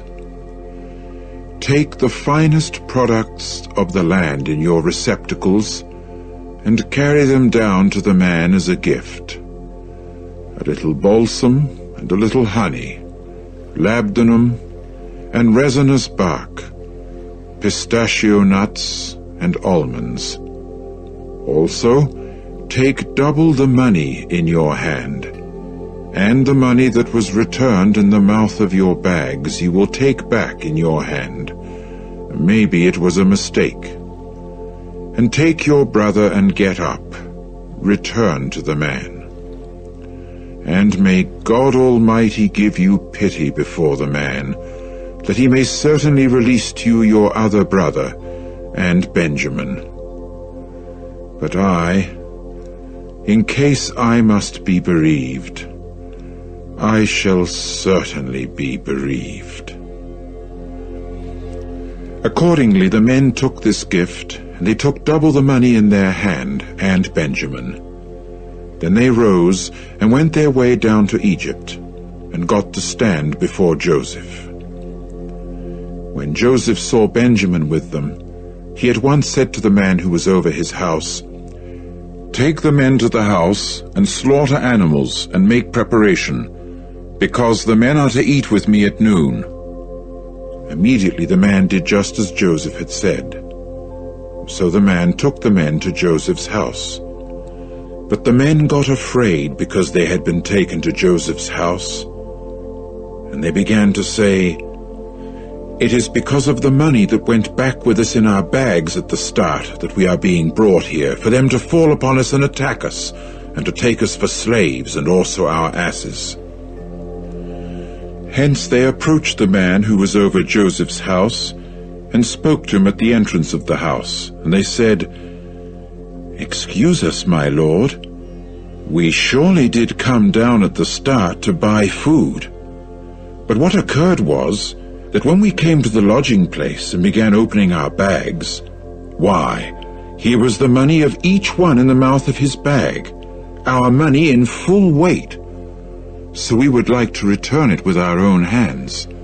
And more money we have brought down in our hands to buy food. We certainly do not know who placed our money in our bags." Then he said, "It is all right with you. Do not be afraid. Your God and the God of your father gave you treasure in your bags. Your money came first to me." After that, he brought out Simeon to them. Then the man brought the men into Joseph's house, and gave water that they might have their feet washed, and he gave fodder for their asses. And they proceeded to get the gift ready for Joseph's coming at noon, because they had heard that it was there they were going to eat bread. When Joseph went on into the house, then they brought the gift that was in their hand to him into the house, and prostrated themselves to him to the earth. After this, he inquired whether they were getting along well, and said, "Is your father, the aged man of whom you have spoken, getting along well? Is he still alive?" To this they said, "Your servant our father is getting along well. He is still alive." Then they bowed down and prostrated themselves. When he raised his eyes and saw Benjamin his brother, the son of his mother, he went on to say, "Is this your brother, the youngest one of whom you have spoken to me?" And he added, "May God show you his favor, my son." Joseph was now in a hurry, because his inward emotions were excited toward his brother, so that he looked for a place to weep, and he went into an interior room and gave way to tears there. After that he washed his face and went out, and kept control of himself and said, "Set on the meal." And they proceeded to set it on for him by himself, and for them by themselves, and for the Egyptians who were eating with him by themselves. For the Egyptians were not able to eat a meal with the Hebrews, because that is a detestable thing to the Egyptians. And they were seated before him, the firstborn according to his right as firstborn, and the youngest according to his youngness. And the men kept looking at one another in amazement. And he kept having portions carried from before him to them, but he would increase Benjamin's portion 5 times the size of the portions of all the others. So they continued banqueting and drinking with him to the full. Chapter 44. Later on, he commanded the man who was over his house, saying, "Fill the bags of the men with food to the extent they are able to carry it, and place the money of each one in the mouth of his bag. But you must place my cup, the silver cup, in the mouth of the bag of the youngest, and the money for his cereals." So he did according to the word of Joseph which he had spoken. The morning had become light when the men were sent away, both they and their asses. They went out of the city. They had not gone far when Joseph said to the man who was over his house, "Get up, chase after the men and be certain to overtake them and to say to them, 'Why have you repaid bad for good? Is not this the thing that my master drinks from, and by means of which he expertly reads omens? It is a bad deed you have committed.'" Eventually he overtook them and spoke these words to them. But they said to him, "Why does my lord speak with such words as these? It is unthinkable that your servant should do anything like this. Why, the money that we found in the mouth of our bags we brought back to you from the land of Canaan. How then could we steal silver or gold from the house of your master? Let the one of your slaves with whom it may be found die, and let us ourselves also become slaves to my master." So he said, "Let it be now exactly according to your words. Thus the one with whom it may be found will become a slave to me, but you yourselves will be proved innocent." With that they quickly let down each one his bag to the earth, and they opened each one his own bag. And he went searching carefully. He started with the oldest and finished with the youngest. At last the cup was found in Benjamin's bag. Then they ripped their mantles apart, and lifted each one his load back onto his ass, and returned to the city. And Judah and his brothers went on into Joseph's house, and he was still there, and they proceeded to fall before him to the earth. Joseph now said to them, "What sort of deed is this that you have done? Did you not know that such a man as I am can expertly read omens?" At this Judah exclaimed, "What can we say to my master? What can we speak? And how can we prove ourselves righteous? The true God has found out the error of your slaves. Here we are slaves to my master, both we and the one in whose hand the cup was found." However, he said, "It is unthinkable for me to do this. The man in whose hand the cup was found is the one who will become a slave to me. As for the rest of you, go up in peace to your father." Judah now came near to him and said, "I pray you, my master, Please let your slave speak a word in the hearing of my master, and do not let your anger grow hot against your slave, because it is the same with you as with Pharaoh. My master asked his slave, saying, Do you have a father or a brother? So we said to my master, We do have an aged father and a child of his old age, the youngest, but his brother is dead, so that he alone is left of his mother, and his father does love him. After that you said to your slaves, Bring him down to me, that I may set my eye upon him. But we said to my master, The boy is not able to leave his father. If he did leave his father, he would certainly die. Then you said to your slaves, Unless your youngest brother comes down with you, you may not see my face any more. And it came about that we went up to your slave, my father, and then told him the words of my master.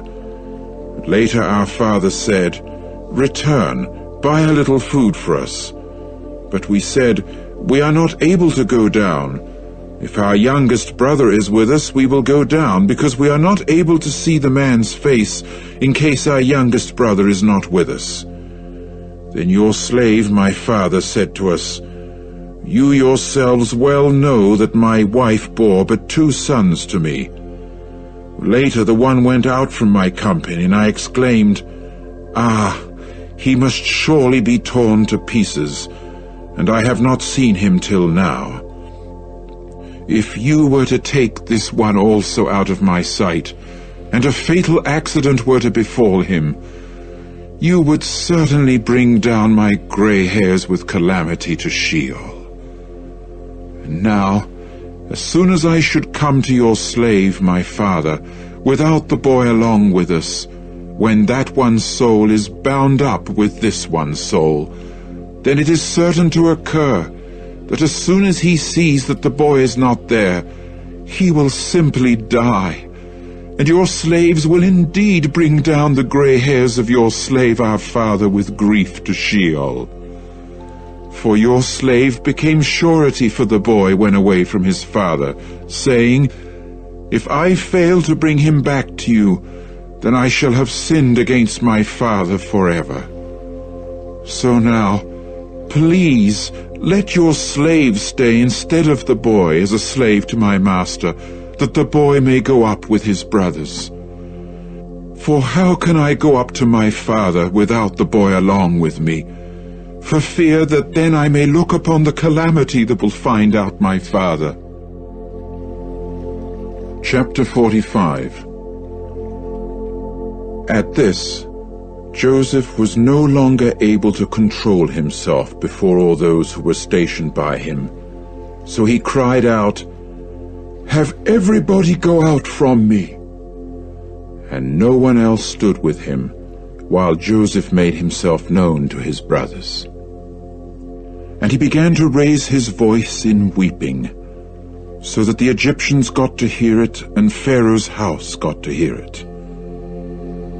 Finally Joseph said to his brothers, I am Joseph.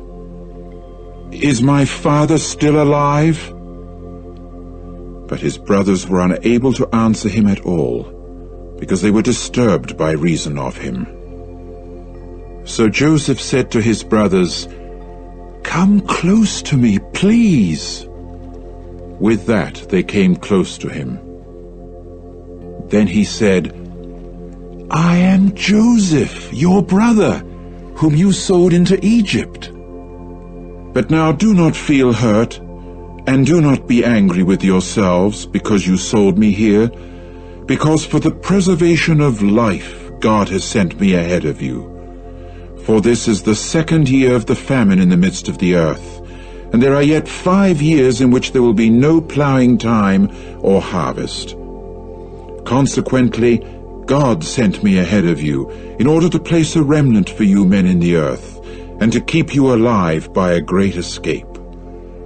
So now it was not you who sent me here, but it was the true God, that he might appoint me a father to Pharaoh, and a lord for all his house, and as one dominating over all the land of Egypt. Go up quickly to my father, and you must say to him, 'This is what your son Joseph has said. God has appointed me Lord for all Egypt. Come down to me, do not delay. And you must dwell in the land of Goshen, and you must continue near me, you and your sons, and the sons of your sons, and your flocks and your herds, and everything you have. And I will supply you with food there, for there are yet 5 years of famine, for fear you and your house and everything you have may come to poverty. And here your eyes and the eyes of my brother Benjamin are seeing that it is my mouth that is speaking to you. So you must tell my father about all my glory in Egypt and everything you have seen, and you must hurry and bring my father down here.' Then he fell upon the neck of Benjamin his brother, and gave way to weeping, and Benjamin wept upon his neck. And he proceeded to kiss all his brothers, and to weep over them. And after that his brothers spoke with him. And the news was heard at the house of Pharaoh, saying, 'Joseph's brothers have come.' And it proved to be good in the eyes of Pharaoh and of his servants. Accordingly Pharaoh said to Joseph, 'Say to your brothers, do this: load your beasts of burden, and go, enter the land of Canaan, and take your father and your households, and come here to me, that I may give you the good of the land of Egypt, and eat the fat part of the land. And you yourself are commanded, do this: take for yourselves wagons from the land of Egypt, for your little ones and your wives, and you must lift your father on one and come here. And do not let your eye feel sorry over your equipment, because the good of all the land of Egypt is yours.'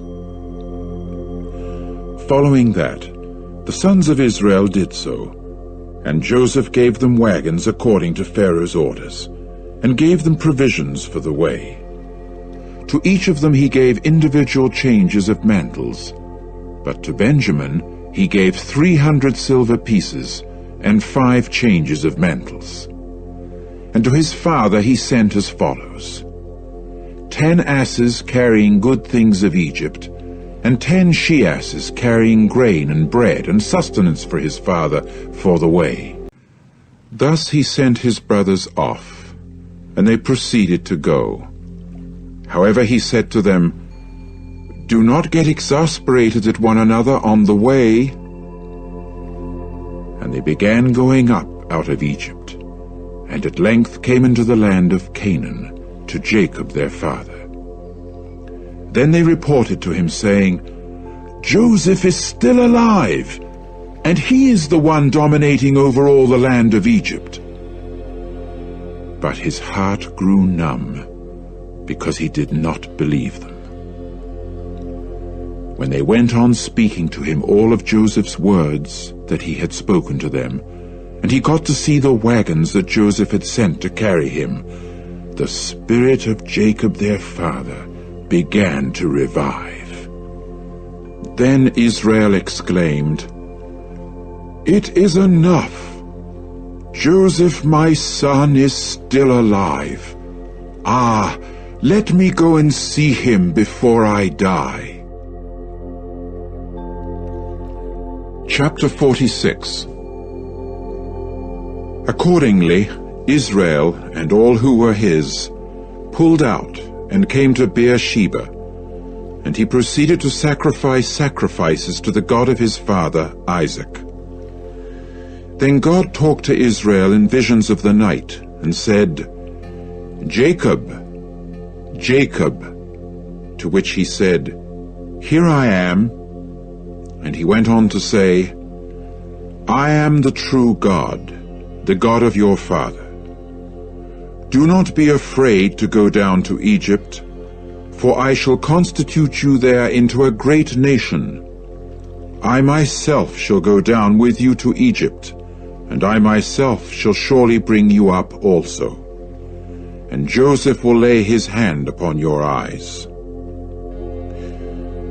After that, Jacob got up out of Beersheba, and the sons of Israel continued transporting Jacob their father, and their little ones and their wives, in the wagons that Pharaoh had sent to transport him. Further, they took along their herds and their goods which they had accumulated in the land of Canaan. Eventually they came into Egypt, Jacob and all his offspring with him. He brought his sons and his sons' sons with him, his daughters and his sons' daughters, even all his offspring with him into Egypt. Now these are the names of Israel's sons who came into Egypt, Jacob and his sons. Jacob's firstborn was Reuben, and the sons of Reuben were Hanoch and Palu and Hezron and Carmi.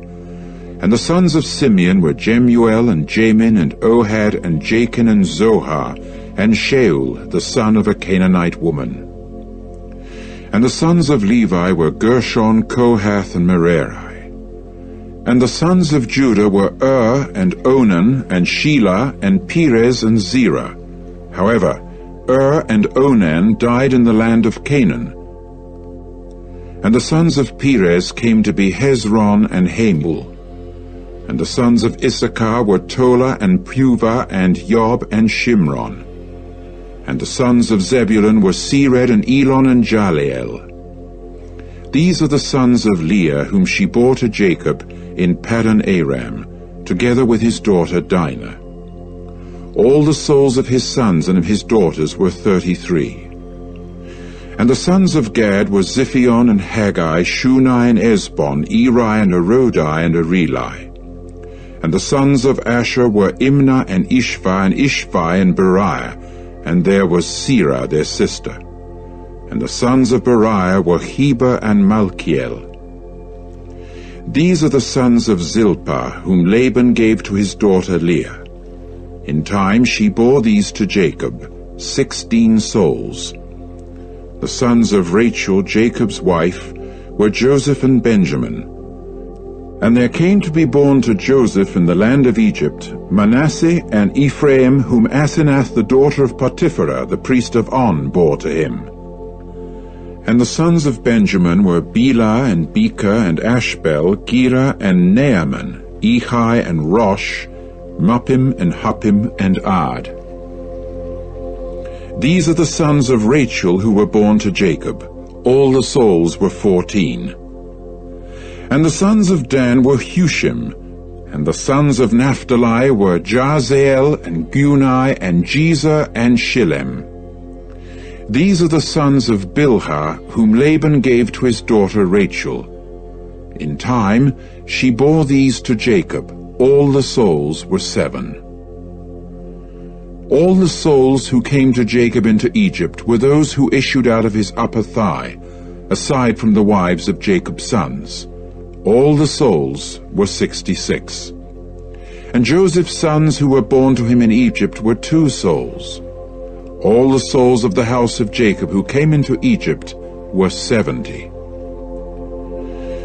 And he sent Judah in advance of him to Joseph to impart information ahead of him to Goshen. After that they came into the land of Goshen. Then Joseph had his chariot made ready, and went up to meet Israel his father at Goshen. When he appeared to him, he at once fell upon his neck, and gave way to tears upon his neck, again and again. Finally Israel said to Joseph, "This time I am willing to die, now that I have seen your face, since you are still alive." Then Joseph said to his brothers and to his father's household, "Let me go up and report to Pharaoh and say to him, 'My brothers and my father's household who were in the land of Canaan have come here to me. And the men are shepherds, because they became stock raisers, and their flocks and their herds and all they have brought here. And what must occur is that when Pharaoh will call you and actually say, "What is your occupation?" you must say, "Your servants have continued to be stock raisers from our youth until now, both we and our forefathers, in order that you may dwell in the land of Goshen, because every herder of sheep is a detestable thing to Egypt." Chapter 47. Accordingly, Joseph came and reported to Pharaoh and said, "My father and my brothers, and their flocks and their herds, and all they have come from the land of Canaan, and here they are in the land of Goshen." And from the whole number of his brothers he took 5 men, that he might present them to Pharaoh. Then Pharaoh said to his brothers, "What is your occupation?" So they said to Pharaoh, "Your servants are herders of sheep, both we and our forefathers." After that they said to Pharaoh, "We have come to reside as aliens in the land, because there is no pasturage for the flock that your servants have, for the famine is severe in the land of Canaan. And now let your servants dwell, please, in the land of Goshen." At that Pharaoh said to Joseph, "Your father and your brothers have come here to you. The land of Egypt is at your disposal. Have your father and your brothers dwell in the very best of the land. Let them dwell in the land of Goshen. And if you know that there are among them courageous men, you must appoint them cattle chiefs over what is mine." Then Joseph brought in Jacob his father, and introduced him to Pharaoh, and Jacob proceeded to bless Pharaoh. Pharaoh now said to Jacob, "How many are the days of the years of your life?" So Jacob said to Pharaoh, "The days of the years of my alien residences are 130 years. Few and distressing the days of the years of my life have proved, and they have not reached the days of the years of the lives of my fathers in the days of their alien residences." After that, Jacob blessed Pharaoh and went out from before Pharaoh. Thus Joseph had his father and his brothers dwell, and he gave them a possession in the land of Egypt, in the very best of the land, in the land of Ramesses, just as Pharaoh had commanded. And Joseph kept supplying his father and his brothers, and the entire household of his father with bread, according to the number of the little ones. Now there was no bread in all the land, because the famine was very severe, and the land of Egypt and the land of Canaan became exhausted as a result of the famine. And Joseph went on picking up all the money that was to be found in the land of Egypt and in the land of Canaan for the cereals which people were buying. And Joseph kept bringing the money into Pharaoh's house. In time, the money from the land of Egypt and the land of Canaan was spent. And all the Egyptians began coming to Joseph, saying, "Give us bread, and why should we die in front of you because money has run out?" Then Joseph said, "Hand over your livestock, and I shall give you bread in exchange for your livestock if money has run out." And they began bringing their livestock to Joseph, and Joseph kept giving them bread in exchange for their horses, and the livestock of the flock, and the livestock of the herd and the asses. And he kept providing them with bread in exchange for all their livestock during that year. Gradually that year came to its close, and they began coming to him in the next year, and saying to him, "We shall not hide it from my lord, but the money and the stock of domestic animals have been spent to my lord. There remains nothing before my lord but our bodies and our land. Why should we die before your eyes, both we and our land? Buy us and our land for bread, and we together with our land will become slaves to Pharaoh. and give us seed, that we may live and not die, and our land not be laid desolate. So Joseph bought all the land of the Egyptians for Pharaoh, because the Egyptians sold each one his field, for the famine had got a strong grip on them, and the land came to be Pharaoh's. As for the people, he removed them into cities from one end of the territory of Egypt to its other end. Only the land of the priests he did not buy, because the rations for the priests were from Pharaoh, and they ate their rations that Pharaoh gave them. That is why they did not sell their land. Then Joseph said to the people, "See, I have today bought you and your land for Pharaoh. Here is seed for you, and you must sow the land with it. When it has resulted in produce, then you must give a fifth to Pharaoh, but 4 parts will become yours as seed for the field, and as food for you, and for those who are in your houses, and for your little ones to eat."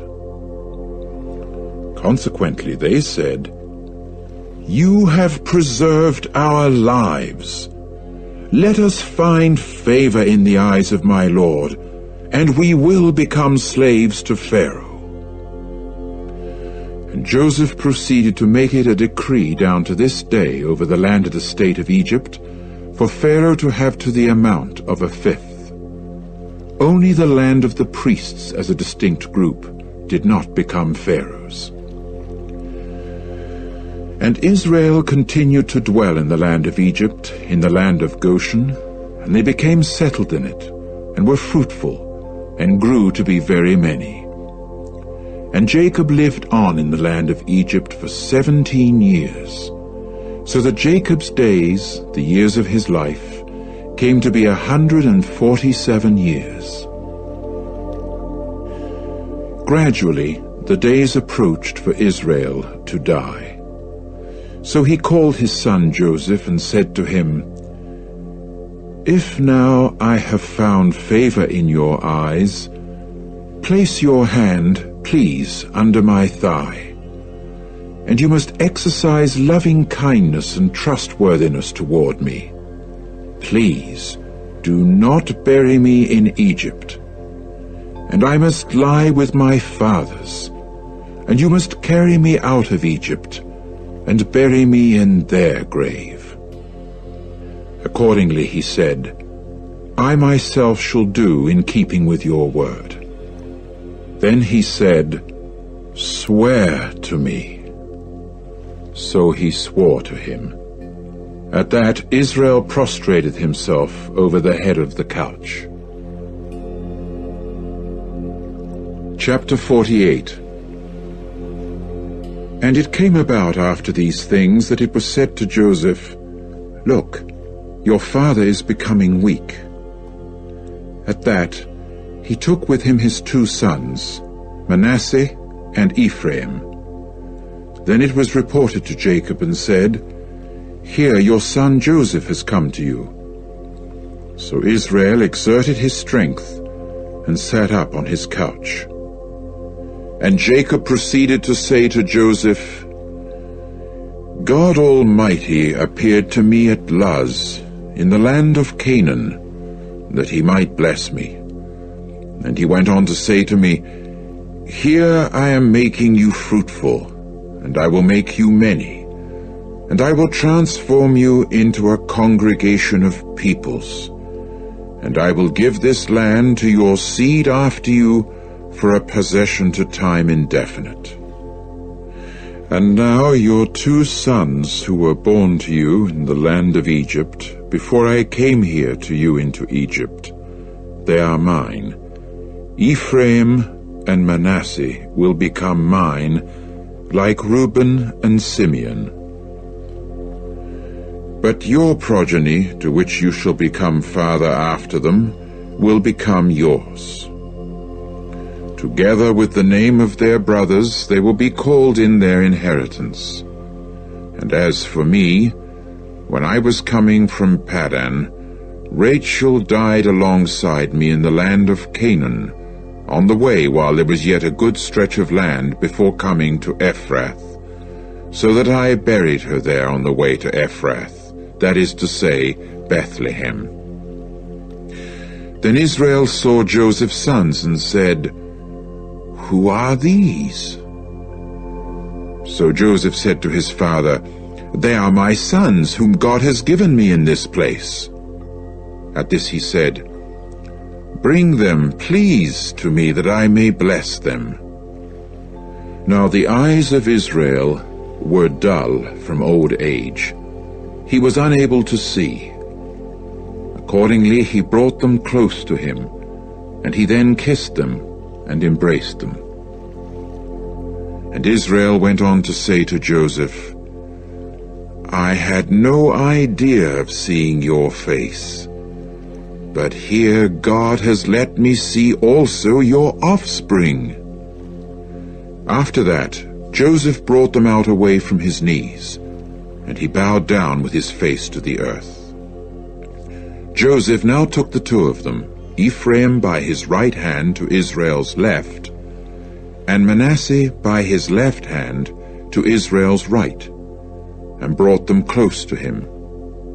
However, Israel put out his right hand and placed it on Ephraim's head, although he was the younger, and his left hand upon Manasseh's head. He purposely laid his hand so, since Manasseh was the firstborn. And he proceeded to bless Joseph, and to say, "The true God before whom my fathers Abraham and Isaac walked, the true God who has been shepherding me during all my existence until this day, the angel who has been recovering me from all calamity, bless the boys. And let my name be called upon them, and the name of my fathers, Abraham and Isaac. And let them increase to a multitude in the midst of the earth." When Joseph saw that his father kept his right hand placed on Ephraim's head, it was displeasing to him, and he tried to take hold of his father's hand to remove it from Ephraim's head to Manasseh's head. Hence Joseph said to his father, "Not so, my father, because this is the firstborn. Put your right hand on his head." But his father kept refusing and said, "I know it, my son, I know it. He too will become a people, and he too will become great. But just the same, his younger brother will become greater than he will, and his offspring will become the full equivalent of nations." And he continued to bless them on that day, saying, "By means of you, let Israel repeatedly pronounce blessing, saying, May God constitute you like Ephraim and like Manasseh." Thus he kept putting Ephraim before Manasseh.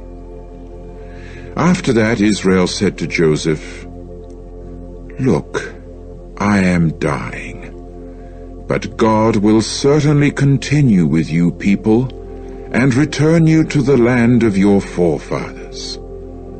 As for me, I do give you 1 shoulder of land more than to your brothers, which I took from the hand of the Amorites by my sword and by my bow."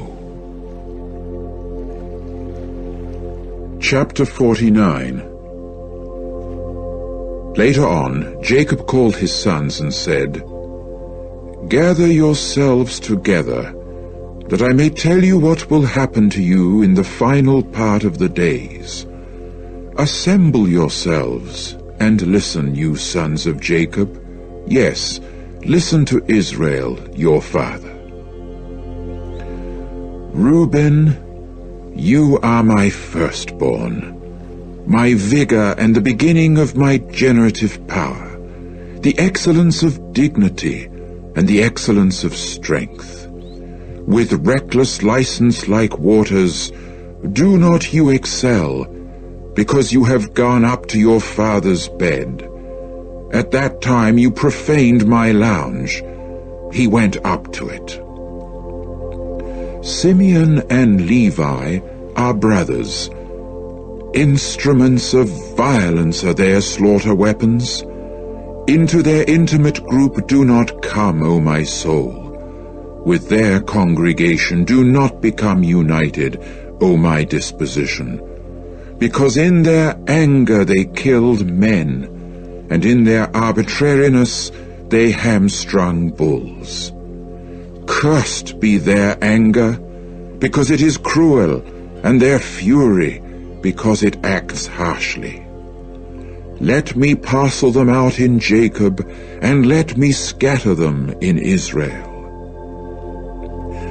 As for you, Judah, your brothers will lord you. Your hand will be on the back of the neck of your enemies. The sons of your father will prostrate themselves to you. A lion cub Judah is. From the prey, my son, you will certainly go up. He bowed down, he stretched himself out like a lion, and like a lion, who dares rouse him? The scepter will not turn aside from Judah, neither the commander's staff from between his feet, until Shiloh comes, and to him the obedience of the peoples will belong. Tying his full-grown ass to a vine, and the descendant of his own she-ass to a choice vine, he will certainly wash his clothing in wine, and his garment in the blood of grapes. Dark red are his eyes from wine, and the whiteness of his teeth is from milk. Zebulun will reside by the sea shore, and he will be by the shore where the ships lie anchored, and his remote side will be toward Sidon. Issachar is a strong-boned ass, lying down between the two saddlebags, and he will see that the resting place is good, and that the land is pleasant, and he will bend down his shoulder to bear burdens, and he will become subject to slavish forced labor. Dan will judge his people as one of the tribes of Israel. Let Dan prove to be a serpent by the roadside, a horned snake at the wayside, that bites the heels of the horse, so that its rider falls backward. I shall indeed wait for salvation from you, O Jehovah.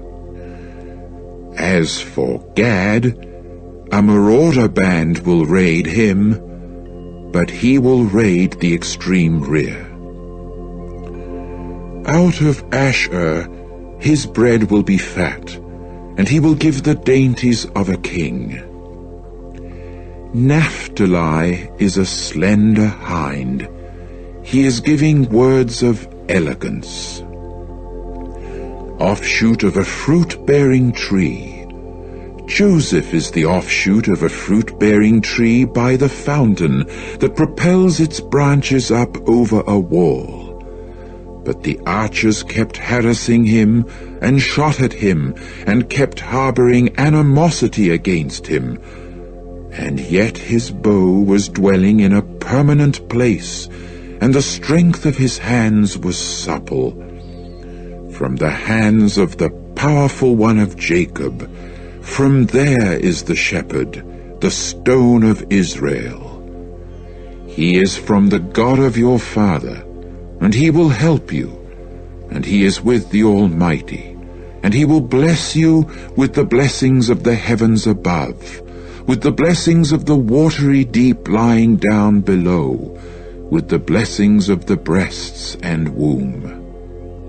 The blessings of your father will indeed be superior to the blessings of the eternal mountains, to the ornament of the indefinitely lasting hills. they will continue upon the head of Joseph, even upon the crown of the head of the one singled out from his brothers. Benjamin will keep on tearing like a wolf. In the morning he will eat the animal seized, and at evening he will divide spoil. All these are the 12 tribes of Israel, and this is what their father spoke to them when he was blessing them. He blessed them each one according to his own blessing. After that, he commanded them and said to them, I am being gathered to my people. Bury me with my fathers in the cave that is in the field of Ephron the Hittite, in the cave that is in the field of Machpelah, that is in front of Mamre, in the land of Canaan, the field that Abraham purchased from Ephron the Hittite for the possession of a burial place. There they buried Abraham and Sarah his wife. There they buried Isaac and Rebekah his wife. And there I buried Leah. The field purchased and the cave that is in it were from the sons of Heth. Thus Jacob finished giving commands to his sons. Then he gathered his feet up onto the couch and expired, and was gathered to his people. Chapter 50.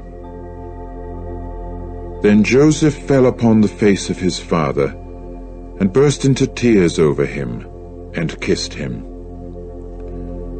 After that Joseph commanded his servants, the physicians, to embalm his father. So the physicians embalmed Israel. And they took fully 40 days for him, for this many days they customarily take for the embalming. And the Egyptians continued to shed tears for him 70 days. Finally, the days of weeping for him passed. And Joseph spoke to Pharaoh's household, saying, If now I have found favor in your eyes, speak, please, in the hearing of Pharaoh, saying, My father made me swear, saying, Look, I am dying. In my burial place which I have excavated for myself in the land of Canaan is where you are to bury me.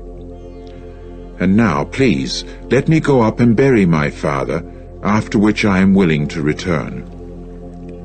Accordingly Pharaoh said, Go up and bury your father just as he made you swear. So Joseph went up to bury his father, and there went up with him all of Pharaoh's servants, the older men of his household, and all the older men of the land of Egypt, and all of Joseph's household, and his brothers, and the household of his father. Only their little children and their flocks and their herds they left in the land of Goshen. There also went up with him both chariots and horsemen, and the camp came to be very numerous. Then they came to the threshing floor of Atad, which is in the region of the Jordan, and there they carried on a very great and heavy wailing, and he kept up the mourning rites for his father 7 days. And the inhabitants of the land, the Canaanites, got to see the mourning rites in the threshing floor of Atad, and they exclaimed, This is a heavy mourning for the Egyptians. That is why its name was called Abel Mizraim, which is in the region of the Jordan. And his sons proceeded to do for him exactly as he had commanded them. So his sons carried him into the land of Canaan, and buried him in the cave of the field of Machpelah, the field that Abraham had purchased for the possession of a burial place from Ephron the Hittite in front of Mamre. Afterward Joseph returned to Egypt, he and his brothers, and all those who went up with him to bury his father, after he had buried his father. When the brothers of Joseph saw that their father was dead, they began to say, It may be that Joseph is harboring animosity against us, and he will be sure to repay us for all the evil that we have rendered him." So they expressed a command to Joseph in these words: "Your father gave the command before his death, saying, 'This is what you are to say to Joseph. I beseech you, pardon, please, the revolt of your brothers and their sin in that they have rendered evil to you. And now, pardon, please, the revolt of the servants of your father's God.' And Joseph burst into tears when they spoke to him. Following that, his brothers also came and fell down before him and said, 'Here we are as slaves to you.' Then Joseph said to them, 'Do not be afraid, for am I in the place of God? As for you, you had evil in mind against me. God had it in mind for good, for the purpose of acting as at this day to preserve many people alive. So now do not be afraid. I myself shall keep supplying you and your little children with food.' Thus he comforted them and spoke reassuringly to them. And Joseph continued to dwell in Egypt, he and the house of his father. And Joseph lived for 110 years. And Joseph got to see Ephraim's sons of the 3rd generation, also the sons of Machir, Manasseh's son. They were born upon Joseph's knees. At length Joseph said to his brothers, 'I am dying, but God will without fail turn his attention to you, and he will certainly bring you up out of this land, to the land about which he swore to Abraham, to Isaac, and to Jacob.' Hence Joseph made the sons of Israel swear, saying, 'God will without fail turn his attention to you. Accordingly, you must take my bones up out of here.' After that, Joseph died at the age of 110 years, and they had him embalmed, and he was put in a coffin in Egypt.